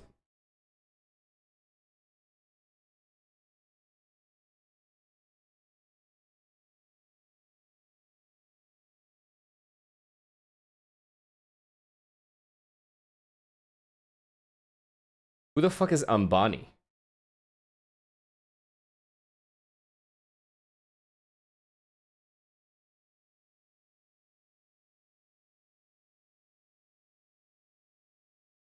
Showed previously, right? So kind of relying on Indian some billionaire? of that previous conditioning and hoping. Now they'll just a regular employee. In some ways. Where at? Also because a regular employee at like performing so well, but attack-sided operator to come out here for Taco Leah. I'm not mad about it with how aggressive Crew have gotten, especially into mid. Could work out into this round, but the op's not going to be posted up there. Yeah. JRK, thank you for the prime. You're also putting your operator on who's supposed to be your entry. My next question is going to be, what does your dad do? Just for now. Or We'll mom? toss it away True. later. It's very true, but it's still just one of those things like... Are you set for life? We're really searching for something right now, if you're Bestia. Once again, 1-3-1 split here for Crew's defense. Full control of mid. Heat gonna get a chance. It's fine. Just push them back in mid. Connect. You need Smoke mid. will block. And Les is holding onto a paranoia. Are they gonna try to stack through this? Yeah, they're stacking. It's so obvious they're gonna go mid. It's again, they win the fight. Okay, traded, but it's fine. This is also this is good for Bestia, honestly. Resurrection also off the table with Lost Fallen. Because they get a lot of info off this as well. Doing great right now, guys. That was just a little hopscotch up in top mid. Don't All worry right, about back it. to the 5-man A hit. Or 4-man. Still posted on the angle though here for Taco Leah. Hasn't seen anybody cross over. Has to win this one versus Heat. Yes. Has to. Nobody What did Alim say? with the toxic screen. Still trying to creep onto site. Zera not going to be able to find one, so there's that switch from the weapon. He'd able to find the response, though. Viper's Pit finally going to come through, and now all of a sudden, how do you clear this? You've got a knife, fragment, flash for SUDOWOODO. Hello, streamer. Are you Everything actually else not will have to watching be the done Fury the game? I am. old-fashioned way. I am Two watching will the be Fury revealed. game. Probably. Everyone playing in the pit Fury here at for 2G, though, I Bestia. can't believe this is happening to me again. Here comes the play. Nightfall going to be used from the offense to, again, just stagger the time just a little bit more. More spray, more spam, nothing connecting. Crew is dealing with some difficulty right now. The effects of the Nightfall will We got fade. a wonderful game ahead of us. Alim is actually Dazzler, Flash comes through in the close corner. Alim is Not able to find Dazzler the one for on Fury. top of us, not able to find the pitch. You guys, I know he is literally like Inspire. He hates this team. Why are we even pretending at this point? You don't fuck with these guys at all. Stop pretending, all right? User wasn't going to be able to get that fight for free. I love Furia. Now, No, you it's about don't. Trying to chain these rounds together. If you're a Bestia fan, it's been tough to get onto those sites. Once they can get into the post plant, they do have really great. If utility 2G in wins their that game, arsenal sure, to be able to lock things down. You're gonna tell but me it's you're gonna been be breaking upset? through Like, that's been oh, the problem. is that what you're gonna do? Oh. Can you start putting it together here in the backside of this first half? Feel like you kind of need to a little bit. Convergent paths are at the ready for Taco. Resurrection still ready to fire away for loss. Not a chance. Once more, that conditioning at middle is keeping Bestia very interested, but an early prowler through the elbow will allow Taco an angle. Can you guys stop hating on my boys? Check this. Yeah, he will. Follow-up angle from Zera was there, but they can't find the first blood. Will stay full force. I just don't believe this guy at all. Just don't believe this guy at all. Elbow control. He does not fuck with these guys at all. More than happy they cut to him. get up there for Crew because they still cut him, have that and then that's it. Hasn't been dealt with. The trademark consistently holding that space for them. Here's a unique look for Bestia. First time we'll see them move their way in through the B-link. Perful, thank you for another 10 gifted, man. This is a really important contact, and Dante caught in the middle of moving. Relay bolt out just to stall. Much. Help is here from Les. Holding on to the paranoia will spend it. There's the paths. Does not affect much of the defense. Sadak able to find one from inside the site, and he's not done yet. Yep. Still has the flash to delay a little bit longer. But Great smoke, by the way, from Les. Intended to. Actually a god smoke. So now you're dealing with a lot of problems right now if you're a Crew. Resurrection coming through for Taco. Bestia able to work their way out the front side of the site, but they're still not in a position to get a plan off yet. And all the defense for Crew are here. We're down to the last 20 seconds. They've got to make a move. And there's no more utility left on the side of Bestia once this plant goes down. They're just ready to flood. Oh, Taco stuck between scopes. No, that was the round-winning kill right there. Gives the numbers back to a 4v4. Now the retrade. Wait. Not under the slide out is Dante. So they're able to find one, but falls, leaving it to Heat for the 1v3. Really difficult to work your way through with the scope. Able to see the backside of one. Headhunter in the corner could potentially still come through. Melzer on his right. Not able to find the initial shot, but connects onto the second. Now to the 1v1 with David. Sees the elbow, sees the shoulder. Can you connect? Doesn't take the first shot. Second chance. Wow, not going to happen. David swing. saves it. 7-4. Nice wide swing there for David to ensure round. that round goes into the favor of Bestia. Last round before he swapped sides now. And the ultimate economy looking healthy here for Crew. Bestia. I don't know if it's just me or does it feel like this half has been going on for like a long time.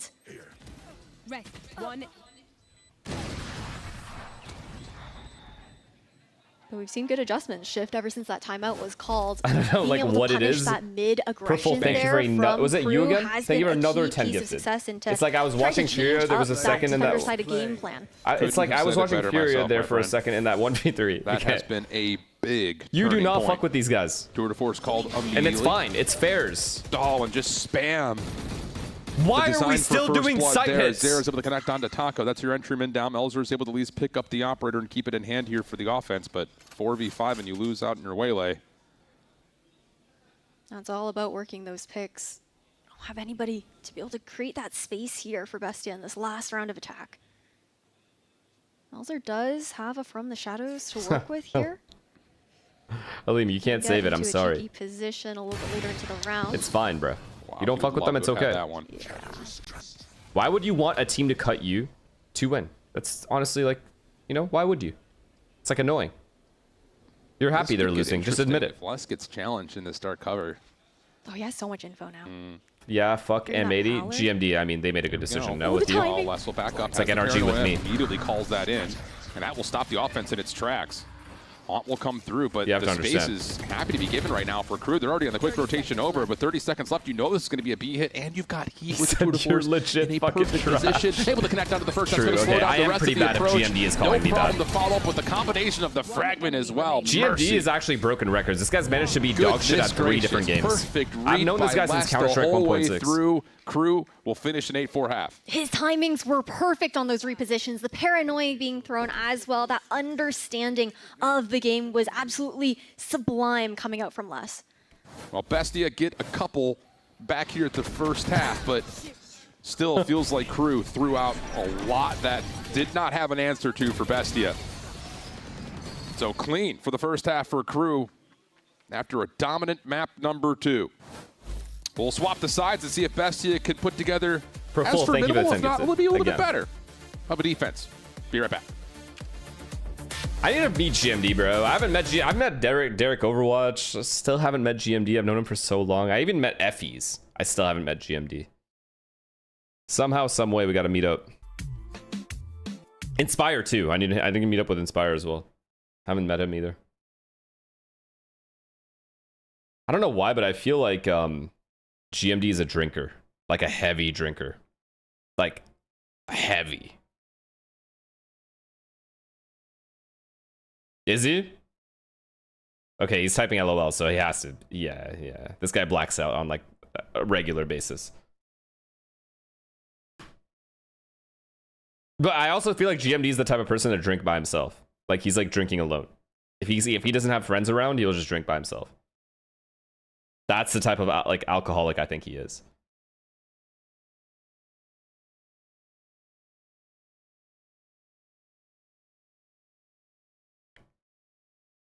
It's okay, GMD. Let's drink together, bro. You and me. Can I request something? What's up, man? You can request whatever you want. You've gifted like 100 subs here. What do you want, man? It's got to be something realistic, though.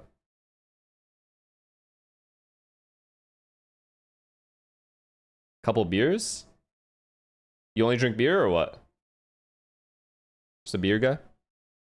Just as solid as what we saw from Crew through the first, well, plethora of rounds, especially considering they came back after the Thrifty in round number 2. That really just set a the tone, conversation whenever you're free. You come to my Discord and message me. Composition Sure. at the very least for Bestia. Everything okay, man? That Sage, I'm looking at Loss to be able to slow down the We can take entries shots? there coming Okay. in from Dante.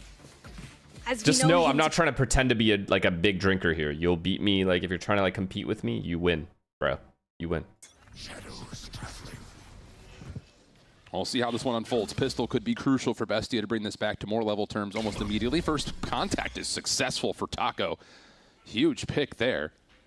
And it doesn't really reveal any of the rest of the defensive setup until Les and Taco both fall. Now all of a sudden the defense weed? is kind of entire straight. No, I've smoked weed like twice in my life. Both times I went to the one time I went to the fucking ER because I couldn't breathe. Inserted into elbow. So not doing that aware anymore. of the fact that there isn't that mid rotation coming in onto the flank. Makes it so much more comfortable for Crew I mean, this guy's to just get A-Link. It's hard. situated into this post-plant scenario. Doesn't have to worry about anything. These guys are all good in the bomb site. Especially with an opportunity for Heat to even go for a backstab if he wants. No paranoia either. Well, timing of this is going to force Bestia to have The to hard play this from the retake, I'm not front. gonna lie. We'll get them Very over to hard space retake. On top of the front of the A site, Les trying to cut things off before the smoke Wow, comes through. they're Able to low find as a lot well. of damage. GG. Impossible. Dante playing behind and is able to I connect think Crew once just win more now. through the smoke. Leaving it just to Melzer. Not a lot of health to play with, not a lot of time to play with. All because they got eco'd. All At least because get one more Bestia get back, eco'd so the second round. At least something to work with here, but not going to have time to really play for the defuse. So good pistol for Crew, especially considering how things started off for Bestia through the middle of the map. Jen, Very thank you much for the so. gifted.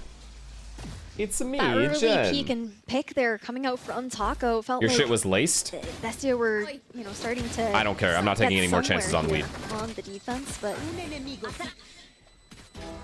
thus far, we'll have to see how they Bike, look to thank you for the tier continue 1. to An approach. authentic I wanna know if- DO, thank you for I'm Prime. looking forward to seeing what kind of aggression we'll continue to see out of Taco. How I old think was I when that this happened? It does also get 28? tough once 27, you 28? know that Sadak does like to cycle that knife over at Yep. main, A main sometimes, and gives away that ruse. This time around, knife actually going to be shot out. So not aware of how many players are necessarily over there. So like 20 years ago. Yeah, it's the same presence fucking of jokes every someone time. You guys are being pushed pissing up me at off the with these very horrible Yeah, that's jokes. all you need to You're gonna know. make a If joke, you're at least Crew, be know that original. You're fighting into classics, so they're going to take their efforts immediately over towards the backside at mid. Bestia will back off that angle at A and try to quickly retreat back over to B. David is in a lot of trouble here. And, whoops. Couple will fall to the door or off the map, whatever it happens to be, and that will I don't be get to a it. So very why are some casual people anti-eco just round for killing Crew. themselves and not others in the game? One enemy remaining. Getting that plant down. I wonder, was the door thing to deny the orbs? Maybe. That, Do you play other games other than transferring, Valorant? Like, Abyss Tech over we were playing Chain Together recently. Something like that. Besides Instead of jumping that, I off the played map, Arc you just get Raiders crushed before by the that, doors when you Wukong want to before deny that, the Expedition orbs 33. over the I other guess team. so. And that's Only so many will fit? I don't know.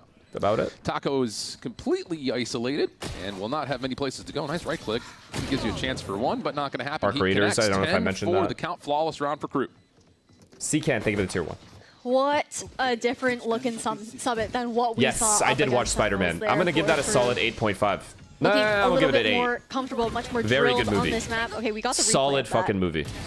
Honestly, it happened so fast that I'm still processing it. Yeah, I had to can't process lie. what the kill feed was saying. I'm not going to lie. Oh, maybe it was a little funny moment that happened, a little accident. It exceeded my expectation. Kind Me, of feels me like a too. do or die moment right now for Bestia. I was very impressed. It was good. What do you set up to try to get I yourself like what to they're 5? where they are going with the character. Quick move from Dante. Plus, you get a little bit of reveal on the fade deep. Yeah, that will give Heat the angle. Prowler out just to try to see how much information you can gather. I can just insert Heat. It's fine. Honestly, Crew. Now this is how you play Summit. The back and forth and middle. Position at bend. I think what's tough for Bestia as well is Crew are more than happy to completely disrespect the toxic screen that's being thrown out in mid by David. Pushing forward for a lot of that mid control to get the 7.5 for Spider-Man, 7 for Odyssey. Not allowing Bestia 7 to for have Odyssey. That That's 7 more than it deserves. Yeah, and that's huge. Just to be able to come and reinforce this position, knowing that that Prowler early doesn't really give you much. But with 50 seconds on the clock, Crew are going to take their efforts back over to A main. They're going to have to re-clear a lot of this position before they can really make a dedicated move on towards the site itself. Heat looking to possibly be isolated as there's still 2 defenders that are keeping their focus on Bend. Oh, the timing is just so exquisite for Bestia. Zero will find one, though, as the door will shut. Low numbers, though. Not that much util either. Actually, they have a Molly. They have Tether. Prowler. Bestia looking to regroup into the retake. This flash can be godlike, bro, if it's timed correctly. Flash in hand just to deny that initial flood out from Cave. Haunt available here for Chubi. Oh, wow. Huge, David. Great awareness. Try to force something right there if you're Crew to get this post point a little bit more safety. Did they already throw the flash and there was no one there? As they do that now. Oh, he was hiding. 2v4. Sadok able to find one. Head of a swivel, able to he get can the win. second. Maybe Oh my god, I thought he was going to pre-fire that guy. But too many to deal with, and Bestia will get the 5th round. Sadok got a lot more than we expected, though, with the flood that was being pushed into him, into that post plant. Now, Bestia, sure, they get 5. But again, we need a little bit of problem solving to come out because it's still not quite. Can you help Eat Machine? He's having an existing crisis. This kid has a crisis every single day. They had the numbers advantage. What's the crisis this time? What's wrong with Eat Machine now? Peaks, again, I feel like we're seeing so much value coming out from Full, thank you for another 10 those gifted, man. bloods Thank you. with the Stop way that they're gifting, bro. working Enough. mid-space. Truly, actually. If you work a regular job, you're not like super rich, there's literally no point. I promise you. Also, the awareness of, with this composition, we aren't often seeing Lost throw out that Sage Wall early or Is anything Expedition like 33 that. fun? I will recommend it to everyone. So you always have to It's dedicate so good. players to these areas of the map. Very true. Little dash in from Taco lets Melzer get the isolation for the first blood. I almost focus on the diving waylay. Bestia can win 2 in a row. Lots of damage to Taco, but is able to still get himself in a nice defensive position. As the follow-up is perfect. Really good cause and effect showcase there. Taco setting with the first blood and then following to clean up the rest of the action. And now we've got a 4v2 tough situation for Zera to Heat to even think about approaching. Still have Heat, though, reposting with that operator. Wukong or Expedition 33 story-wise? Story-wise, probably Expedition 33. They I was can way just more run into down it. the clock here on Crew. The smoke goes out as well. Teleport's ready. At this point, Crew, they just want to see what they can maybe work here on the A side. At the same time, all things considered, wouldn't be mad if they just go for a save to keep the op in hand. Yeah, absolutely. I mean, Cash is starting to get a little bit tight. What the fuck did discombobulator just type? And okay, now all of a sudden you go from looks like an impossibility to a very winnable situation thanks to those eliminations. David will get one in response, so Heat will just play behind this. Holy shit. Rendezvous out the wrong That time. guy does not give a but in fuck. the wrong position, I should say. To continue this forward. Another able wide to swing switch from out David? the op. Maybe a chance to still isolate. Able to find the first out of the 1v1. It's Loss on the other side. Can he bait the peak? 9 seconds going to commit.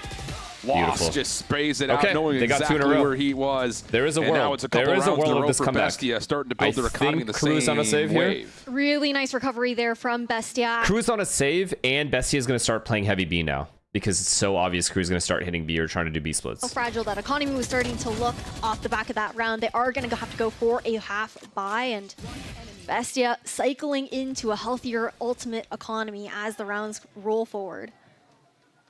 Golden This is a Kappa? big Let's fucking turning go, point baby. What this map can start to look like now. Economy for Crew. I've never known what that means, whatsoever. but You're I'm getting down. close to things like Nightfall, possibly Tour de Force if you can soak an Orb and an elimination of some sort. So there are opportunities in this round to make it competitive, but for Bestia, you're starting to trend in the absolute Means right nothing? direction. Okay, fairs. at the exact right time, because I'll tell you, if they lose out on that round prior, all of a sudden things start to get really hairy because you're starting to put yourself decent amount of delay here. Sage slow score for A-Link, Sage slow for here. Absolutely. Viper Molly for here. I like this insert here from Crew. They've got heat on the elbow line. A good spot to maintain that information. Wall goes out, so no opportunity for a lurk up. So the team, though, going to go not breaking the wall is pretty crazy when you're planning to hit B. But okay. Timing of this execute is going to be very important right now for Crew. We're able to get in towards B main, but Taco's able to connect on the wall. How did he not get that kill? He will be pushed off the angle. Overdrive trying to keep a lot of this defense pushed back just a touch while the spike makes its way on towards the site. Defense rotating quickly, but they need to work their way through heat. Spike planted. Who will have to give away that angle as David finds a way to get back into the play. Now it's down to the timing of the retake. You do have paths available here for Bestia. This could get weird. Good Nightfall. Unless they completely avoid drop. This can get weird. This just slows everything down here with 3 being hit by that Nightfall. Still gonna have the dash out by Taco. Surely you throw these paths through main. Wait. Heat's able to connect. This may be running out of time. He finds another one. Wait a second. Crew's able to turn this into a huge boon. Oh my goodness. Bestia just gets caught on sight right there. And I would say Crew probably can't even believe it. Ghost, thank you for the prime. The Nightfall timing is exquisite, but to not throw the paths out to try to retake is so surprising. I mean, I think they were just disrespecting Crew too much in that round. I think this kill was too necessary, man. He can't miss this kill. Not feeling that they needed to invest that, or maybe not wanting to. I mean, these are just nice shots as well. Because it wasn't that full buy round, but damn, he's just gonna regret not ulting there, Waylay ulting. But I mean, 11 rounds what now line do you even ult? Even if he ults A main there, there's a guy drop that they don't know if he's there or not. Heat's sitting here like, yeah. I guess they could have ulted he was A main. Stuck for a moment. It looked like he wasn't even going to get a chance to get. He could have ulted like this, the post plan at B. maybe, and then rush to clear drop. So now, maybe once again, economy switches hands. Bestia now on to just Sheriffs, but Dells were able to connect for the first one. Nice shot onto the second. Oh, mercy. One more possibly over the middle of the map. Never mind. Melzer no one's will waiting. be shut down. No need to Numbers wait. still with Crew, but at least you've got loss with the only rifle on the rounds. Maybe gives you a chance. You played Witcher 3? No, I haven't. Full, thank you for another 10 gifted, dude. Saw the vision there. I don't know what's gotten into you. That 4-player fight after the wall drops, but Crew just waiting in the wings. I appreciate Loss in a 1v3 scenario. It's a question of if he's going to be able to make this work. Bestia need all of their rounds, but they also need the weapon. Stray like a cat. It will be the save that he opts for. Resurrection is going to Stop be available milking him for into the next gifteds? round I'm if not. they can- if I've Lost literally can told either him find a not to pick or gift. Bestia fight for one of the orbs on this map, but I can't control what you do. I can only control what I can do. We have or I Convergent do. Pass at least available into the next round. Could cycle into that null. Finesse with abs, thank you for the gifted. That Nightfall is there. purely accurate, For too. Chuvizine. See, now that's a Part of gift me wanted to say the null command because Sadok's got that in his that own I can pocket. accept. It just feels like that round that the Nightfall gets spent for Crew at B and we don't throw the paths out could have been a major difference maker in this map. Because at that point, you should be more than happy to trade those. Wish ults. I could play ranked. Yes. You in ranked some more free elo. What rank are you? Regardless I ain't of the never seen decision, your the fucking name, situation so I know still your stands. butt. 12-6 the count. You know what has to happen. And at least you get the save of one rifle, but money is still going to not feel great. Yeah, you still have a Guardian in hand for David on regenerative armors. You have light armors pretty much almost across the board. Plus, you're still dealing with that null command like you mentioned, plus potentially a Nightfall on the other side. The Again, disrespect I see in this chat about my it's skill starting to snowball a little bit. in this And we're gonna try to this play for video a trap game play here with the blows me paths, away sometimes. And that's You gonna guys lead got to be not capping. much of anything besides some B main presence. Awareness that there's 2 to 3 players posted. Surely you check this, and you do. This guy just said, "Wallah, I All of clear that you." just to He's get a willing couple to go to players forward, no jail. command down. Not Taco's jail, sorry, completely hell. stopped trying to run for the hills. He's trying to. And He's we'll get willing through. to go to fucking Spam through hell. the smoke will connect. Les now on the lurk over towards the backside of the B site. Also covering his tracks, but David responds. Trade is there. Just down to loss. Dollar thing for the prime. And what started with an exclamation point will end with a whimper. Okay. Crew, dominate I did map. not pay that much attention to Summit at all, but that's on you guys. Honestly, you guys distracted the fuck out of me. I gotta start like not talking to chat. Because I don't know what the fuck just happened. I was trying to hold B.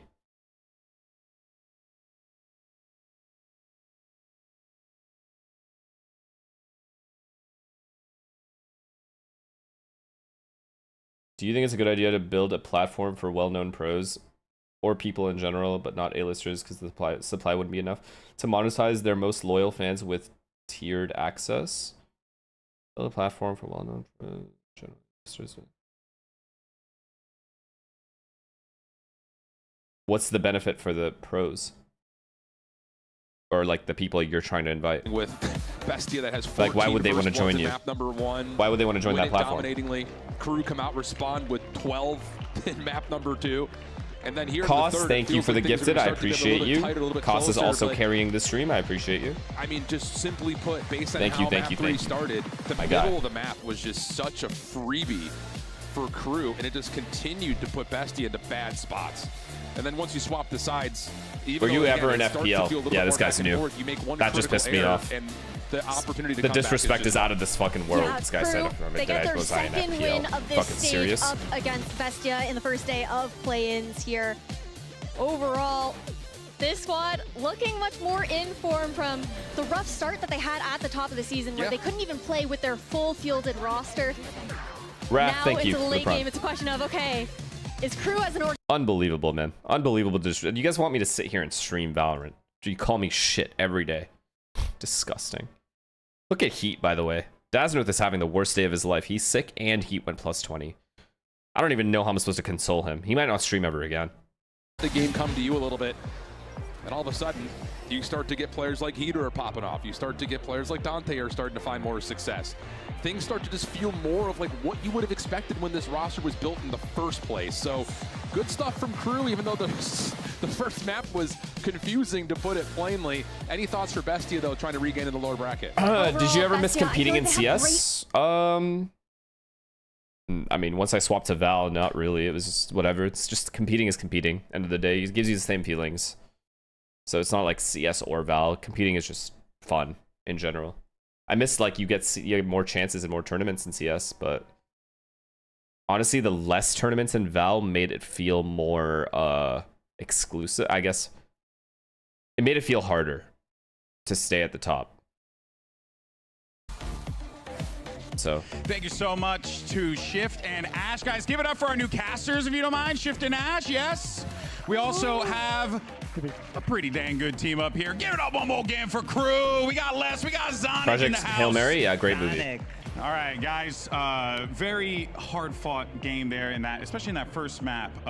Breeze certainly caught you guys off guard. Les, what was it about that match? What was it about Breeze in particular that was a little bit challenging for you guys to overcome against Bestia?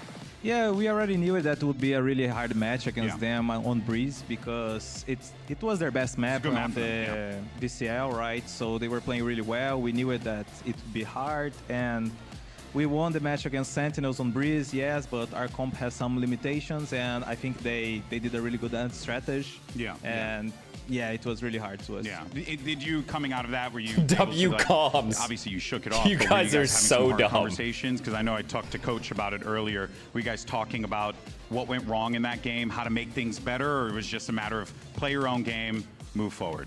I think when you get stomped like that, you cannot talk so much about the map. Fair. You know, you need to just go forward and just forget about it, and let's talk about confidence, because this is the most important. You cannot lose confidence when you get stomped. Yeah. You need to get back to the match. So yeah, this was our conversation. Yeah, now Coach, I asked you earlier, I was like, what are the boys English need has to do? gotten What's so going on? good. You said, gotta wake up. They need to find themselves in the server. They did so just much better. Yeah. Who were you really leaning on? You mentioned Dante, I remember. I think you mentioned Sadak as well. But overall, how do you feel about the team's performance coming out of that map 1 when we last chatted? Yeah, I mean, as I said, we really needed to wake up. We felt like we didn't get to play the game the first map. Yeah. As Les said, we were it's impressive how good it is. 3 years ago, that's what I'm saying. A lot on the maps. Kaylee Buttface, thank you to tier 1. Things more in terms of communication and confidence and trying to establish our own game.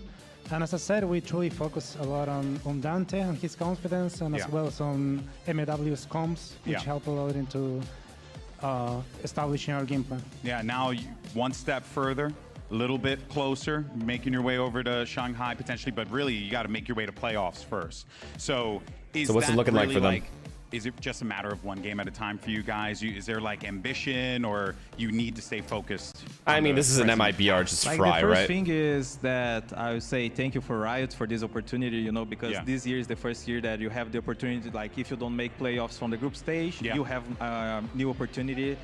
For me, this was really grateful because our Latin teams, we don't have so much time about the visa, you know, so this opportunity was a huge game changer for us. Yeah, so, and for Bestia, you know, for all the teams. Yeah, for everyone. Fairs. It's a really nice opportunity. I think this year I didn't look was at it that way, but yeah, really good that's year true. about like the tournaments, you know. Yeah. And about that, our what's your prediction for the next match? M80 2-0. Game by game. I don't have a choice. Envy have not given me no reason to have faith in them. One of the hardest game in the. Hey Daznirth, how you feeling? To block into it. Hey man, well look, we're looking forward to Hope seeing you feel that. better soon, man. Congratulations on the victory once I again. miss Guys, you in give it ranked. up for I need you in Crew, ranked. if you don't mind, and that will do it for us here. But don't worry, folks, we got one more match on the horizon. It's M80 versus Envy. Brazzy, thank you for the gift to the Daznirth. Daznirth.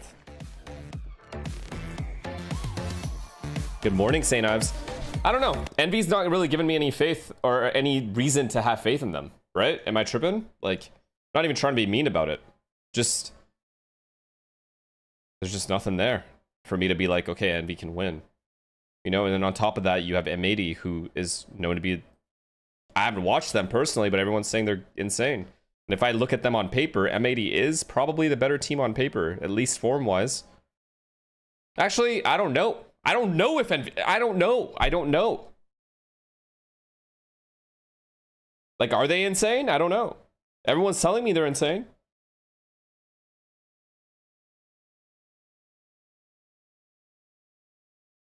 They gotta be insane, right? Yo, they keep playing Shopify Rebellion Black and fisting them. If I'm Shopify Rebellion Black and I lose this many times to the same team, I think I'm gonna fucking call it right there.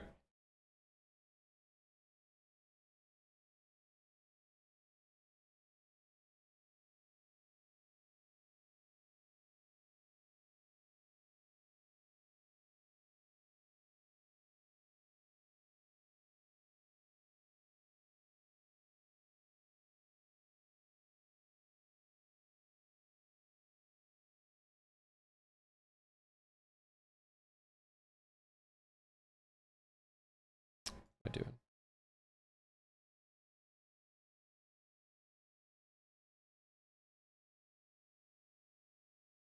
Who's Azure Dragon Gaming? Ion, Sacred, Mike, Chaotic, Vic. Oh.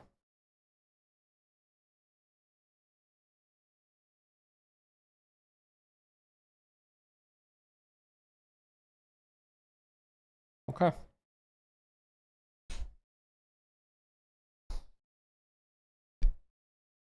Check Barved stream.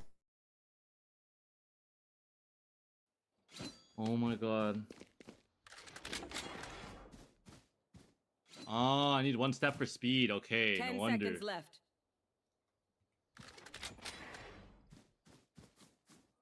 Oh! Hold on, hold on. Hold on, hold on!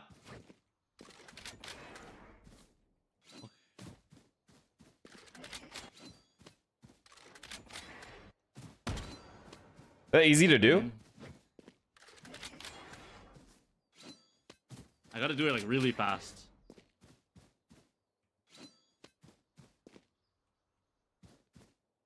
Woo! Hold on! Didn't even react to this like this when we won. Oh my god, I'm learning. Oh my god, the second one is so hard. It's still faster than the old one though. Wait, that was pretty good-ish. Woohoo! Hold on! This guy's a clown. Oh shit. What is Eat Machine doing? I don't remember who I am. Is he getting shit on? Yeah, I just got so resting on our team, that's huge.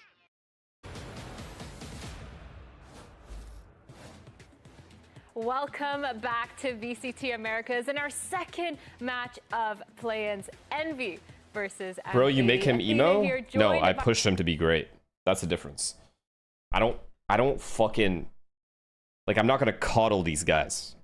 These are grown-ass men. These are grown men still playing video games. All right?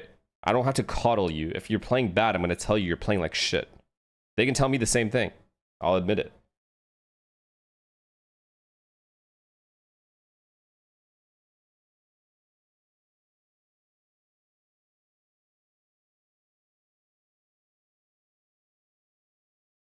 He is a child? No, he isn't. He pretends to be one.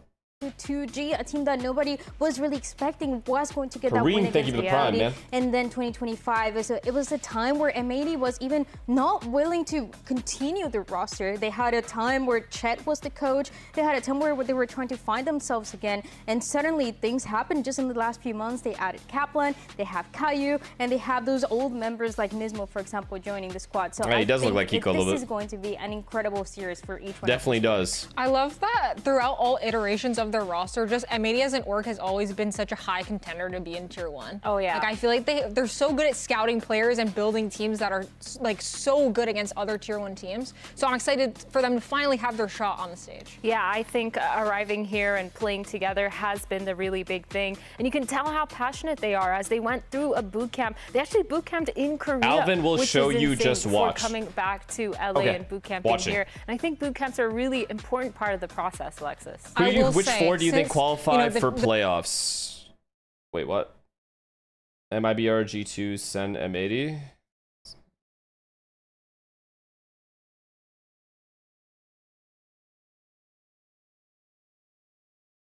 MIBR for sure.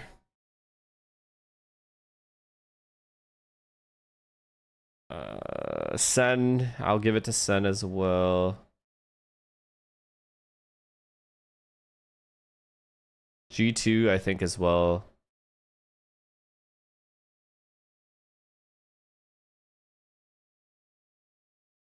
I'm gonna say Cloud9.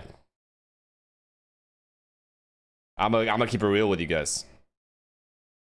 Team, but do you really think a coach can have that big of an impact? But my opinion can change based on how good I see M80 being. For themselves, but it's not the results that you're seeing against these challengers teams, but the way that they are playing. They were always so many steps ahead compared to what all the other teams were doing, and that is not to say that towards the beginning of the year they were not looking as strong. I think you're signed to EG, by the way.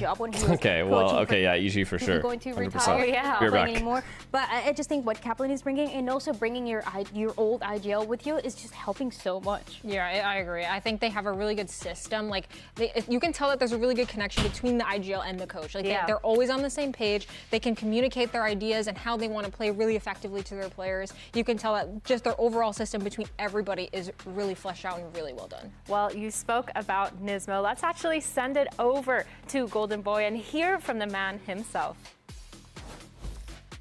Well, this is a long time coming. My friend, it has been way too long. It's my cousin, by the way. It's Nismo. I don't know if you could tell, just a different cousin from another mother. But in any case, so my friend, pleasure to have you here. How does it feel knowing that you're coming into this event with a lot of hype, an incredible win streak as well? Is that pressure that you guys are feeling on yourselves, knowing that you're one of the teams to beat and you're not a Tier 1 team? Not really, because in the last couple of years in Ascension, we've been the favorites, so we always come up with a lot of expectations, so we're pretty much used to it. Yeah. How are the boys feeling? How are you getting the young squad kind of like, because, you know, you've been in the game for a long time, but this is also kind of new for you as well, so how do you guys keep yourself kind of focused in this moment? I mean, we got a lot of experienced players like Kaplan, Caillou, and myself. Obviously, Alvin went to Ascension, so he got a bit of stage experience, but we keep everyone composed, telling them that it's just another day in the server, and you know, just have fun out there. It's really important. Well, I know I speak for a lot of folks when I say it's so great to see these colors and this logo here at VCT, my friend. Thank you so much. Well, we've learned two things from that interview. It's that, number one, all bald people are related, are all cousins. And number two, Nismo, I mean, he's had it a long time coming. It feels like he's gone through almost hell and back to get here, to be on this stage for the first time ever? It's incredible, and it feels like he has just been always so consistent. Yeah. I don't think there's a time in his career where you said, yeah, maybe there's another player that they can pick up, somebody else that can do what he has been doing, somebody that can play the KO the way that he plays it. I think he's just always been that guy, just hasn't had the chance just yet. Yeah, you never really see like IGLs that are also, I feel like, the main bragging point of their team, and playing so aggressive on such a supportive role. Just I actually have to lock in for this game, by the way. So when this game starts, I'm, like, you know what I mean? Initiator. Don't fuck around. Okay. In these rounds to like get kills for his team and like open rounds, not just with his calling, but like with his own fragging. Yeah. Well, that's very good. But Envy at least to watch M80, our if nothing else. Squad. They're on the other side of the stage today. It's not even the same team that ascended originally. The roster has completely changed, but they still have an insane amount of talented players. They had a pretty difficult you missed the Nismo interview? Far. It feels like we've... No, I didn't. This is also kind of new for you as well. Mother, but just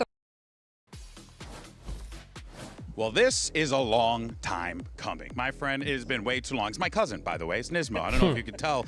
Just a different cousin from another mother. But in any case, so my friend, pleasure to have you here. Thank you for the tier 1, man. Thanks for 23 knowing months. that you're coming into this event with a lot of hype, an incredible win streak as well. Is that pressure that you guys are feeling on yourselves, knowing that you're one of the teams to beat and you're not a tier 1 team? Not really, because in the last couple of years in Ascension, we've been the favorites, so we always come up with a lot of expectations, so we're pretty much used to it. Yeah. Perfect tattoos, perfect beard lineup, perfect figure. I mean, this guy's just sexy as fuck. 10 out of 10. Feeling, how are you getting the young squad kind of like, because you know, you've been in the game for a long time, but this is also kind of new for you as well. So how do you guys keep yourself kind of focused? Keep it real with you guys. I mean, we got a lot of experienced players like Kaplan, Caillou, and myself. Owns a restaurant. Like, are we fucking serious right now? Went to Ascension, so he got a bit of stage experience. But we keep everyone composed, telling them that it's just another day in the server. Yeah. And, you know, just have fun out there. It's really important. Well, I know I speak for a lot of folks when I say it's so great to see these colors and this logo here at VCT, my friend. See, he doesn't even dap him up because he's a gentleman. He's going to shake his hand. That was probably a firm handshake as well. This guy's hitting.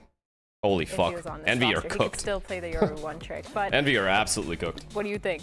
You're not shaking your head. I mean, I low-key kind of agree. I don't think Yoru's that bad. None of that dapping shit either. He's not a kid. That's a man right there. That's a grown-ass fucking man right there. And Envy also is not that bad. I know they've had a struggle. You can see in the strength of schedule here, they've been losing a lot. But for me, when I'm looking at this, I'm thinking, well, they actually kind of started picking it up. I feel like after I'm Gamba on M80 to Champs. Damn. Against MIBR, Champs is kind of crazy. They were really struggling. I think that's an incorrect Gamba, but that's just me. Their play style. They although I haven't watched them, so I can't. But they're facing I don't know. Leviathan. So it's been kind of a struggle. You might be they right. win against Furia, and now they're facing the no one. So I think and do you wonder today, why chat says you're on Grinder? Short... Look, dude, I'm comfortable enough with my sexuality to call a man sexy as fuck when I see a sexy as fuck dude.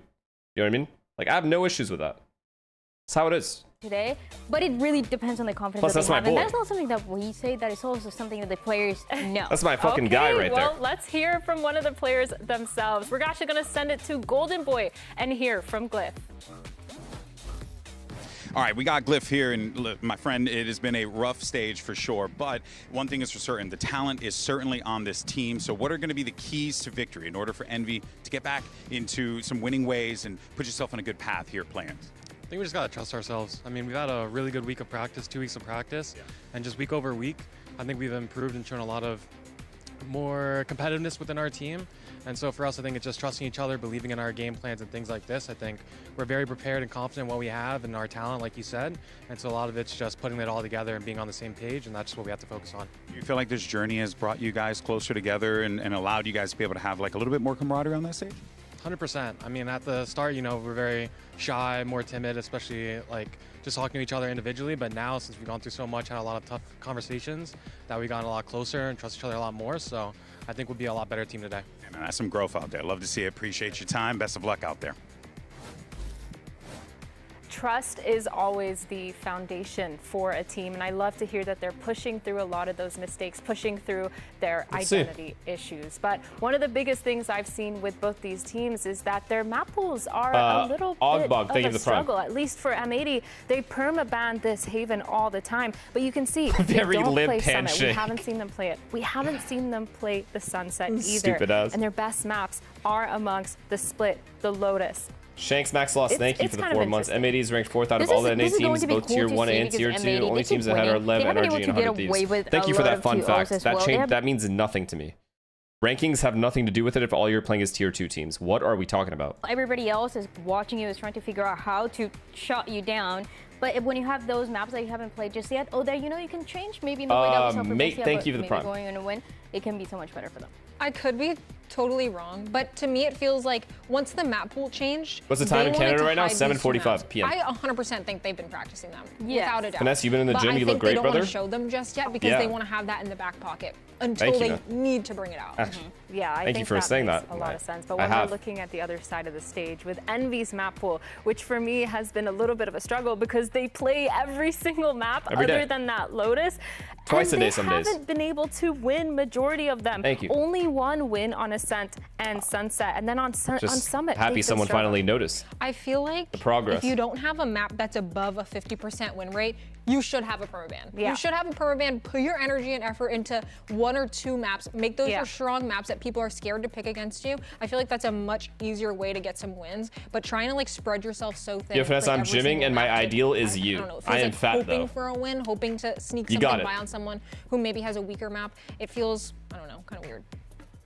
True. Weird is a very good way to say it. And I think the teams are starting to get ready to get on this stage. But real quick before we go, I want to know what you guys said about this game and what you think the predictions are. We're not going to pull up the predictions. Yeah, chat, one of the funniest comments I've ever seen when I like look at chat, someone said, Finesse the type of guy to close his fridge with his hips. And I actually do that sometimes. So now I think about that every time I do it. Every single time. Like if my hands are full, like shit, I gotta, hip check that. That's from when they first ascended, but now they're up against a challengers team. In theory, they should be really confident going into this matchup, given they've had this entire year to get really comfortable on this stage, in this environment, in front of fans, where M80 has not had that same opportunity. Do they have what it takes to take down what everyone's not gonna lie, you let us know things that the CIA couldn't get out of me.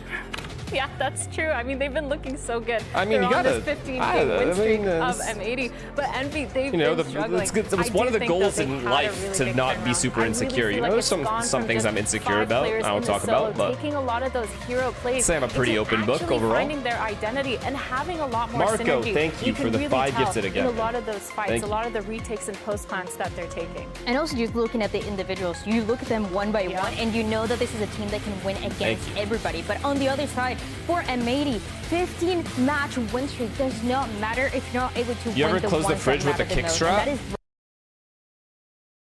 I think I've kneed my fridge before, like to close it, like just a little knee tap. Kick though, like with my foot, no. Changing a little bit, they have that third chance, especially looking at a player like Nismo, looking at the revenge as well, Kaplan and Caillou going back to his team, working together and getting those wins. And Batters, thank you for Tier 1. If you guys don't know Bonnie, I think you're going to love him. He is incredible. He's really humble, really sweet, and just a guy that can completely turn around. Can we just take a second to appreciate this music? That is thank you. We love this.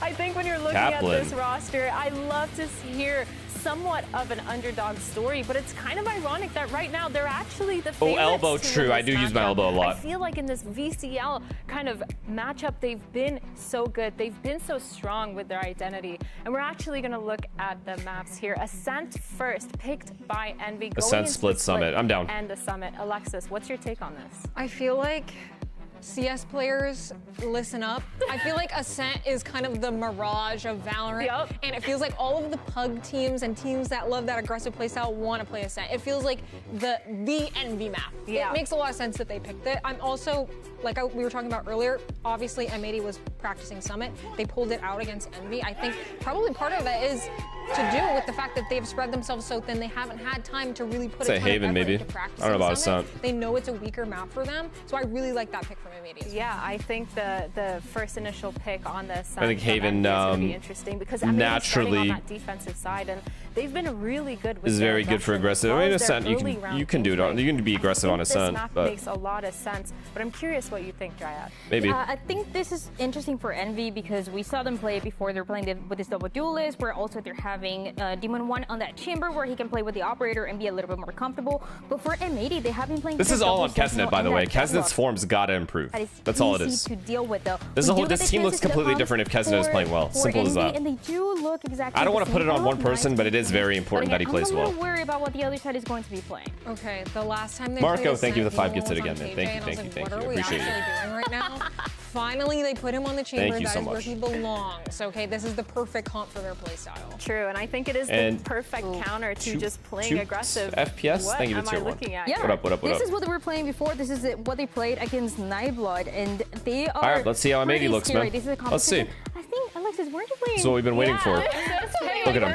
Blue eyes as well. Are we serious? In your history. Yes, and do you know whose VODs I was watching? Oh. Mr. Nismo. I love his deadlock. His gameplay is so fun. He's just insane at the agent. Yeah, that is so true. And I think you were really good too when you were playing. Are you falling in love? Our teams Falling. are actually I've locked fallen. in. So let's send it over to Brother? Bren and Emily for the call. This guy said falling. Minute. Where's my bold co-caster? I finally got rid of him. Hello. This is crazy. M80 versus Envy, though. This is bound to be an absolute banger match that we've got on display. M80 as well. And everybody's kind of talking about this M80 squad. They are really the best of Tier 2 going up against this Envy squad that is essentially the ship of Theseus. It's not the same roster that won Ascension, despite there being so much significant history between these two organizations, between these two teams. And we start on Ascent as our opening map between these two squads. Yeah, M80, they're going to be. Let's watch Inspire. No, we'll check in here and there. They don't want their win streak. See him smiling. Highlighting so much to come to an end. They want to do whatever they can to Nismo ensure deadlock. that Deadlock it's not Cypher. I just missed stuck this in Tier 2. comp. They can't only find success there, but can bring it into the Tier 1 stage. Definitely agree. Deadlock as we get Cypher into it. defense. Opening pistol round. It's going to be a Kazi, thank you for the tier 1. Envy, I think, trying to get through the double center util. Cypher and a deadlock on the defense. It's a good map for M80. They have a lot of Net ideas. if they commit. Stun. Really gearing up for things here. Looks like a bit of a faster play, but It's fine though. Envy's just gonna bait util. It's the only choice they have. Go back and forth between mid and cat. Whoa! That's not It's fine. ideal. He's really good looking. It's fine. That ledge. Getting stuck on that. Shit happens. Bit of default, and listen, this is Envy not messing around, not slowing down. Paranoia might slow them down by a smidge, potentially buying time for the rest of M80 to get in, but SPZ Wow, the rotates are fast though. The rotates are very quick. Chill, take your time. You've dinked one. Around towards heaven. It's good kills on either side. This is hard, man. This is hard for Envy. Very hard for Envy. Alvin boy. Dismisses and them Bonnie. single-handedly. Beautiful rotates there. It really felt like Envy had the right idea going up against this comp that M80 had been running. Really, the only thing you can do on this map is back and forth. Back and forth when you have like between mid and cat. Against this comp specifically. It looked like it was recoverable, but or they have too much info. They're just so fast with the flood and just absolutely demolish them in this team fight. You will almost always lose the rotate battle. If you just commit to the site, you get the first kill out. Get off to the right start, on the right foot here. Seeing the timer pause, don't like that. Not a fan. That's not going to be attack pauses early, let me tell you. Like, why, bro? We'll get it sorted momentarily.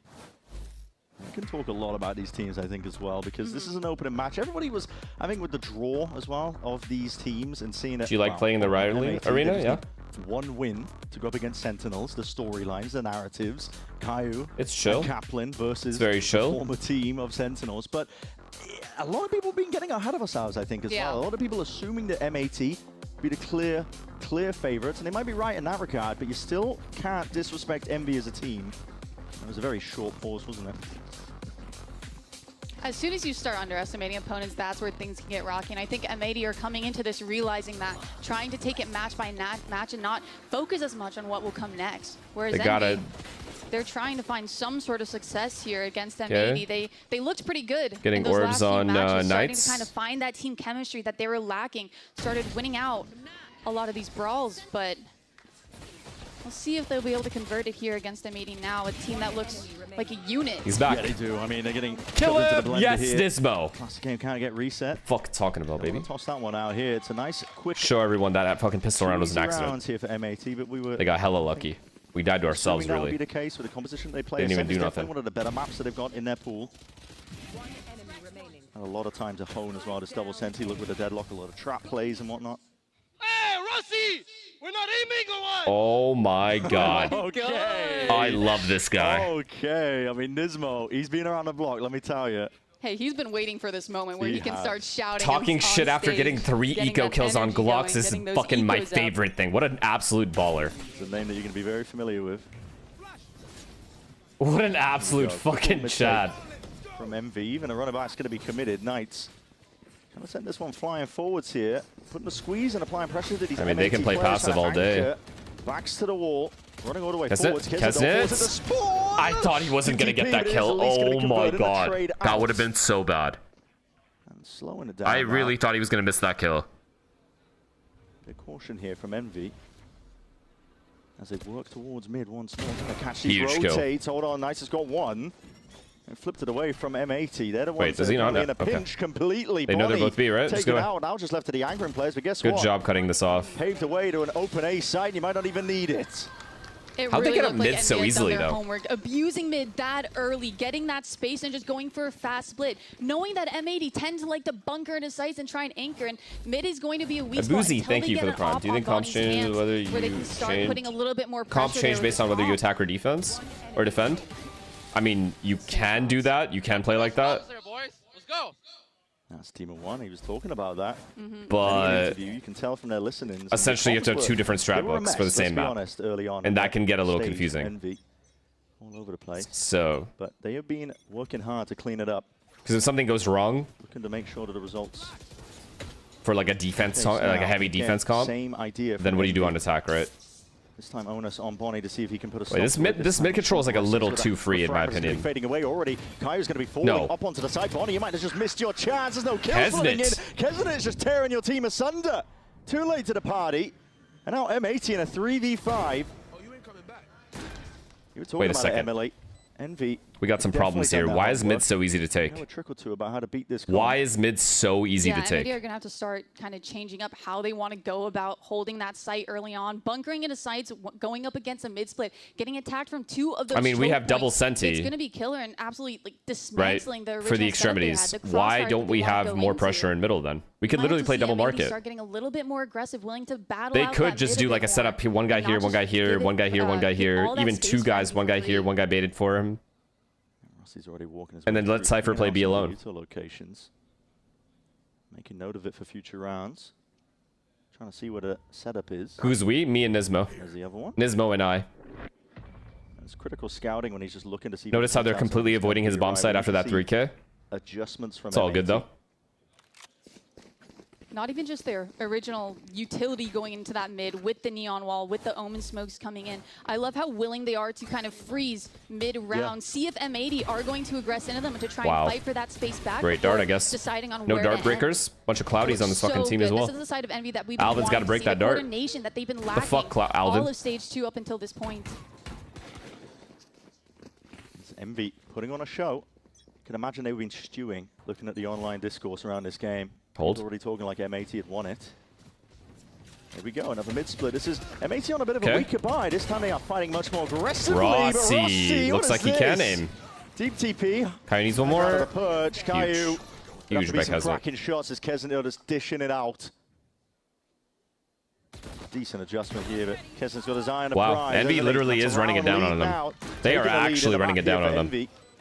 2 B splits in a row. That triangle setup there. Or was it mid, 3 having B, 2 3 B towards that splits in a bottom row? arch and 2 sitting towards that market looked like it would be a great setup for them to have. Unfortunately, they were on that weaker buy. It's tough to get things going. They did get a few of those picks there. Just wasn't enough. Great This is TP by something him, I'd I'm not like gonna to see lie. them try and To be able to help his execute on teammate their in gun case rounds, Knights though, died, especially which he once they did. get an op going to just put pressure, not allow Envy to continue abusing mid like they have been. Yeah, running a mockery over it right now. Finally got enough money Seb, in the bank thank to get you Bonnie for the to prime. top. It's a key detail. Part of their defaults. Nice setup. I like this better. Much better. I would have liked to see Cypher, but it's fine if they have Sova here with Cypher trips. An adjustment 2, trips Alvin holding close towards the market. Envy, different idea. Team 1 just approaching onto the line. He's got that operator too, hoping for the peak. While pressure starts to mount over towards B main. Take a look at the site anchors though. They're still split. Oh no. Yeah, oh no, that's a big pick. That's a big pick. Mid with Demon 1 finding that pick. Nismo's got to rotate. Someone's got to rotate. They got to gamble something. Gearing up. Cypher's separated from the Sova. They got to gamble something. Alvin has a lot on his plate. Okay, at least Cypher's back with Sova. But again, the rotates are just so far away. No Omen, no Omen ult either for Spaz. No longer now with that useful flooding forwards. Paranoia is excellent. Caillou too hard. Wow, Kesnit with another double entry on a gun round. We're witnessing. Okay, Kesnit's online. Masterclass in motion from Envy. I mean, they truly just feel like they're one step ahead of the game this time around, yeah. Bren. It feels like M80, they had the right adaptation. Put Cloudy in the server. And Envy instead go for a straight-up site hit, which is what M80 wanted them to do from the start.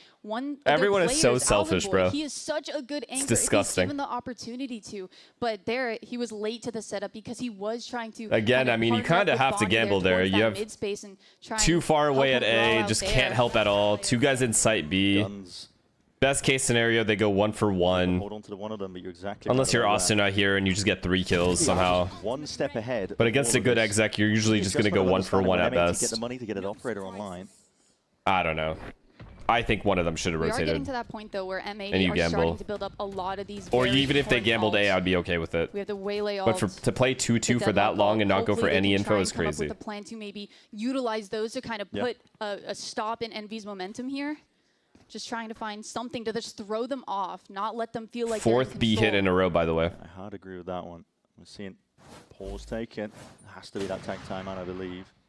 I love the ideas from Envy. I love that they know the game plan. It's pretty readable from M80. There's a lot of reps that they've showcased on Ascent. It's a good map for them.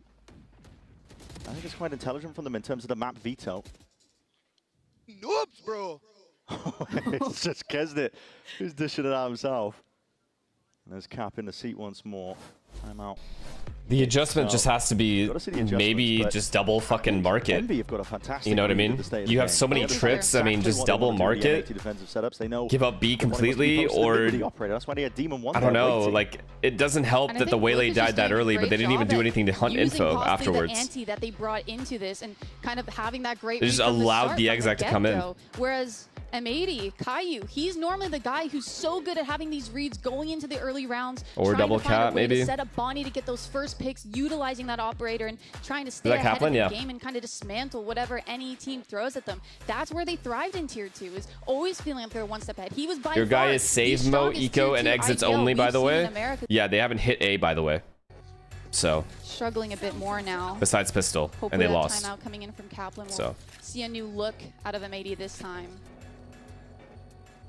We might just be getting that ult play we were hoping for, but Envy are completely. I mean, Kesnit frying. Yeah, they're miles away here. We're seeing a conversion powerful. If M80 can beat an Envy with Kesnit frying, I'll rate them. The idea was that young Adam, just in the one-way TP, would hopefully be able to spam them out, but Envy they just diffuse the pressure.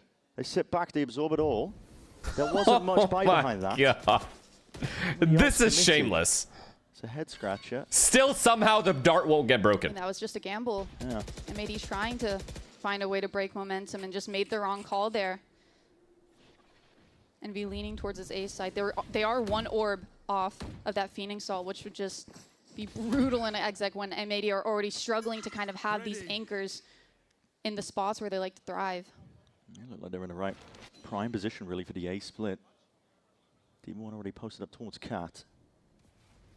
Knights does have Phoenix ult. They're finally hitting A. 3A. They gotta hold it. Into wine, looking for the tag potentially to this drone, yo, this drone just doesn't get broken at all. Util will be expended, but Knights is just leading this one and taking over. Surely not. Okay. The bullets eventually there, but it's Caillou from a high onto the ground. He's really seen he can rattle away with a bulldog in his hand. Still.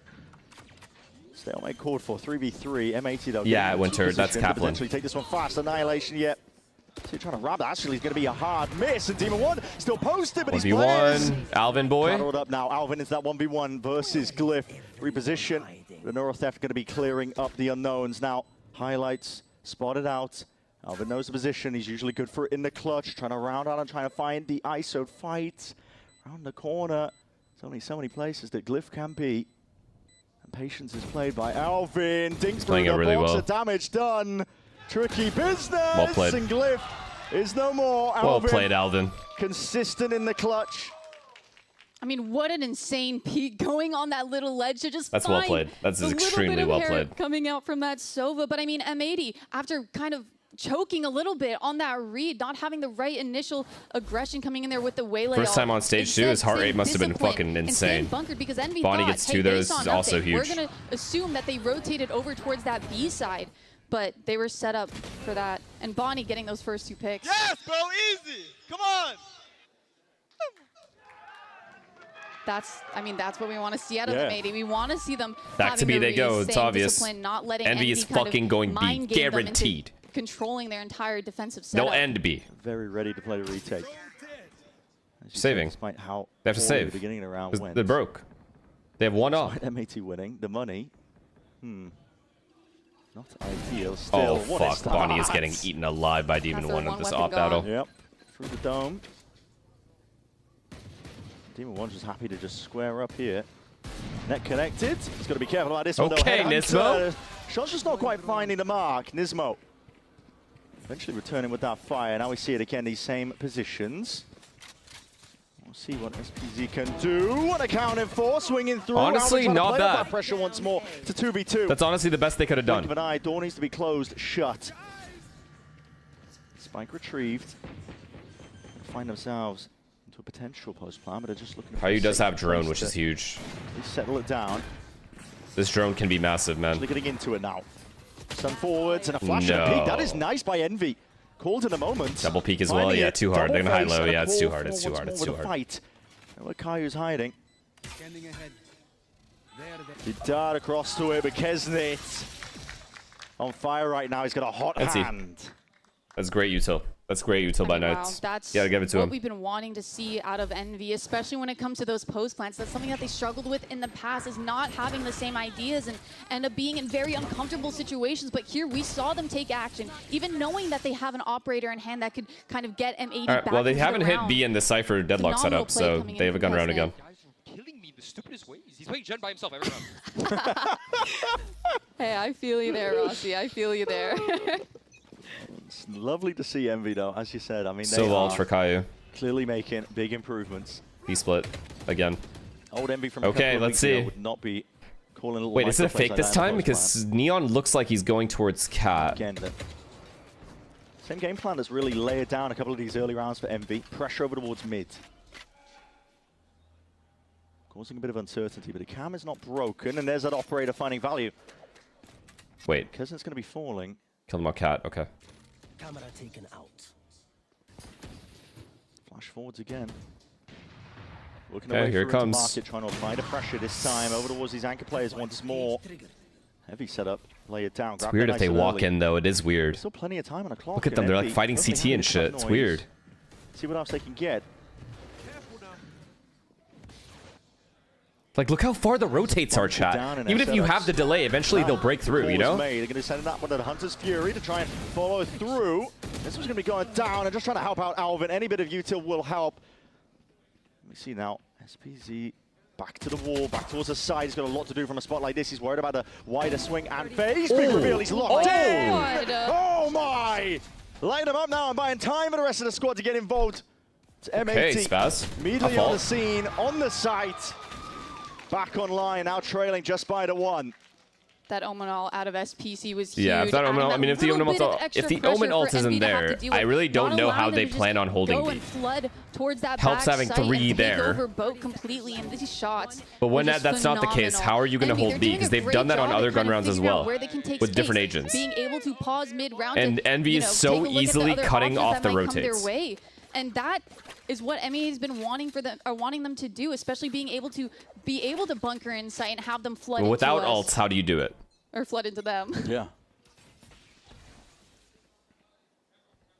M80 slowly dragging this one back. If the rotates are cut off, if this is cut off constantly, or even this, and Envy are able to take control of this area, these B guys are fucked. The enemy can take their sweet ass time clearing all this. They can even wait for a third fucking dart for backside.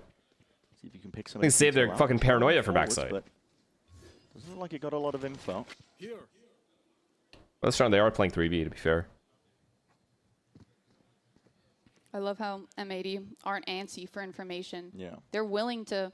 The strangest Ascent game I've ever seen. Stand off of the uncomfortableness that comes with silence and unawareness of what's going on around the map. It's a crazy position though. 2 players in logs. Don't see that often. No, that's a great bait setup though. Bonnie gets one, dashes out of there. Paranoia and a stun. Oh my goodness, it's all gone a little bit too wrong. And the time is through the wall. And he gets hit. That Nismo? And he gets fucking walled. Chipped away here. Envy just explodes out of the it's supposed to be a bait setup because it was too fast. Like, I know what they were trying to do, but... You saw the vision M80 was trying to have there. I saw the vision. The ideas were flowing, but Envy... It should have been nice. The util follow-up on that, willing to bank a lot of util to just push that out and not allow Why double logs? Because Whaley goes for a shot and then TP's away. It's phenomenal. And then the other guy just doesn't get cleared. Is like what the point of it is, they're but building themselves up to, and this is on a map that M80 are proficient at. Not only that, but this is a map where M80 thrive on that defensive side, right? On attack, that's where it gets a little bit scary because they are forced to play a little bit slower, especially going up against an op. Like many times they have, that's where they struggled. Untouchable thing of the prime. And I'm sure Demon 1 will be pulling out that operator on defense just as he is on attack right now. You can imagine, you can bet on it. Envy, no slouches right now. Was there like a read or did they see one? I don't understand like what made them... Talking about this game. They struck a nerve with them. Okay, well like why are they stun paranoiaing logs? Like that is the ultimate anti-strat. Right? Like they just got hard antied. Like there's no way they have that info. Hashtag Posy vibes. Yeah, love to see that.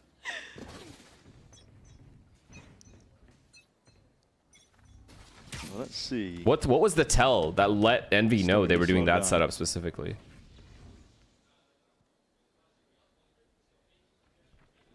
M80 gearing up. Very aggressive hold up towards the A. Envy have been so good at punishing this though, round after round. Flash other hand here. It's dodged by Bonnie. Just trying to square up and stand his ground. But oh, where Deadlock broke drone from maybe? Or the fact that... I don't even know that. Right maybe. Envy finding all the right timings for it. The running back is popped off. Molly at feet. Nismo just trying to sidestep most of this one, but nice to just slip past and he's already taken out Alvin. Oh my god, Alvin, guys. And now, Nismo the one being put into a bit of a vice grip. Swarmed and surrounded. Not much life left to him. Caillou, good snap towards the top. Jenny accounted for. He's got 1v2, but nice, just perfectly having to swing and take the fight. Wow, this is such a messy defense side, man. Find a way to get those first picks, to get that like man advantage. So Kesda being on fire is like, it's too hard. It's like actually hard like to deal with. And attempting every so often, but Envy, this time around, they're just so aware of it. They're using a lot of that utility to clear out any of these early angles, even if it's something that M80 hasn't shown as a pattern, hasn't shown in the past. They're just being proactive. And that's so fucked for Alvin, though. I'm tilted if I'm him. M80. That is a tilting way to die. The micro decision making from Envy. This is a different team. Okay, really good ults for M80. They need this round so bad. Definitely town they've been working on. They have shitty guns, but they have good ults. They're on the same page. 3B again. It's one thing that I also don't think they're ever running this fucking Ascent comp again. Envy, even though unless they make heavy adjustments on like finding out where the opponent is going instead of trying to anchor every site. Even when they played against Energy, even though they lost. The problem with this comp is you're entirely relying on Bonnie to get you your entries. If that doesn't work, you don't have a second win con here. Because the rotates constantly get cut off. Right? And then you have no info on which site they're hitting, so the rotates are always late as well. M80 desperate for answers at this point here. We already said it's going to be that uphill struggle when the sides swap around. A minute mark though. It still has to be cleared up. Middle of the wall, Gravnet's going to be avoided. What are you to forwards here? A lot more spread out though from Envy. No real clear direction in terms of where it could be landing. All popped off, and that's going to be a miss. Going wide here. Successful in terms of pulling this util out. Conversion pass. They've got to get something with assault. There's a dash to the side. That's play two this one ults back, gone for no reason. Pulled back, and still is played forwards. Kesnit whipping his way around. Bonnie somehow gets it done. Guardian in hand finally swaps it up. But these players left unaccounted for. I think Envy themselves as well left guessing in terms of where they want to play this one. Demon 1 sidestepping. Wow, ice skates. Taking over now. Can't be stopped. Locked in top bloody form. Okay. This is what I've been wanting to see out of Demon 1. What the fuck Him you going back on that chamber, going back on his comfort roll, finding lurks and finding those first kills, especially with the operator. Those ults got zero value. The utility that they use there towards or mid, so little being value. reactive towards what Bonnie was trying to do, a trap play with Great his job by Waylay ult. Kesnit, It feels like they're so ready for anything. It feels like Envy is finally awake in their matches. Just in time for the play-ins. Wow. Against the darling of Tier 2 NA M80. Not looking ideal for them here as we go to the next half. We'll see if M80 have got it in them. Jeez, that's a nasty half from Envy, I'm not gonna lie. But again, like, okay, this double like deadlock Cypher, it's like fine, but once you lose a player or you lose positioning and you're just sitting in bomb sites, that's the part I have an issue with, right? Because you're just kind of like accepting a split or a hit. And if it's a split, that means you've lost mid. Or cat, if it's an A split. That means the opponent has an easy time cutting off rotates. If there's a chamber like holding off the rotates, that's a free ass kill for that chamber. And players are so far at A compared like A and B, like the players are so far from each other because both sites are playing to anchor the sites. There's no retake setups, there's nothing. So not only are you not going for info, the rotates are also late for whatever site you're trying to anchor. And rotations are a big reason why sites are held in the first place. You know what I mean? Like when you see a normal asset comp, people rotating in to help, that's the disruption on the hit a lot of the times. Helping the Sova and the Cypher hold B. You have a Neon running in, or you have a Jet dashing into stairs, or spamming or something. They don't have that. You know, meeting each other, we got straight to practice, scrimming all the professional APAC teams. BRB. I would say we learned a lot. We fine-tuned a lot of things to prepare for play-ins, and yeah, Korea was great. Hey man, you see it on his face. It looks like he had a damn good time. Anyway, thank you, man. M80, they were well versed heading into this one here, well prepped as well, as you heard from that interview. They were in Korea for a decent amount of time. They had about a month to prep really as well for the play-ins. Just a luxury you got as a Tier 2 team if you managed to qualify at that point, and they're putting it to good use, but Ascent currently, they are struggling. We'll see though as it gets deeper into the series. Not willing to count M80 out just yet. Split, Summit, maps that, especially if we get to Summit. Yeah. Be very exciting to see what M80 have got cooked up, to see if they put time to use. I mean, Envy, on the other hand, they only had, what, a week turnover? And they're putting on a show for us. They look like a completely new team. Looks like a bit of a mid-devo here. Sheriff's in hand. So fast. Bonnie is lucky to be alive here. Stunted and stalled out now. Deadlock Wall's going to be immediately attempted to broke. Okay. Oh my god, they have a 5v5 retake. They have a 5v5 retake. You got to be scared of that. They have a 5v5 retake, but Bonnie's low. So he can't really do much. Out and away, but they have given M80 plant down. A dangerous thing to do, especially into a Deadlock comp. Yeah, the last thing you want to do is allow Who's going to help this guy on flank? Oh my god. He has to get one. He has to get one. Definitely is. Alvin's in trouble. Needs something. Trying to find a kill. Just a shot's not quite landing. They're getting isolated. Through logs. They're all getting isolated. Well, a wrestling They're getting down, isolated. And that is a perfect peak. The rest of Envy are swarming these positions. That's a nice fucking retake from Envy, Damage being done though. Nismo, it's all in your hands. And look at that. That is a clinical retake. A paranoia for B main with 2 flanking.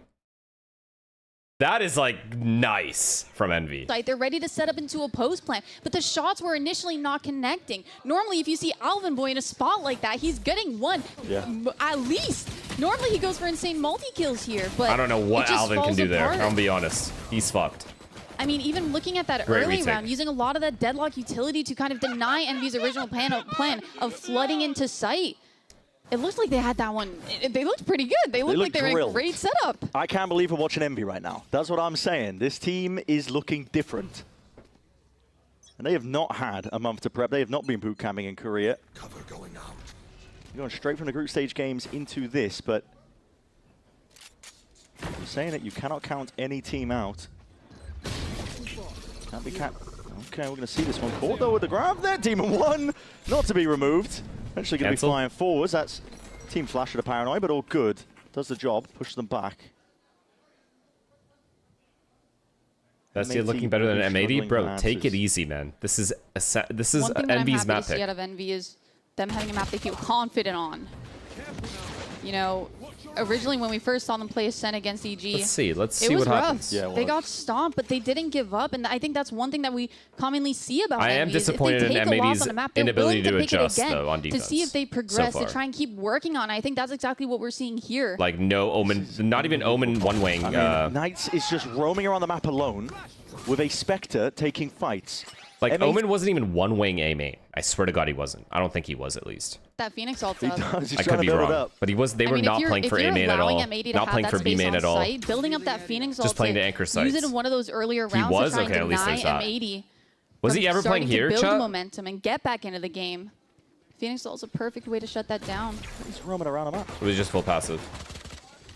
Okay, he was. Okay, my bad. Yeah, it really is. Okay, at least there's that. In the end, but he at least bought space for Demon1. And he just eventually fell back, right? It is, yeah. Because in the mid-round, I always saw him in the A-bomb site, like just playing backside A. Difference at M80. So maybe beginning of the round he was, which is good. They're down by 6 rounds for M80, but this is where we can start to see Caillou maybe stepping up as that IGL, seeing what ideas he can come up with to try and make it so that this game isn't over yet. They want to make it a lot more competitive. They want to get back into and stay close. W keeping the hard bots. Yo. That is crazy. I feel like that's worse than the whole walking orb thing that was going around for a while there. It might be. Envy are feeling themselves here. So walk down mid. We're going to listen in. How does M80 deal with it? Clear the replay. If you already crossed, I'll hustle out. Okay. I'll have it now. Demon1, look where he is.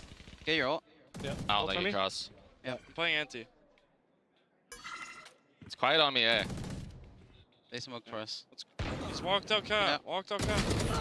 That's been trade. Okay, good trade, but Alvin's low. Close, Anti. One more.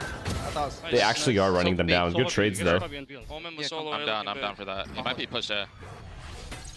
They tagged me with drone. I'm pretty sure he's off B. He's drone from mid. Yeah. I'm trying to walk back to his spawn, okay? I'm stuck in mid one. Could be off cat. Could be picking you, B main. Heard. Just group together.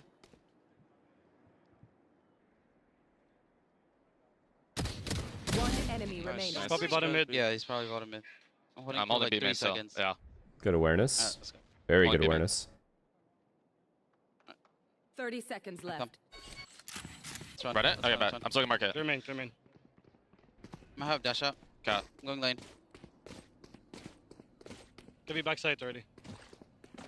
15 seconds. I'm gonna keep lane. I have slow and refract. I'm keeping lane. Nice. Well played. Let's go. Good shit. Yalla, boys. They're gone. Yalla. I mean, it got a little rocky there. 2 players out of Envy that I'm really loving to see the aggression come from is Kesnet and Demon1. I feel like Kesnet, for a while there, when they didn't have that team chemistry down, he struggled getting those first fights. He struggled finding success on trying to be super aggressive like we're used to Envy's like, him you know, seeing feeling in his themselves right now, previous so they're getting teams. hella And confident. Demon1 Like, they're back on that hella chamber, going for confident those right now. aggressive peaks. It's a lot. I personally love it a lot more than when he's on those controller agents. Bonnie's gonna need to take over mode. They need to win these like early fights. Composure out of them. The comms are clean, but I feel like it really is coming down to a lot of these individuals maybe feeling nervous. They're not hitting shots that they normally do that we've seen throughout this entire year in Tier 2. What's happening? Definitely hard to agree with that. Feels like the nerves playing a part, potentially. A couple of missteps, but they do get it done. But hard pressed against Envy's bonus. Just like literally opposite defense size. These guys have B main the whole fucking time. Slow and steady again. I'm excited to see Bonnie a little bit more on an island. Obviously, this is the guy Chamber's going to get pushed back. With or without utility, he creates chaos within a round. He can solely turn around upside down by getting insane multi-kills. Demon1 posted though. Are they going to be ready for this? That's the question. He is getting aggressive as anything. anything. They are pushing him back, right? They're going to drone or dart or something. Round a corner. They don't have drone. We'll see. Sees it now. Okay, cage good up. cage. To push him backing away from the line. He has to respect this one here. Dart as well. Can't get around the corner. Again, hard to push back though. The rendezvous. Demon 1, so confident. He's pulled out a ton of util in the process, but he has to at least respect that space. Meanwhile, M80, the goal was never really over towards there. It was over towards A, but Envy still have 3 players waiting here. He was going to fly forwards regardless. Light speed dash up towards the top. Demon 1 anyway. Nice. Just takes him out. Rossi, though, wrapped up. It's a pretty present. It's going to be waiting for them. Eventually falling, but still Knights is forwards. And Glyph responds. Clearing up a pretty picture, plugging the gaps and cuts. 11 rounds now for Envy. M80, they felt like they knew what was happening around the map. They fought so hard to use a lot of that SOA utility to end up pushing back Demon 1 on that operator line, knowing that he's going to go aggressive. That made them feel comfortable. Okay, I feel like committing A, though. Okay, I'm not trying to be too nitpicky, but committing A when you push back Chamber, which is usually the weaker site, at B. Without, I mean, fuck. It's a struggle right now for M80, and the money's going to be knocked down once more. Envy, though, more than happy with this one here. The improvements are on full display. You can see that one just with the round differential now. A bit of a trap play. That is almost everybody blind, and there was a world. Because they're going to rattle down the bullets on more. Still M80. Overwhelm it. Withstand all that pressure. This is a 1 round for sure. Despite all of them being blind as anything. Potentially barreling away forwards. I mean, that could have gone wrong in an instant. None of those players on the side of M80 were playing anti for that flash coming in. Still could go wrong. They keep giving inside this. There's nobody playing in main. 2v3. All the M80 players locked up onto site right now. Demon 1. Hoping for the peak.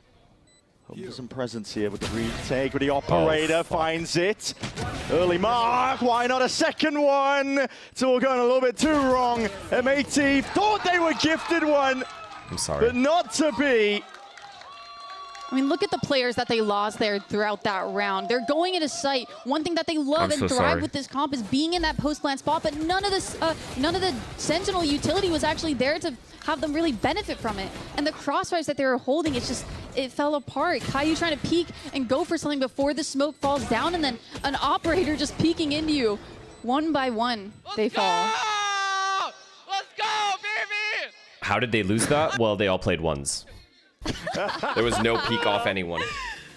Spaz died by himself. No trade. Not even an attempt at a trade, actually. Yeah, everyone just died alone. Demon 1 also hit nice shots. So yeah, I mean, again, it just comes down to that defense side, bro. That defense side was fucking sad. And Envy's actually, like, Kezin's on fire, so. They're trying to do what we saw all throughout Tier 2. They're playing it slow, trying to find that operator and push it down or push it back. But it just feels like there's some sort of pressure coming in from Envy that's making it really hard for M80 to actually keep on going with that same game plan that they came in with. Pushing back the op isn't enough. Prime. When else is he supposed to take a timeout in this situation? When would you have preferred him take a timeout? His team should be winning that round. Find success later in the round, or I can't blame him for not taking the timeout. They're stacking away from that operator in this situation. So even if you do push him back, maybe he could have taken both timeouts on defense. That utility towards the site that you're planning on hitting. Yeah. Demon 1 currently is pure disrespecting all the util coming his way. This looks like a bit of a fast play, potentially cooked up. Paranoia waiting onto the one side of things. Kesner potentially swinging down. You let chat gaslight you into believing M80 was some sort of powerhouse? Well, we don't know yet, because I saw Bestia destroy Crew on map 1. Alvin, where you're looking, not too sure, sidestep in, trying to make the most of it, but wrapping from behind, the squeeze applied and damage done. And it could just be that killing blow. So annoying to play when they're on fire. All picked up, but guess what? You're not long for the world. Glypher's right there behind you. He's going to be getting all the info in the world. Caillou spotted out, barely alive. Shock darts have to be avoided. Doubled up now. Doesn't have bomb either. Shoulder to shoulder, looking to put this map in their back pocket. Caillou, one hell of a challenge ahead of you. The spike is basically irretrievable. This guy, they're just fucking this guy. It's all good. Just to scare him a little bit. Yeah, didn't matter. Didn't matter in the end. It didn't matter in the end. Wow. I mean, Envy, the showing that they brought into just this map 1 of Ascent was phenomenal. Yeah. I mean, okay, guys, look, Crew got destroyed on map 1. and then they won, you know? So you never know. This was Envy's pick. I am not looking too much into it. However, on defense, I really think that it's kind of crazy M80 just accepted the amount of hits they did. Like, I'm not saying Envy wasn't good. Like, Envy was good. Envy played really, really well against this comp on Envy's attack side. But the fact that M80 was losing the entries, like Demon 1 killed Bonnie on 2 different gun rounds, and then the other 4 players chose to play 2-2, separated and trying to anchor both sites, that is crazy to me. That part is insane. They gotta get info. They just because you're Senti doesn't mean you can't, like, just dart B main and peek with it. Get B main, play for B main 1 round, play for A main 1 round, push through A main, something. Those are the adjustments I was hoping to see. And that shouldn't be stuff coaches tell you, by the way. Like, players should be able to do that. But I don't know. That was the only part where I'm like, I don't know, like, this, is it nerves? I don't know. Because I know these players are better than that, for sure. But Envy did play fucking really well. Demon 1 got 2 huge gun round kills. Picks on Bonnie earlier in the half. And it just changed everything in the entire round. And obviously Kesnet was frying as well. They were all playing so well. This is just an insane first blood diff.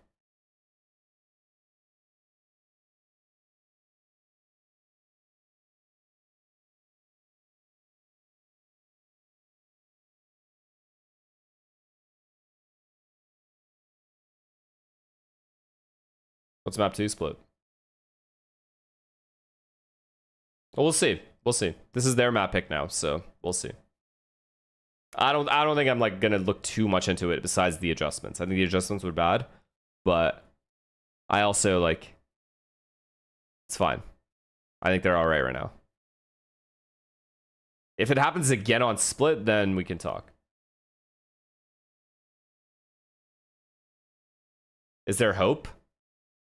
I already said it at the start of the day, Astro. I said if Kesnet plays the video game like he normally does, his normal form, what we've seen him do, other like past seasons, Envy can be good. Envy can like beat a lot of teams. But I do think it's on him. He's had a very, very very bad split for his standards. So it's kind of on him, end of the day. The other players will pick it up no matter what, I think. But it comes down to Kesnet, I think, end of the day.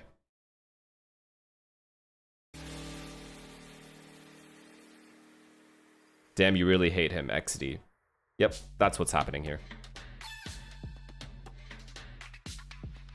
He's been rough, man. They're coming together now. There's no better time.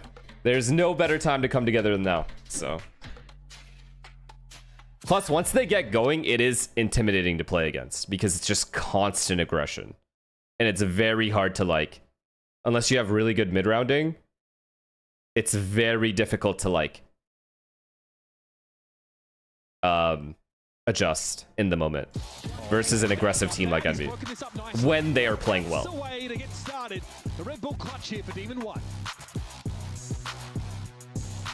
I don't know how to say her name. Let's try this. Prepusio Forlesiado. Thank you, that's your one. All right, so we're here with Coach Stunner after really an incredible showing from Envy on Ascent. And one of the things that I was hearing our analysts talk about and our casters talk about was how this Ascent map is good for you guys and how you were really just leaning into just a strong aim of your players. What was the motivating factor in picking Ascent and also did you just call me a pusio for you guys and how you think it's playing out so far? I mean, for us right now, we are doing really good in scrims on Ascent. Even before, when we had the other comp, we were doing well, so it's a good map for us in general. Yeah. Now we're leaning into the roles even more, and it's great. For the rest of the series... No Maple Leafs hat? We got to see how it plays out. We got to see. We're pretty confident in Split right now. We're pretty confident in Summit. Hatster, you need to burn that Maple Leafs hat, by the way, if you guys win this game. Earlier, and he was telling me that one of the things you guys were working on was your camaraderie, just finding that connection together as a team, as individuals. Do you feel like that is starting to come to fruition a little bit more now, or is there still more work to be done here at Play-Ins? I mean, there's always a ton of work to do. I think a big thing is that we're working on our culture right now, making sure the culture is right, and everyone's buying into this this team identity. So it's working out right now, working out well right now, and yeah, the guys enjoy being around each other, so it's great. Yeah, and they look like they're having a blast out there, man. So hey, good work so far, man. Job's not done, more to do. Is he saying they didn't enjoy being around Inspire? I don't know why.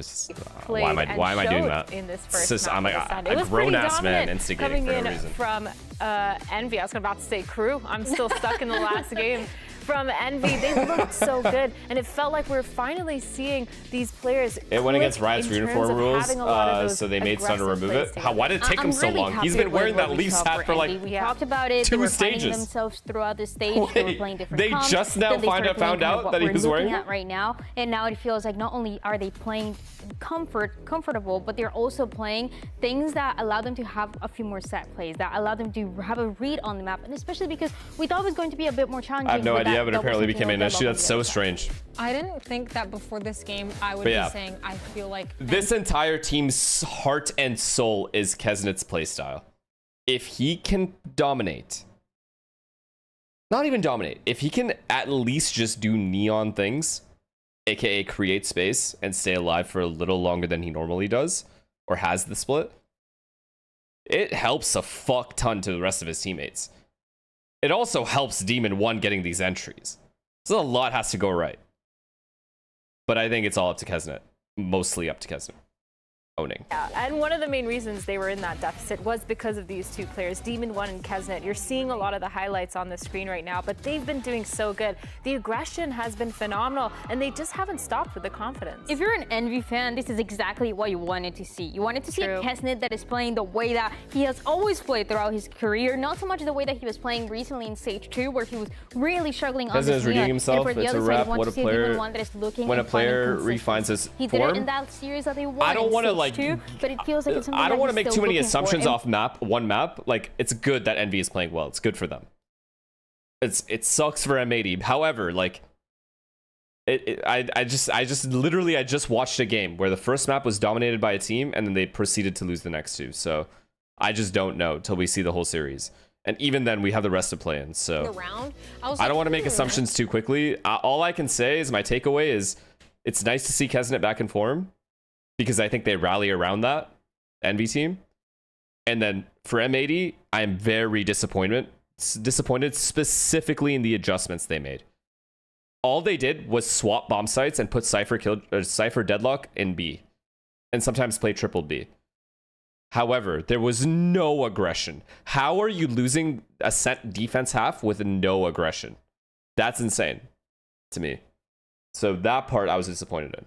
But maybe they have a game plan. Like, maybe that's just what this works in scrims for them, I guess. You have so much less initiative util pieces to really take map control. It's very and by aggression, guys, I don't mean like walk up mid and flank, fucking push through B main like Envy does or whatever. Just hold B main. Just play in B main even, or A main in the mid round. Make them use util to take these areas, so they don't have maximum util to hit the bomb site. That's all I'm asking. Make them use util like Demon 1 when he made the guy use a drone and a dart in B main. Right? That means he has less util for the site. If they were hitting B there, there's no dart for B there. B site. That's what I mean when I say, like, you have to play these aggro positions early on to bait the util so they have less util for when they actually hit. That's all I'm saying. So that's the part that pissed me off with M80. Kaplan in the highlighter. All right, what do we have to say? Love to see it, man. Well, firstly, it's great to have you back at work. Always a pleasure. Of course. Now, let's talk, though, about what happened to that map 1. You know, you guys are coming in this with a lot of hype and a lot of positive energy about M80, and so many people were really stoked to see this squad. But coming on stage, things are a little rocky. What's going on with the players? What did you guys talk about in between this map 1, map 2? We know there's some pressure, there's some expectations, you know, and people put us as the favorites for this game, some people. So we appreciate that, we agree, but we just got to play like ourselves, and I think we're just getting rid of some map 1 jitters, and we'll be A-okay going into the next map. Do you guys feel like you have a good read on these next 2 maps? Like, you know, as we get ready for, obviously, we have Summit on the horizon as well, so I know there was a lot of conversation about M80 Summit. Are you looking forward to maybe unveiling that? I mean, you have no other choice at this time. Yeah, I'm pumped. You know, obviously as a coach, like to save it for another series, but happy to show it. We worked real hard on it, and I'm feeling good about it. All right, well, I know you want to get back to the booth, so I'm not going to hold you up any longer. Go to work. Go to work. Get out of here. This guy. That's all? That's really... What do you want him to say? He answered all that perfect. What do you want him to say? I'm so curious. What do you want to hear? What the fuck is he supposed to... He just got 13-5 clean. He got shit on. Like, we got shit on. What do you want to hear?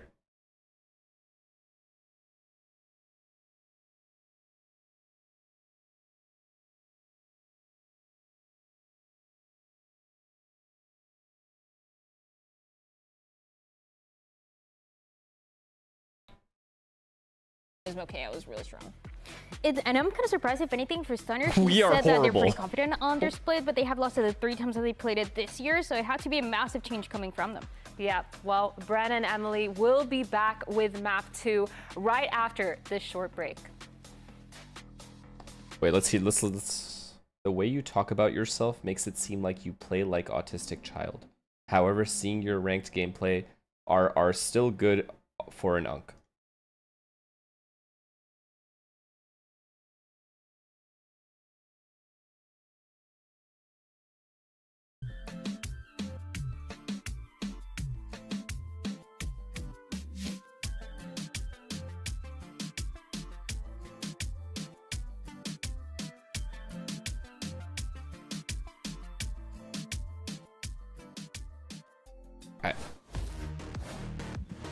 Well, here we go, getting into it here. Split is on the cards here. Map 2, and M80 are currently staring down the barrel of defeat to potentially going down to that lower Scythian, bracket. thank you Earlier for than they the anticipated, earlier than a lot of people, I think, in the community. So remember that thing I was saying about Ascent? I know you guys have heard it a lot. I'm sorry if I'm being annoying, but fight for your mains, okay? They didn't do it because they had Deadlock Cypher. I don't give a fuck what their reasoning for Ascent was. If on Split, I don't see them fighting for B main or A main or baiting util, we're going to have a problem. Me and everyone on M80 except Nismo are going to have a big issue. All right? It's quite simple. I'm not trying to hate. I'm just giving it to you how it is. That's the stuff I'm going to criticize. Play the map how it's supposed to be played. That the way it's been played for the last 5 years. This is not a new map. With Demon 1 back on the smokes itself, and we'll see how comfortable they are running it. Yeah, I mean, the unfortunate part about this is we won't be seeing that insane assist utility coming out from Nismo, but his race has looked pretty good in the few times that we've seen it. He's capable of being aggressive. We saw him play that duelist role throughout his entire career.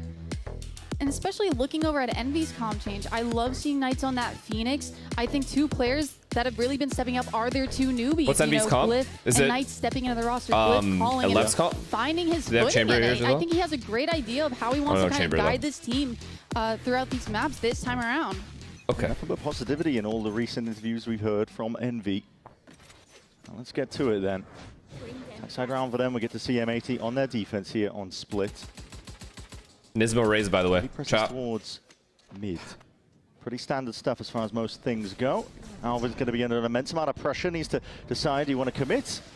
Or do you want to try and at least buy time for the rest of the team to get in? M80, they have players in position, but already toppled. They fought together, that's good. It's a feed that's filled up Wow. in teal.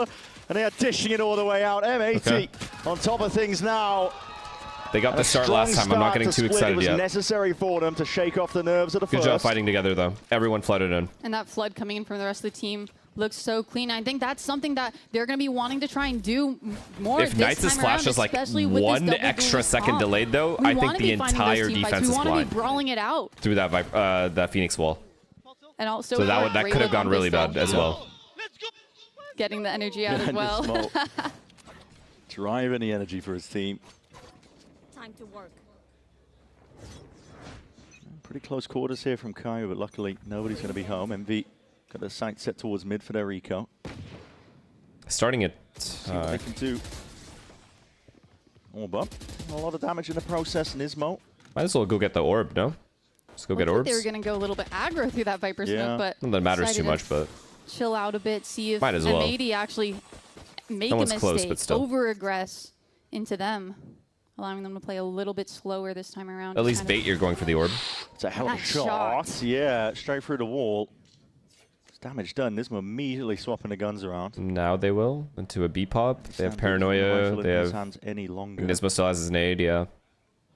Viper Molly as well is like such a hard B split though. Trying to end up towards a B split. So much so many mollies unless they get an insta kill.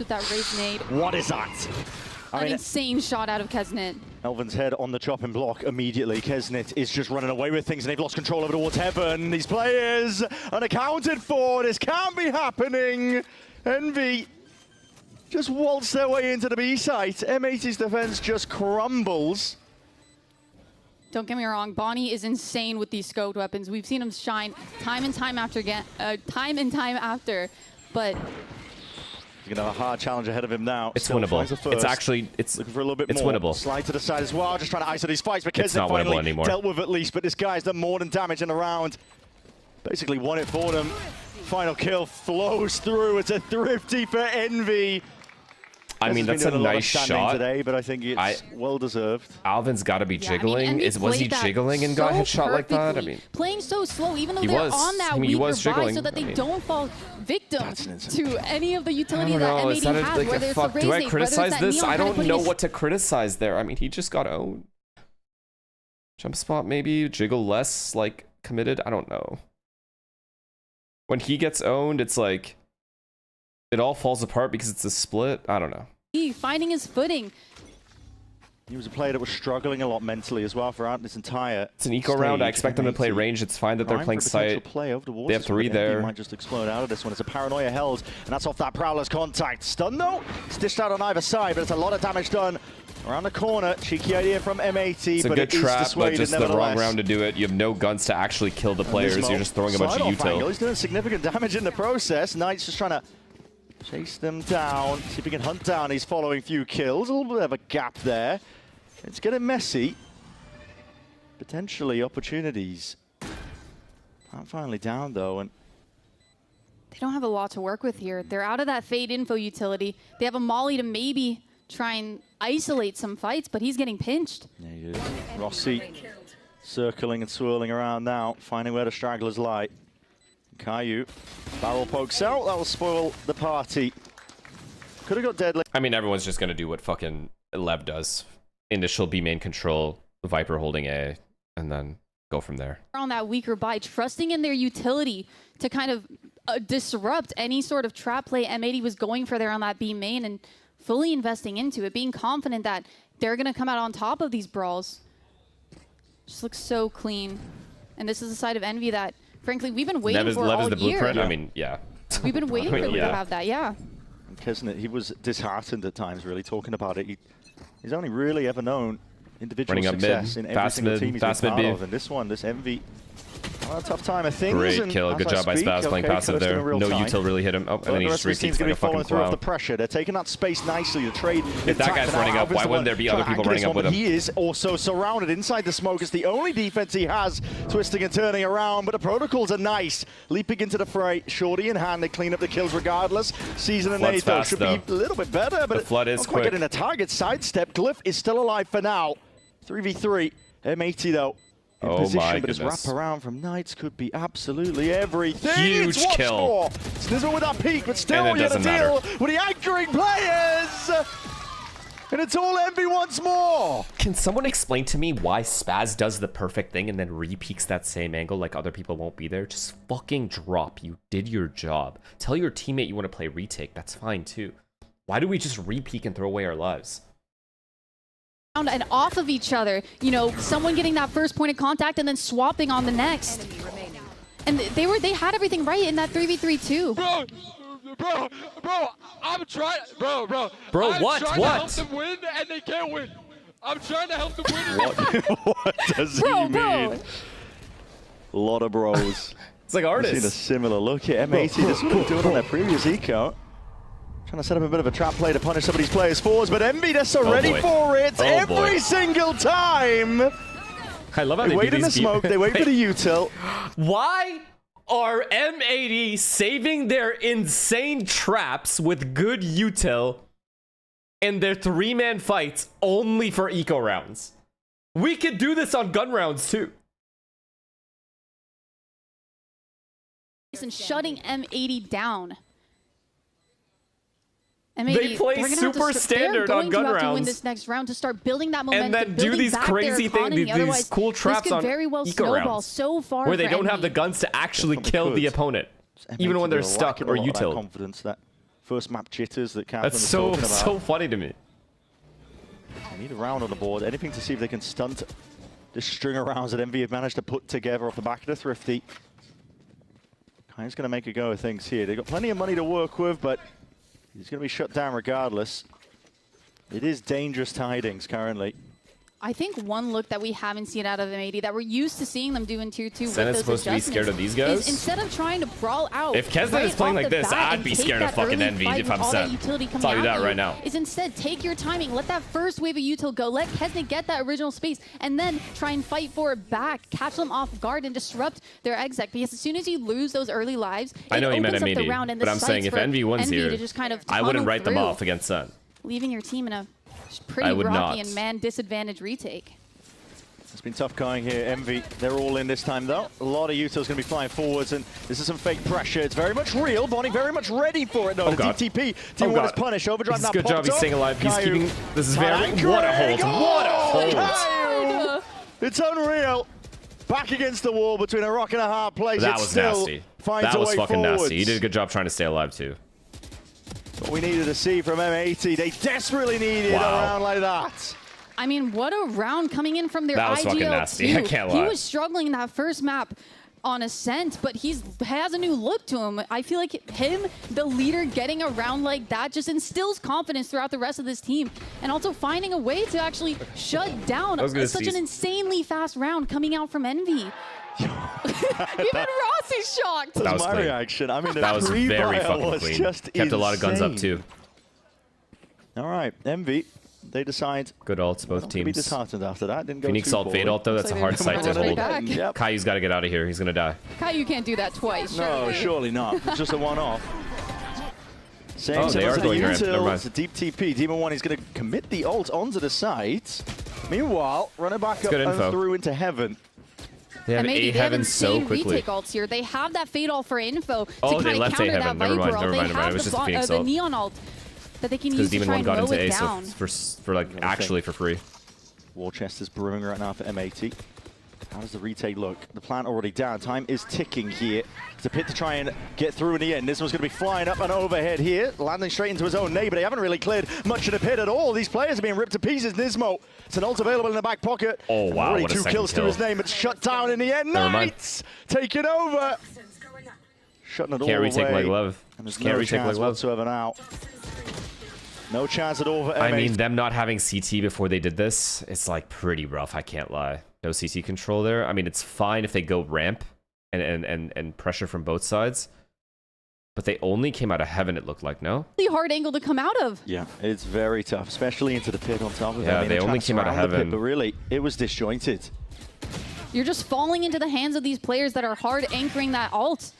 Not really having anything to go into it with. Yo, I see you with the pitch. I saw you. Oh yeah, you saw that shit. I'm telling you, bro. See, I don't know, like, you have to have 2 out of the 3. You know what I mean? You have to go out of Heaven and A main, or Heaven and CT. If you lost 2 of the 3 choke points, and you're only coming out of Heaven, the opponent knows that Nismo is ready, waiting, that rocket is way too wide. It's wasted, and Kesnet, he smells that blood in the water. Not done.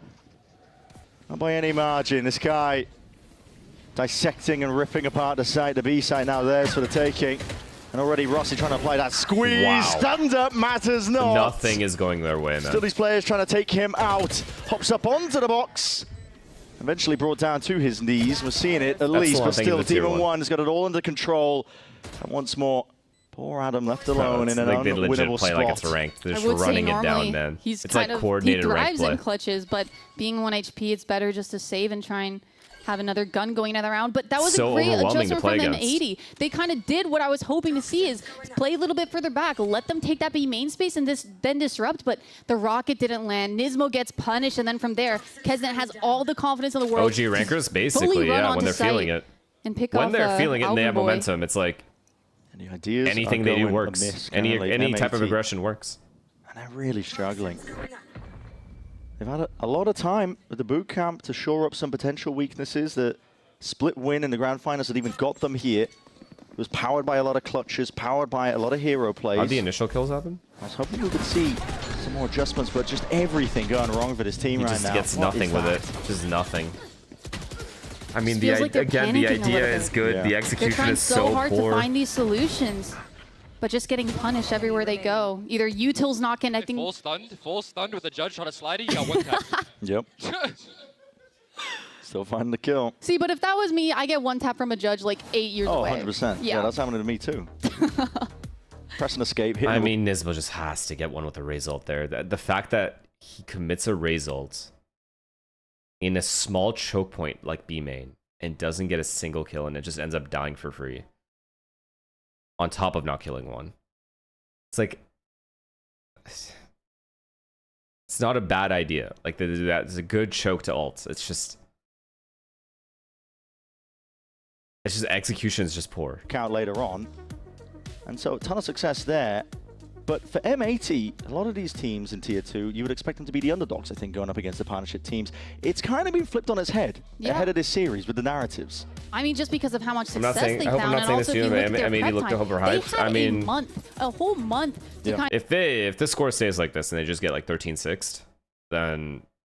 I mean, yeah, it's a tough start. Much success in the first place, whereas it's like valid to say that, but they arguably were the underdogs. Again, it's only with just one the game. Little prep time they had. It is valid to say. It's like a fair criticism for how much people were saying these guys are good, Feels like the and they're basically favorites really in this game. M80 crumbling beneath the weight of it right now. While Envy are just.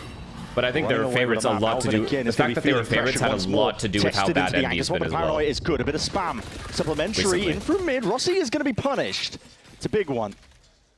I mean, a round like this is the one that got them one of their first rounds on the board. Playing that 1-3-1, being willing to flood into that B side, and they absolutely put Envy's aggression to a stop and even got another weapon online for They Bonnie. got an entry, they got to win this round. Exactly what M80 ordered.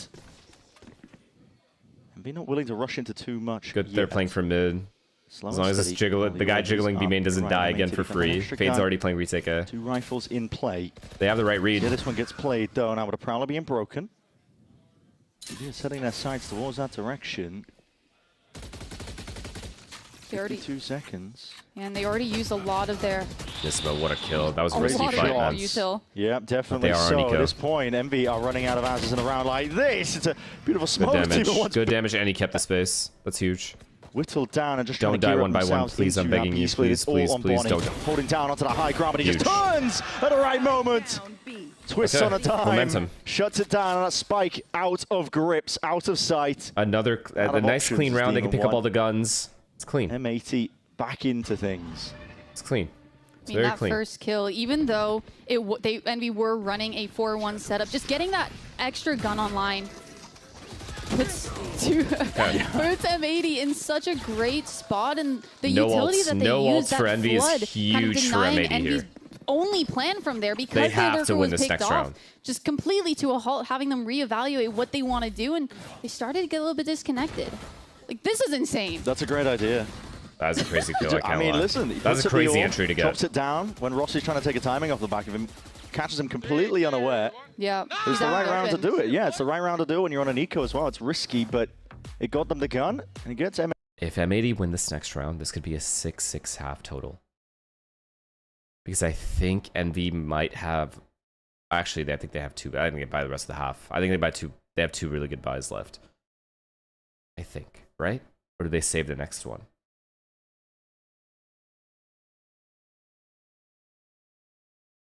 I think they have 2 good buys. And then a really shitty buy for the last round.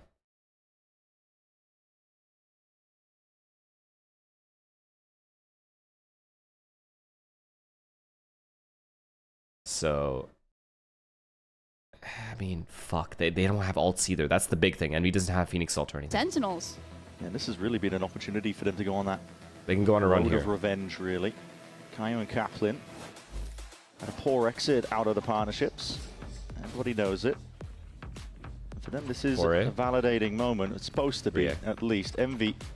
I would double PK round. Shutting it down a team when they are really just getting started. They can't afford to let M80 in whatsoever. It's a prime opportunity to get an early upset win. Move forwards in the play-ins. One thing out of Envy is we haven't really utilized any sort of lurker towards that A site, so hopefully Rossi will be maybe finding some sort of a lurk up towards there. And with this op coming up on Kesnet, there's really no telling how slow they want to play this. A big pace change after that timeout to try and throw M80 off and actually bait them into going for some sort of a trap play that can just get dismantled by Kesnet. I'm a little bit worried, though. If they don't have an objective around it, they're just waiting for M80 to peak. So free B main control. Viper playing passive A. Time on the clock, but they do have that B main control. What a early. shot. What a fucking shot. I mean, just control and containment out towards mid. And the fact that it's neon as well. Straight to the mud. This is where Envy starts to look a little rough. This is where they have a hard time kind of coming back. I like into the Envy's round decision to with a go whole up mid different here. look, If they'd a whole just gone to different one of the plan mains, they would have lost guaranteed. after a pick gets got by M80. Yeah. It's a big opener, M80. This is They good. have a lot of discipline here. They are conceding a lot of space into mid. Good setup by M80 though. Giving them At A control ramp. of it entirely, essentially. This has got to be an M80 round, bro. Walk all over Now this it's one, but definitely again, an another M80 round. 1v1 that's gonna be Spaz one has done out. So Glyph everything. going down. These are free kills. Be troubling stuff here. Caillou is beautiful with the off angle. Bonnie just sliding to the side, and with that spike drop down, no more chances now for Envy. Gotta say. Equinox, thank you for the prime. Slow round Thank you, experiment. Might be going to miss. A lot of the rounds that Envy have been winning were powered by that aggression early on. Yeah, it's a little bit questionable putting an op in the hands of Kesnet when a lot of the I don't mind it. That was actually not a bad call. That's a nice shot from Spaz. Like 8 out of 10 times I feel like Kesnet gets that kill. Like that is a very unexpected thing from Kesnet as well. It's actually a good call. early opening kills, Spaz just did a really nice shot. allowing him to play a little bit further back and also not falling victim to the pressure that was going on B Heaven. They still stayed I in don't that mind him having an two-man op setup there. towards that A ramp. Clean. Nasty angle. Barely any time to react. Beautiful work here for M80. If they're going to be finding a way to pave success in split. I love how aggressive they were playing in ramp as well. I think I need Composure's more really gonna be aggro the angles name out of of the M80. game Don't for like M80. try to Not like you can't just have Caillou fucking hero 3K at A site every time. to fight a brawl that they're just not ready for. Raze is here, Raze nade, paranoia. B pops, but Alvin is biding his time. This is good though. They've walked out. They're just walking out past this. They don't want to get full To the utility. back up through heaven. This was going to be taken out. Just gets the one, but Alvin's still there. Wow. Alvin! Wow. Almost there with a reset of his aim. Eventually brought down. A spike needs to be retrieved. Reclaimed Good eventually. trades though by Envy. Rossi will be That was a good rejoining, decision to walk regrouping. out. It's a If they just 2v2 run now, out, but M80 to play in the Keston retake. makes hella noise, they just get Bonnie naded Caillou. and paranoid. Haunt towards the back. Eventually going to be snap 2 broken. Up through heaven. Shots fired. Rossi will play his life now. Brought down to the brink, but he's done the damage, surely. A lot to do for Bonnie. Overdrive popped off. He hears this one now, just trying to sidestep it. And it's a lot to overcome. An immense amount of pressure. It's Kesnet taking over once more. I mean, what a round from Envy for making it look like it was a similar B exec that they've done EDQ, a few thank rounds you in for the the prime. past. Ended up Dylan just walking Show, out. It happy didn't even birthday, look like man. it worked out for them. M80 were ready. They were getting those trades. This one goes one Aragi, for hello, one. hello, hello. Alvin Me and there to Martyr clean the watching rest you? up, Hell and yeah. then in that 2v2, I think Welcome, M80 were really Wait, expecting is them it to kind of hella be a little late bit over more there? No, it's aggressive. actually You not saw hella late. Bonnie It's 2 there a.m. focusing more towards that B Heaven stairs. Just get picked apart, and it looks like a very similar round for Envy. Why stop? What's working? Yeah, I mean, listen, it's been working out for them. Let's take a listen in to They see get what their Envy are entry. cooking. I'm binding, ready, 3, 2, 1, go, go, go, go. I bind it. In the smoke, guys. I'm holding his smoke. I have Look at the chaos. Look at this chaos. It's okay. You have Omen ult. Research it out. Yo, wait. Yeah. I vote. But Neon was here already. Was there a gap on the right? Yeah. Holy breathing. The fuck is breathing this heavy? Dude, knife out there. Yeah. Can you just get the bomb right now? Wait, don't do it. Yeah. I'm doing it already. They tried blocking. There was like 2 people on there. Opera was there, yeah? He was V. He was V, okay. I have 1 smoke and 1 TP, Chris. Rossi, You wanna do? 100%. So keep walking up. Okay. I'm gonna just follow your pace. They over-rotated. We saw all 4 on B. I'm holding ramp. Holding right side. Could be left.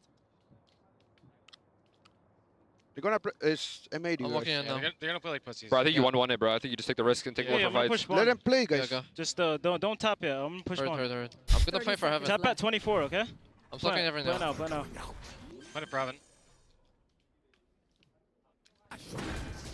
Respawn. Oh, shit. Okay, I was going to say, if he gets 2. Ropes and 2 spawn. Fighting for you. There's smoke for bomb. Shadows traveling.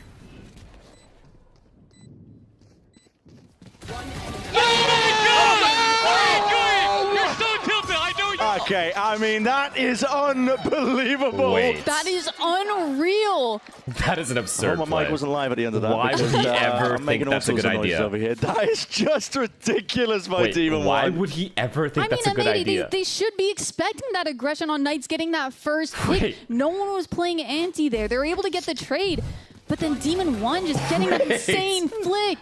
Just They gets were ahead ready of it for too. it too. Yeah, they're all looking for the one side of the smoke that was jutting out of heaven. They weren't expecting that. No, that timing was crazy. Literally, as soon as that first player tries to get on that spike, It's I mean, it sublime. can't get more perfect than that. No, it really can't. It really can't. MV sitting at 8 and 4 again. Bro, another situation where I need to see M80's reaction as a team to what the fuck just occurred. Just give me the split screen. Because what the fuck did I just see? If anyone on the opponent team did that to my team, I'm like, the fuck is this idiot doing? Cryptix, thank you for the prime. Actually there, you're gonna miss your shot. And then you get a Demon 1 commercial afterwards, of course. What is happening?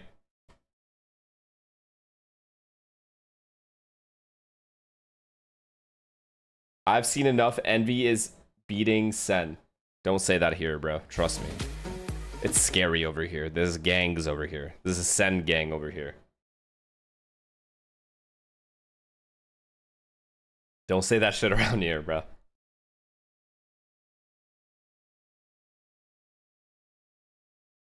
Wow, they actually 2v4'd them. That's a dagger. And stuff. So right Another now, the boys 8-4 wanna half. shoot a shot. Demon One, help me with the op. What can we do? Can I get any training? Do I have a chance to get good with this gun?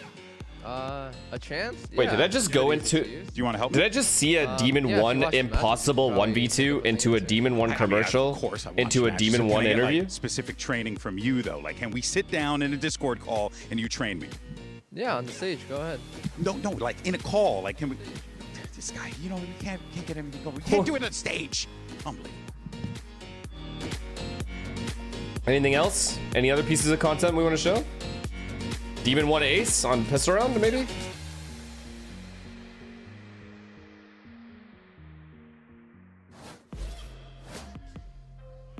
Let's get to it then. Demon One absolutely spurring away GB's advances. We'll not be doing any individual one-on-one coaching, but guess what? Lock in with Express thank you for the VPN, prime. scan that QR code on your screen, and Demon Envy, 1 camera angle. I mean, they're the talk of the town. We were right now. expecting They are that, though. 8-4. They are dominating, genuinely. This pistol has to go to M80 M80. I mean, they have to come up win with answers pistol. here. It's them. They fucking got eco'd again. Wanted to see what they've been cooking up after such a long break of preparation, the boot camp, everything, adding up to this. For them, it was like, I mean, essentially everybody making out like we were rolling out the red carpet for that matchup against Sentinels, but they are finding. Wait, they got eco'd on Ascent, right? No, not second round. Early on.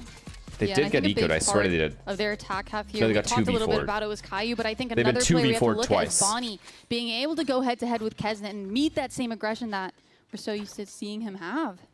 It's Kesnet currently. He's on a heater. 15 kills to his name. Trap play. Post plant cooked up. 2v4, by the way. Paranoia being held. Some util off the back of it. Slight jiggle.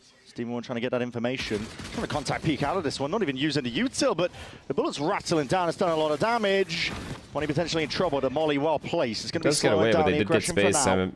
Spaz has walked into What A a here. He call has an from insane Envy, timing. too. I think realize that M80 has His a god lead timing, on he it. just wins. He's already won the team the round if he does, unless he just full whiffs. Went straight past him, and he's looking for a little bit more. He's calling for the rotation. Troops to arrive to I mean, he does have to take this timing. That timing. All this space over towards it. Contain now. None the wiser. Two. Okay, a little bit too early there. The shots are rattled away. It does reveal the hand, but at least still has the space. Envy willing to try and fight this one forwards, but it's misplaced in terms of the U to the Paranoia. Stun a little bit better. What a stun. Players just trying to rapidly retreat, get back to safety. It's over. But Envy in a good spot. Nade to play forwards. SPC is desperately trying to make the most of this one. Now God. that great push forwards. It's immediately traded. Hero. Now Nismo Nismo's left hero in that round. 1v3. to be surrounded now rapidly at that position accounted for. Nope. But there's Kesnet once more. And we just take their time.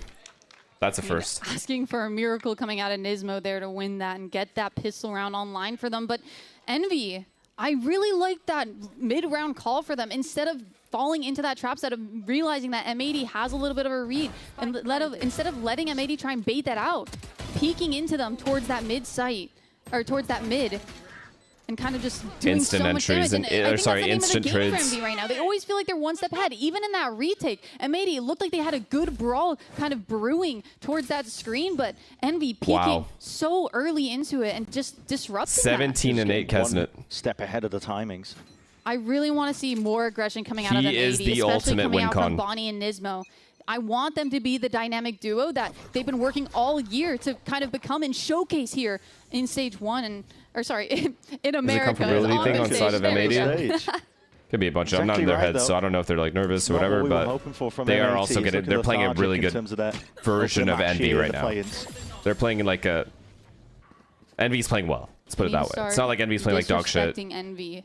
And just like winning lucky rounds or something. They're so focused on having the perfect utility, having everyone ready, when I think they need to start individually. Envy looks better. Start actually acting. It's not doing. Initiating, yeah, exactly. Less hesitation. Oh, they've revealed their hands. The Outlaw invested in 2 here in a round like this. Doesn't come up with what they were looking for. Plenty of targets that are waiting on that half armor, but we'll see. They're moving in a different direction. Not going to have a lot of time, though, to work towards onto the B side. In fact, to be fair, they have better players. The only problem is when you look at Envy on paper, this is how they should be playing, right? Versus a team like a tier 2 team in general. Tough. But like, not winning this. Not trying to be insulting when I say tier 2, by the way, but they are try and get a hero technically tier 2. Gun on Bonnie. But this is how Envy like they need Kesnet, dude. I'm telling you, Kesnet just had such a poor. That's the Outlaw down and out. They'll be able to reclaim this one, but like you said, there's only 20 seconds They would have remaining. had better results this split if it wasn't for that. They don't have much of it whatsoever. Trying to play the way forwards. Rossi just peeking out wide, and it is all just shambolic. M80, of course, they were never really favored in a round like that. It's just very, very unlucky for M80 that Kesnet just decided to show but up. Now they're down 6 rounds again, same as they were in map 1. It's such a hard battle to climb back onto, especially when we look at their most recent split. There were a lot of problems that they were having on the attack that led it to go into OT against SRB. So not only are they struggling to get into these advantageous positions, the amount of double entries he got on Ascent as well is just like fix a lot of those mistakes and a lot of those weaknesses that they were gun having rounds as originally. well. So exactly, it's just hard. That's what the break was supposed Can't really to do. recover those rounds What a time to when he's things attacking up, your fix defense. things, but they might not even have a chance to show what they've got on a half like this. They've got to do it now, but earlier investments mean the money is not ideal. It's not a really proper buy from M80. A Bulldog Guardian working with Sheriff. Rossi is just going. Okay, they insta-killed him. That's good. Bloody judge. Okay. Literally the same story as Ascent. Down in mid.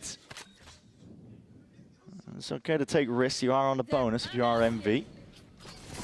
Flash forward zone, a refight. It's usually that goes both ways though, pound for pound. MV want nothing to do with it. I like how passive the Omen is at B main. He can't die. Here. Will they be able to convert it? They're so active though. I mean, they are. And then they're gambling B. These fuckers are gambling B. Oh my either way, God. they would be playing retake towards one side, so might as well stack and try and gamble where M80 and anticipate where M80 will try and end What here. do you even do? Be the right call. Yeah. Yep, it definitely is. Kesnet again. This time. It's so over. Back in terms of Wrap the it up. he's approaching. Fast lane forwards. He has to fight forwards here. But no what one is breaks good an eye. will rip him to pieces. I guess they were Will not do paranoid, much right? to really dissuade any of that. Wow, Bonnie! they survived it. Snap They survived into the it. opposition. That's a big congrats for me. M80 were desperate for a round like that. All because no one broke the eye, but I guess everyone was blind, to be fair. Hopefully they'll be able to carry I that think they were momentum, all especially paranoid. coming out from Bonnie. He was the player in Challengers that across their Stage 3 8 series We got win, he had many a cloudies. 1.42 If someone wasn't blind, he's cloudy. 262 ACS from purely just playing his own game. He would instantly run in off of util. He would instantly try and go for fights and literally look for more. He would overheat, but he would get away with it. Not only with his movement on Neon, but just his raw mechanics. And we need to start seeing that shine more, especially in these rounds where that was on Raptor. I'm pretty sure there was a guy on Raptor. Opening pick. That's what Caillou's specifically calling for. Some fake pressure over towards B. Oh my God, Bonnie. Oh my god, I like this. Guy's playing with balls. Finally, we're playing with balls. Vacated. Demon 1 peels all the way back. The goal to pull rotations. They might have achieved. Oh my god, they're just retaking on. Wait, Envy. These guys faked. Oh my god. There's no activation on the other side. They just made it out so much util, and they have the A-bomb site. Okay, if M80 can't win this round, they are fucked. They are. I give up completely on them. At least no matter what, going into this post plant, they are gonna have players towards that A main. They're this not body guy. The entirety of space. Gesnit, he's trying to get ahead of it. It's over, right? It's over. This round's got to be over now. The lack of hesitation. That was the win con of the round. What was paving the way here for a team like Envy. But you're right. They have that main control. Still accounted for. M80, the luxury of it. Nice sort of flash forwards is dodged and turned. M80, not to be removed, ingrained in their positions. Not getting shredded to pieces ever so slightly. Doubled up though. They'll do the job. And a bit of spam into the smoke to finish things off. M80. Holy shit. Finding it now, a foothold, a bit of breathing room. Good job by those B players. They literally forced a retake. To send Bonnie in looking they for started a pick flooding into two guys. Neon wall and the fade utility no bomb plan either. There. They faked so well. They didn't even have to pull rotates because Envy were able to call that bluff on that and not worry about kind of rushing into site, flooding and giving picks to them. But it still did enough so that M80 could just end up towards A and get into a nicer post plan. Forced timeout here out of Envy. It's the second one now used. Wait, who were the two B players shot? Was it Fade and Neon? Who was with Neon there?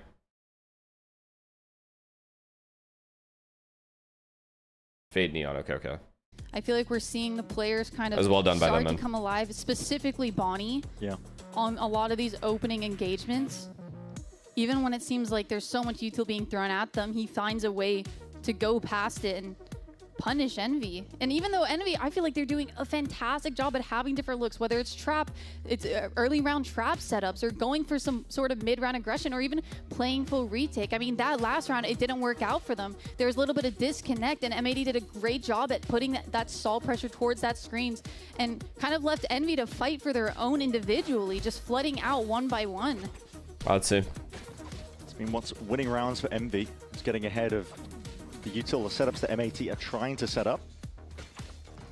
3B going for a B main trap. And after these times out, it might be a little bit harder for Envy to have a strong read on M80, especially if they're coming out with a new look, maybe a pace change. It's fine though, Alvin's not going to die to that. He's playing so passive outside B. See it now. It's the right weapon for the job. Bonnie, he's got an outlaw. Looking to put a punish on for the Envy economy. All right, Alvin, enjoy your ecos, man. Now forwards though, this is aggressive as anything. Hoping for a deep push. Eugene, thank you for the prime. Flash being held at the ready by Knights. M80 though are cautious. Not willing to rush into anything here. A lot of util being used to see if they can lay claim to some space. Rossi single-handedly making it seem like a mid-trap. That's just not. Just a very passive setup from M80. Not following up with bodies after that utility to trust take space, yourselves, knowing use more util. Envy are in a little bit of a weaker buy. They may only have classics, but we've seen that those classics can do damage on both sides. Yeah. W. Just really taking their time, not falling into 50 seconds. Just keep it simple with a B split and you win. It'd be a deadly game, to be honest, if you run out of time against an eco. Opens you up to mistakes. Wow, Envy haven't moved at all. Valorant. That's how you end up losing. 35 seconds left. There's a stack of players. Do we have like a call? What's the call here? Are we splitting B? Are we splitting A? We still have Viper towards A, so I'm assuming we're splitting A. They're split all over the place. 27 seconds left. We're splitting B. What's the goal here? We don't have much to work with here, but now they're going to be moving shit. forwards anyway. I mean, they good just patience by jumped Alvin. the gun ahead of it, realizing they lost control of the water. It's a paranoia and it's a good adjustment here. It's Alvin just got to play time by this guy's his life. doing God's work right now. This gun being assailed. Look at him go. Double TPs just to get the hell out of here. Look at him go. He does his job, does it well, buys time. Doesn't give his life up. Well done, buddy. Able to find a follow-up kill. Last one. Well fucking done. Left is going to be Glyph. Navigated in the end. He could not have done a better job if he tried. Alvin, he played that perfectly, knowing that all that focus was coming on towards him instead of his teammates on site, trying to stay alive to buy time for his teammates to kind of be able to either go for that B main crunch or at least get that bomb down and set up for a post plant. He lived so long, and in the end, we still weren't able to kind of get that gun or get a trade off. I don't know what took them so long to make a decision there. Or maybe they did make a decision, it's just Viper was just kind of in a big flank on an eco though. I mean, that's so risky. feel like Viper should definitely have come back a lot faster to Alvin if they wanted to do a B split, or even walk back and hold vents for his team. Great reads individually, and I think that's something we haven't seen shine. It's still very yet. risky. That, like, for example, if that was a B stack right there instead of a triple B main setup, that is a very dangerous position to hit a 3. Alvin was so far away from the hit. The Viper was so far away from the hit. So it's just 3 guys hitting against a potential 4-man stack. Steps with 30 seconds left. Was pretty tight as well when we had that listen in. A nice pace change coming up from here. M80 love going for these contact burst exec plays. Any ults? They just Really have Viper catch ult. off the enemies off guard. In this case, it's Envy. Oh, Demon 1 could be in trouble here, but he knows his job, knows his role. He's immediately going to be vacating out towards B. Good util. Full retake on B. Are they going to flood? They're not ready to flood yet. I don't know about this Viper ult, guys. These never work out. I swear to God, it puts you in a little box. They've looked a little bit rough. They're trying to go for it now, but they've got a pit to contest with as they run it back in the hands. That's going to be leading this one forward. The rest of his team hoping to follow through. Snapping to the dome. Nismo is no more, but still, it's M80 answering back. And as long as they survive, as long as that ping remains strong, there it is. Another one on the board, now trailing just by 2. This is very real presence by M80. It's nice knowing that they have different Those looks. Viper ults always scare me because I'm like, fuck, the opponent has so much space around the bomb site that they can take, and then they can converge on you from different angles.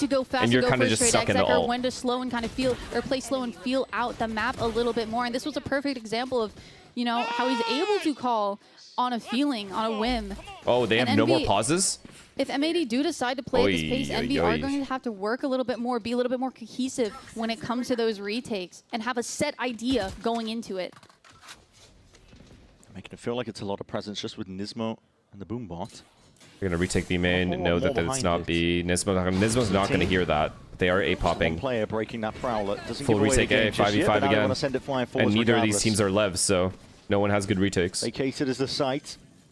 M80 in the post plan. They've got very good control over towards ramp and main. Looks like Envy might contest that space, though. Yeah, looking to see if they can gear up for the fight. Don't use it too soon. Don't use it too soon. He'll be hunting for a little bit more, but if he... You know what? This will give him info at least. Good information. The rest now of the they know it's A-ramp. even there. We'll see how M80 deal with it. Now they know it's heavy A-ramp. And they're building that as well. And we have to pivot back to spawn, I think. Actually coming through. Don't fight this. Forwards is great util. Guns even better as well. But a supplementary as the spam and glide forwards is shut down here. And Nismo just from the side. We gotta talk chat. So the opponent does a fade ult. You know that they know you're heavy A-ramp. And you haven't even made it down A-ramp. Why would you continue A-ramp? Wouldn't you just pivot back to spawn where they don't think you are? Because they fade ulted? What are we doing? Something I was seeing missing, actually, when we were looking at M80 play split before they were playing in the play-ins. It was a month ago, granted, it was a long time ago. But I wanted to see that evolution in their play on That's split. 1,000,000% insta-pivot back to spawn in heaven. There's no world where you're going ramp here. I think it's very nice. We're starting to see all that, you know, preparation paying off. Huge. All these VOD reviews paying off. Yeah, there you Literally go. what I just said. There you go. Nismo, we are in sync, bro. There you go. So in the VOD reviews, they always retake A-ramp? Because if they do, then fuck me, I guess. Against Envy. The momentum has shifted. They have one Looks retake, like that's it? Playing a little bit slower here, too, which I don't The fuck are we mind. cracking for? Hello, Forsaken. Just trying to make a play towards it. See, stun ricochets out, and Nismo's so ready for it. Red like a book. You haven't seen that play before. Knights, you are hard committing into the corner. Bloody hell. Lucky that he's alive there. It is an eco. Just trying to find that gun that just wasn't there for him in the first place. Is up on the box. Shut down. Free clearance of the space over towards B main. Spike, by the way, not picked up, so M80 have no intention of rushing into things again. M80 is finally feeling themselves a little bit, though. In these little duo pairs Finally, they have some momentum, so we can actually see them. Envy do some heroes a on this disruption team. or a trap play that will be able to get that trade out. They play very cautious on rounds like this, but so far it's paid off for them. It's Do we just commit the result, call it a day, or no? And the stacks that Envy have been willing to do. Yeah. They're 4 here. Troubling. Let's just commit the result, no? Out, though. Alvin Full does have an jing. ult to get all the Full way over jing. towards the B side if it just gets a little bit too dangerous for them, and now they're going to be sending it forwards anyway. Oh, God. It's popped off. It's Kessin with an overdrive. They've kind of pulled the trigger, potentially a little bit too well early. Done. Good These scaling. Envy players are being They just pulled left way him. out. They fucking 20 left seconds body. remaining. Body's now doing it's it just a all. clean-up duty occurring up towards that A side. Kesnet ramps his way around, will earn himself at least a one, just trying to glide to the side, but it's defended. And M80, they draw it level. I mean, man, these ecos have me on the edge of my seat, and I'm standing. Like, it is scary how they want to play these rounds, but I am hoping that with the ults online, they will start to pick up the pace, maybe throw Envy a run for their money and catch them off guard. They've been trying so hard, especially towards that main B main, to have a lot of those trap setups going. It doesn't matter how we did it, matters how we finish. That's it. That's true. Really good ults, man. Very good ults here. Very good attack ults. That map 3 for M80. Pit going to be layered down here. B main control. It's been a big priority. This is a B split. It's just a B split. It's just a B split. This guy's just making noise right now. It's a straight up B split with the Raze ult heaven. M80 just trying to gather as much info to see where they would want to take that space towards, either towards vents or towards that B heaven. Hello. Raze Rock is going to be popped off here. This is Nismo up the gut, straight through mid, but he hasn't spotted too many players whatsoever. I mean, he'll take the space. He'll take the space. One of the individuals, Nismo trying to play this one forward, but he's bundled up in the process, and Rossi, he's still active here inside the pit. Boy. Reinforcements arriving. It's Kesnet straight in there. Wow, what a flood. TP into the back, and what a punish. It's a spike left into no man's land. It's all gone. Wow, flawless round as well. M80. Almost. Trying to punch their way through. Can't really blame them. You would assume that the Viper site is the weaker site because of the Viper ults there. Can't blame that. I can't blame them too much. And pop the Raze ult. You hear that Q on the side of Envy, but you don't hear any footsteps towards that mid. He was trying to catch They him didn't off put enough guard pressure there, at A, I guess. But unfortunately, they were playing so far back already, unable to actually get anything off of that ult. And Kesnet just being that anchor outside of the Viper ult was killer. It was flooded all the way in. A fake call with the Raze ult would have been disgusting there. Ambitious here from M80. Critical round Hindsight for as Envy fuck, to put though. online. Great chip damage coming in from Kesnet. Spam is going to be going back and forth here. They re-cleared A with the Fade Eye? A lot of tension. Like right away? M80 are not out of the woods just yet. Envy going for they go for a flash play. It's a paranoia. The balls the on these guys, flash. man. It's going to go on They're either playing way, to but win. this is all I gotta Envy. respect it. I gotta respect it. What a play to make. Straight back to the play, I have but to we just respect carved it. out so What many a round to rounds choose for to do them. that. Had aggression, getting ahead of the play from M80.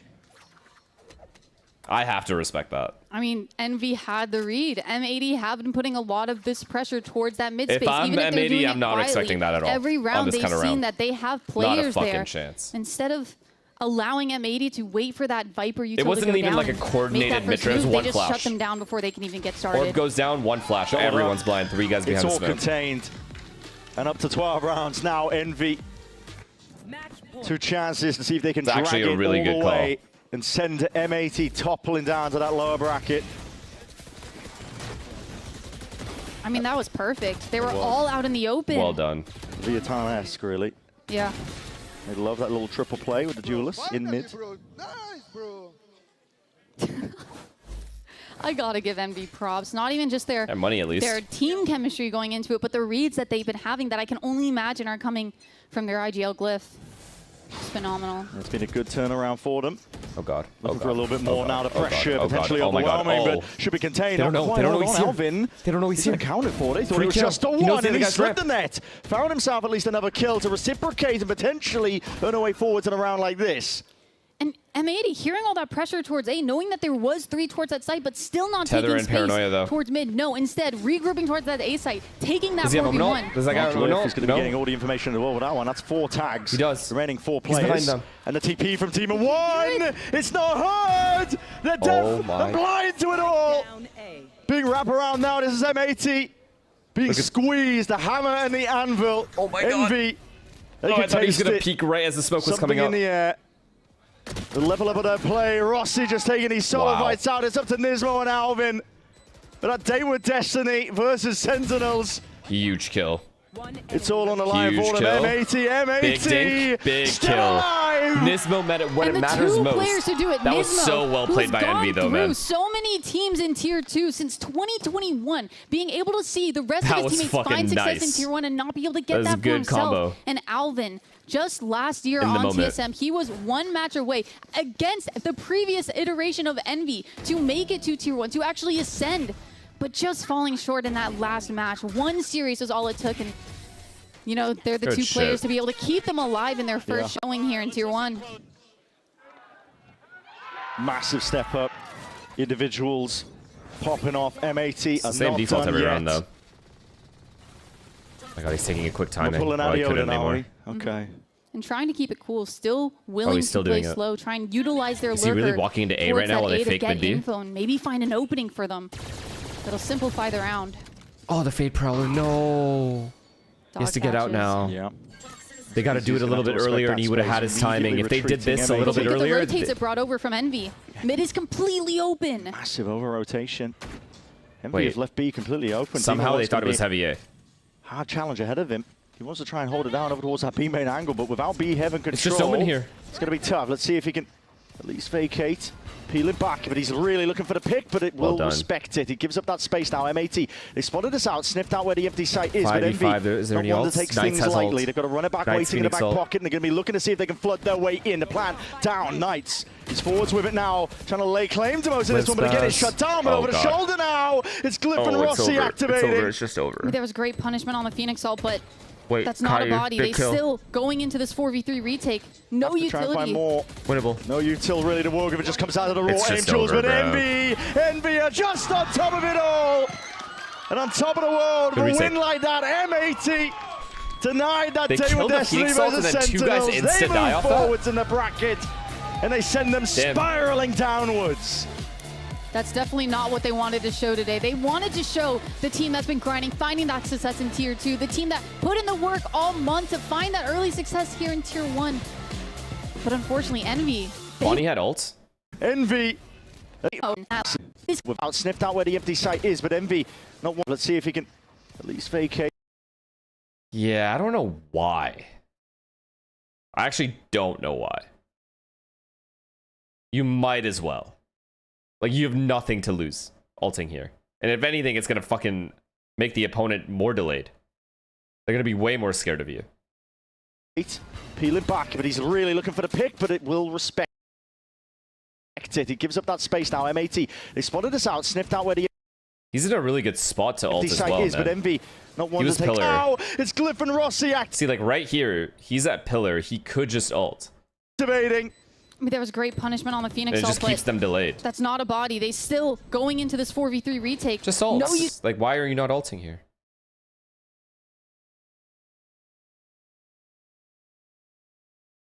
Try and find more. I mean, what a great... Maybe, honestly, he maybe forgot he had ult. I don't know. Because I feel like any Neon player that notices they have ult there just ults.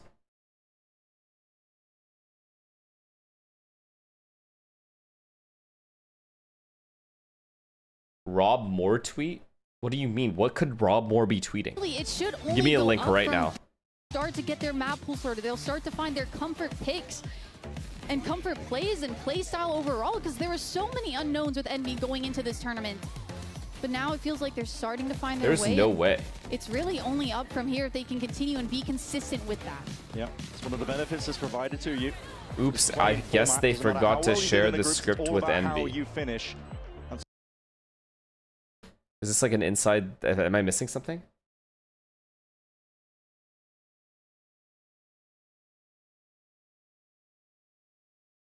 I don't know what that means.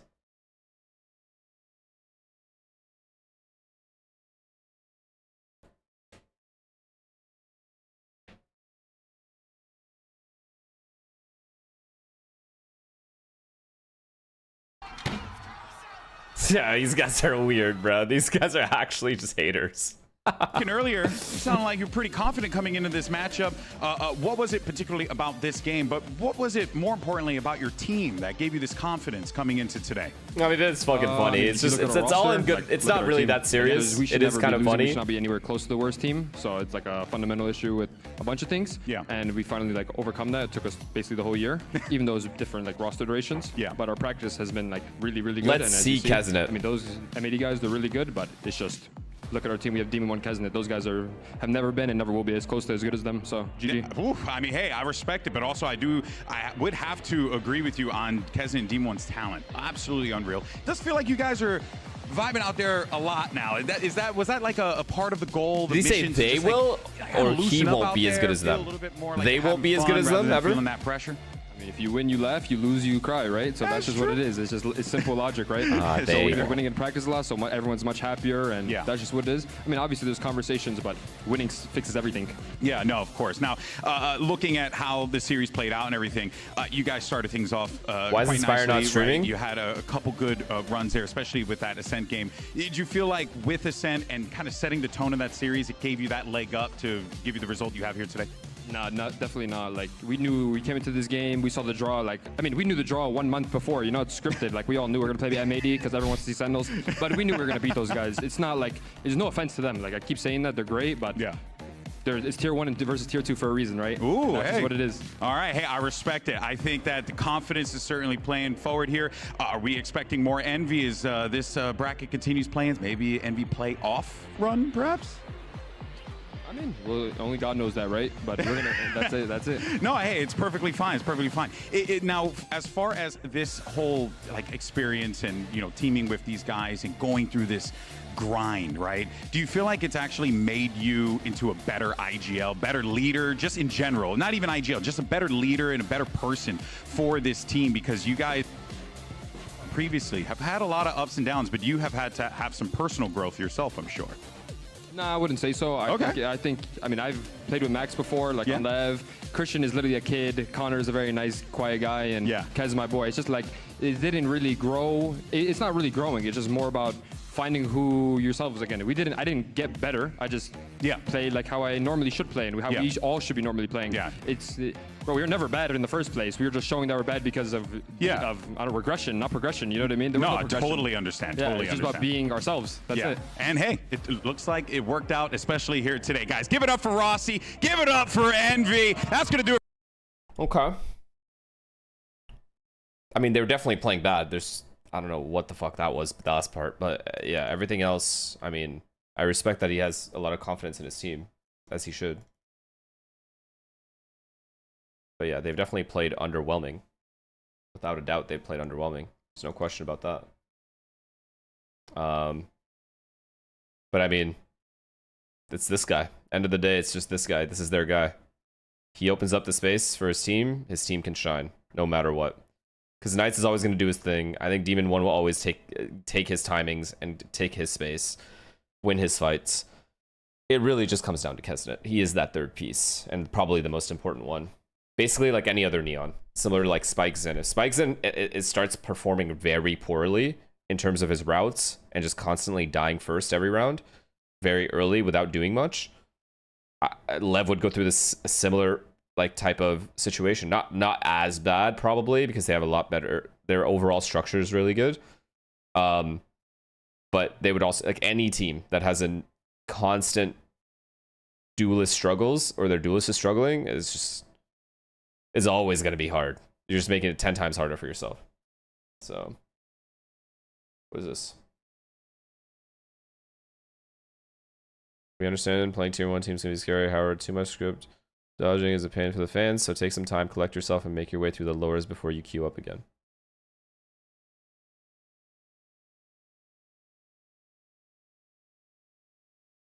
Yo, I'm telling you, Sen can lose, man.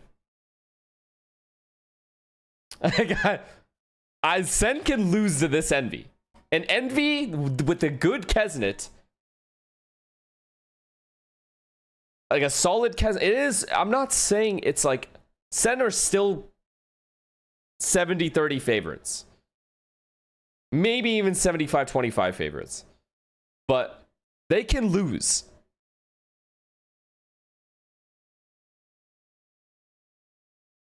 It's definitely not 50-50. Sen are obviously favorites. But I don't think it's that crazy to think Envy could win this.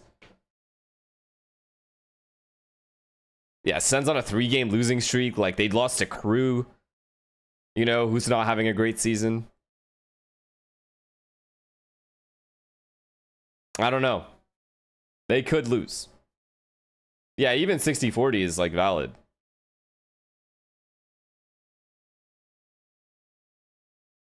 Just depends on which envy you get. If you get the envy you got today, and you have a dangerous Kesnet alongside everyone else running it down, no matter how structured Sen is, Jerwin and Redux have to match that. And that is hard to do with the pace envy play at. So, I don't know. I don't know.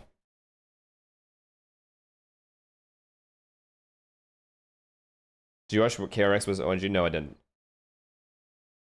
Shut up, Unk. They're gonna get fried. Have you seen John Cutie? I mean, I'm not doubting Sen being good. All right. I'm also not blind to envy in how they just played. It's time for Sen to prove themselves that they can. They've had 3 times. They've had 3 times for that and lost all of them consecutive fashion. Sen losing to envy is not surprising in my opinion. I mean, yeah. I mean, I don't think I'd be surprised for sure, but it also depends on how they lose. If they lose. All I'm saying is there's a chance. There's a much higher chance than some people might think. Even though Envy's played bad this split, that looked good overall. Their retakes looked pretty decent. But more than that, dude, it's just this form. This Kesnet fucking form. If he shows up again and he's playing well again, this is a different team.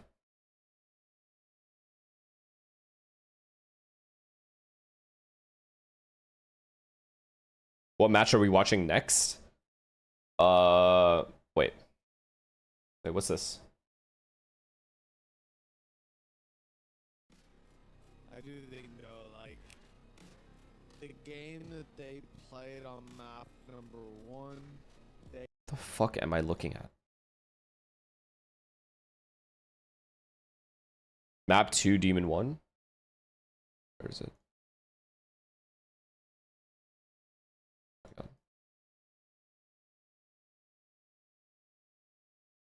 What?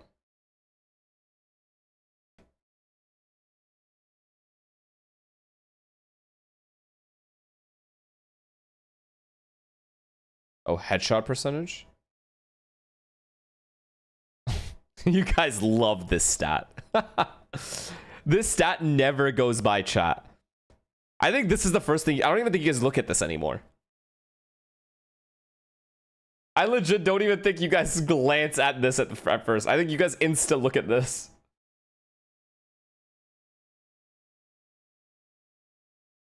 I mean, this is crazy. I'm not gonna lie. For 18 kills, this is pretty fucking crazy. What's the highest we've ever seen? I don't know if have I seen higher than 73% in a game or in a map?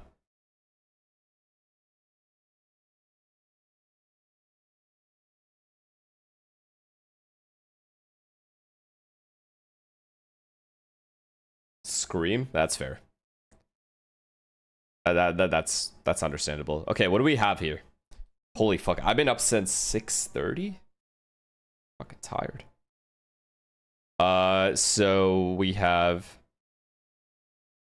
whatever the fuck this is. Is this worth? I don't think that it is. I really want to watch Fnatic tomorrow, so I don't think I could watch APAC again. That's a lot of no's. Thank you for being honest. So we skip this. We watch Fnatic tomorrow. Guaranteed. I'm not watching this. They have a fucking water bottle as I'm not watching this. What the fuck are I looking at? Oh, that's GC? I thought this was... Oh, Giant X GC. I'm an idiot. Sorry. Sorry. It's this one. Okay, wait. This is actually low-key good, though. Because these guys are decent. Heretic still wins, probably. These guys are fucking nice, though. Okay, we might watch this, but we will guaranteed watch Fnatic. And then we're obviously watching... Fucking, what is happening to my life, bro? What happened? Furia 2G. I really thought that these days were past me. I really did.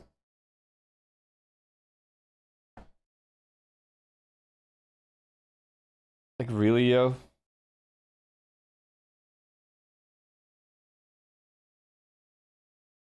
Cloud9's not losing to this team. Who's this team? Tui's! You remember me, Mazin?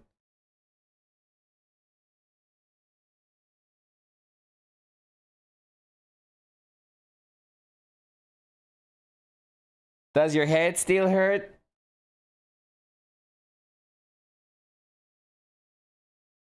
Are they good? Is this team actually good? What do you mean? What do you mean no match history? What do you mean by that?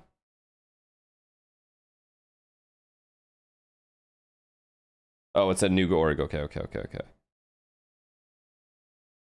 All right, well, we'll definitely be on for these games and this game.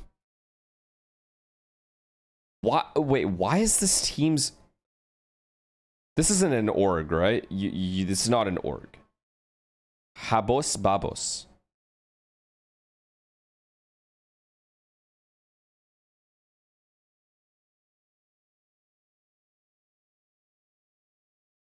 Will Fluxo beat C9? No, they won't. The only team that has a chance of beating a tier 1 opponent is 2G. Never thought I would see this, ever. I would literally never thought I would see that statement, ever. And yet here we are. 2G is really that good, huh? Like, really? Or is this like an M80 situation all over again?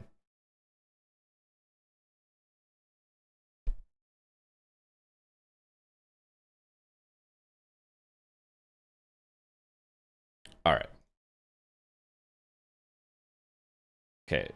This guy's nice. They got some good players. FRZ I remember. QCK I obviously remember. Gobera I remember. Brinks I don't remember. 2G is as good as Prime Optic. What the fuck? What drugs did you fucking take? And can I have some? Whatever you had, can I have that also? I want to try it. There's not a fucking chance. So they can be Furia, you guys think? Like, what are the chances here? What are we looking at, like, odds-wise? Is this, like, fair odds here? Because we're looking at a similar situation with Furia that we were looking with Envy, which is that Furia has been on a downturn. They haven't looked that good.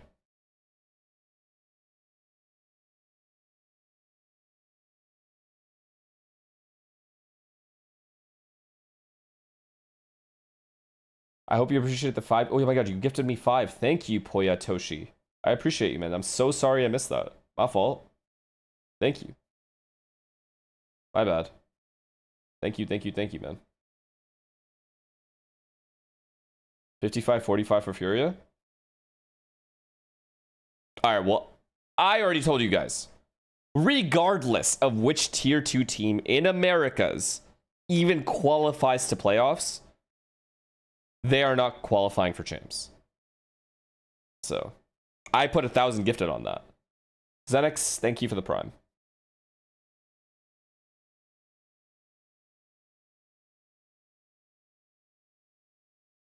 I stand by that shit. There's not a fucking chance.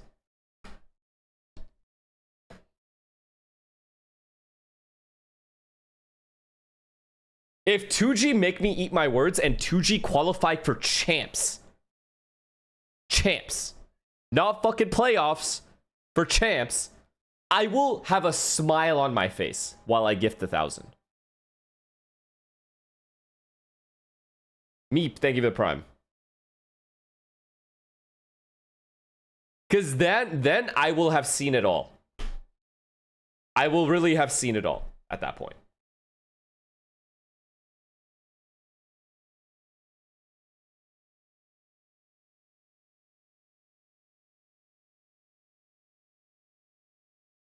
Brother, if 2G fucking make it to champs, I will buy their jersey, purchase. Like, I wouldn't even ask for a free one. I would go out of my way to buy a jersey and wear that shit at every game they played going forward. And I would never, ever say another bad word, anything. I haven't even said bad words about them, but I would only say good things about them. If they were down 12-0 at Champs, I would find a way to glaze them. It's just not happening, dude. The top America's teams are too good. They're just way too good. Like, you're not beating NRG if you're 2G. You're not beating 100 Thieves. You're not beating Lev. All right? Just not doing that. You might beat Loud. That's about it.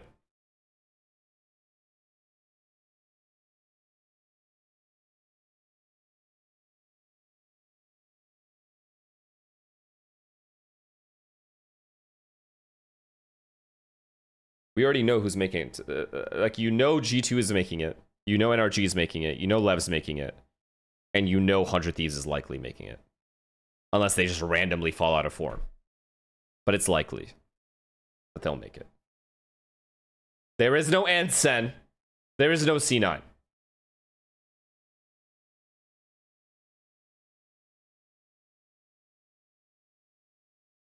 Oh, MIBR, true. It's MIBR or 100 Thieves for that last slot. Depends on who has been better form. Who's made the better adjustments going into playoffs.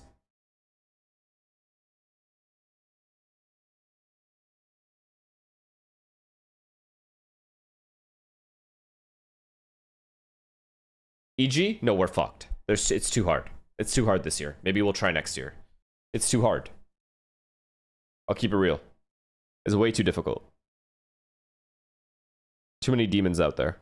Nothing we can do.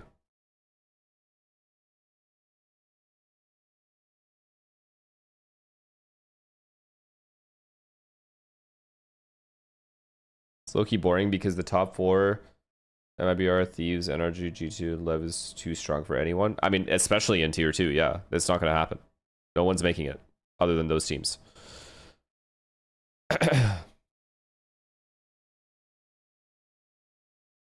Yeah. Alright, chat. We're calling it. I'm fucking exhausted. I've been up for so long. I feel like I don't even know what I'm thinking anymore. Who do you guys... would you guys like me to raid? Who do you guys... would you guys like me to raid?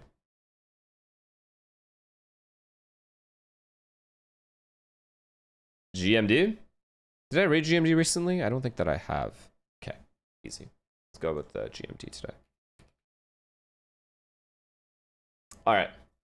Love you guys. We got a ton of gifted subs today. Just know that I really appreciate it. It does mean a lot, so thank you. Your support means a lot. Thanks for watching with me the whole time if you've been here since fucking EMEA started.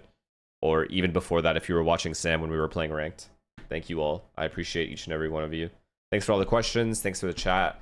Chat's been great as well, so thank you for not being super toxic. I know some of you are toxic sometimes, but overall, I feel like mods have had to ban a lot less people. And thank you for being respectful to the teams as well. I feel like there's been very little real toxicity towards the teams. Love you guys. I'll see you guys tomorrow for EMEA. Good night, good night, good night. Peace, peace, peace, peace.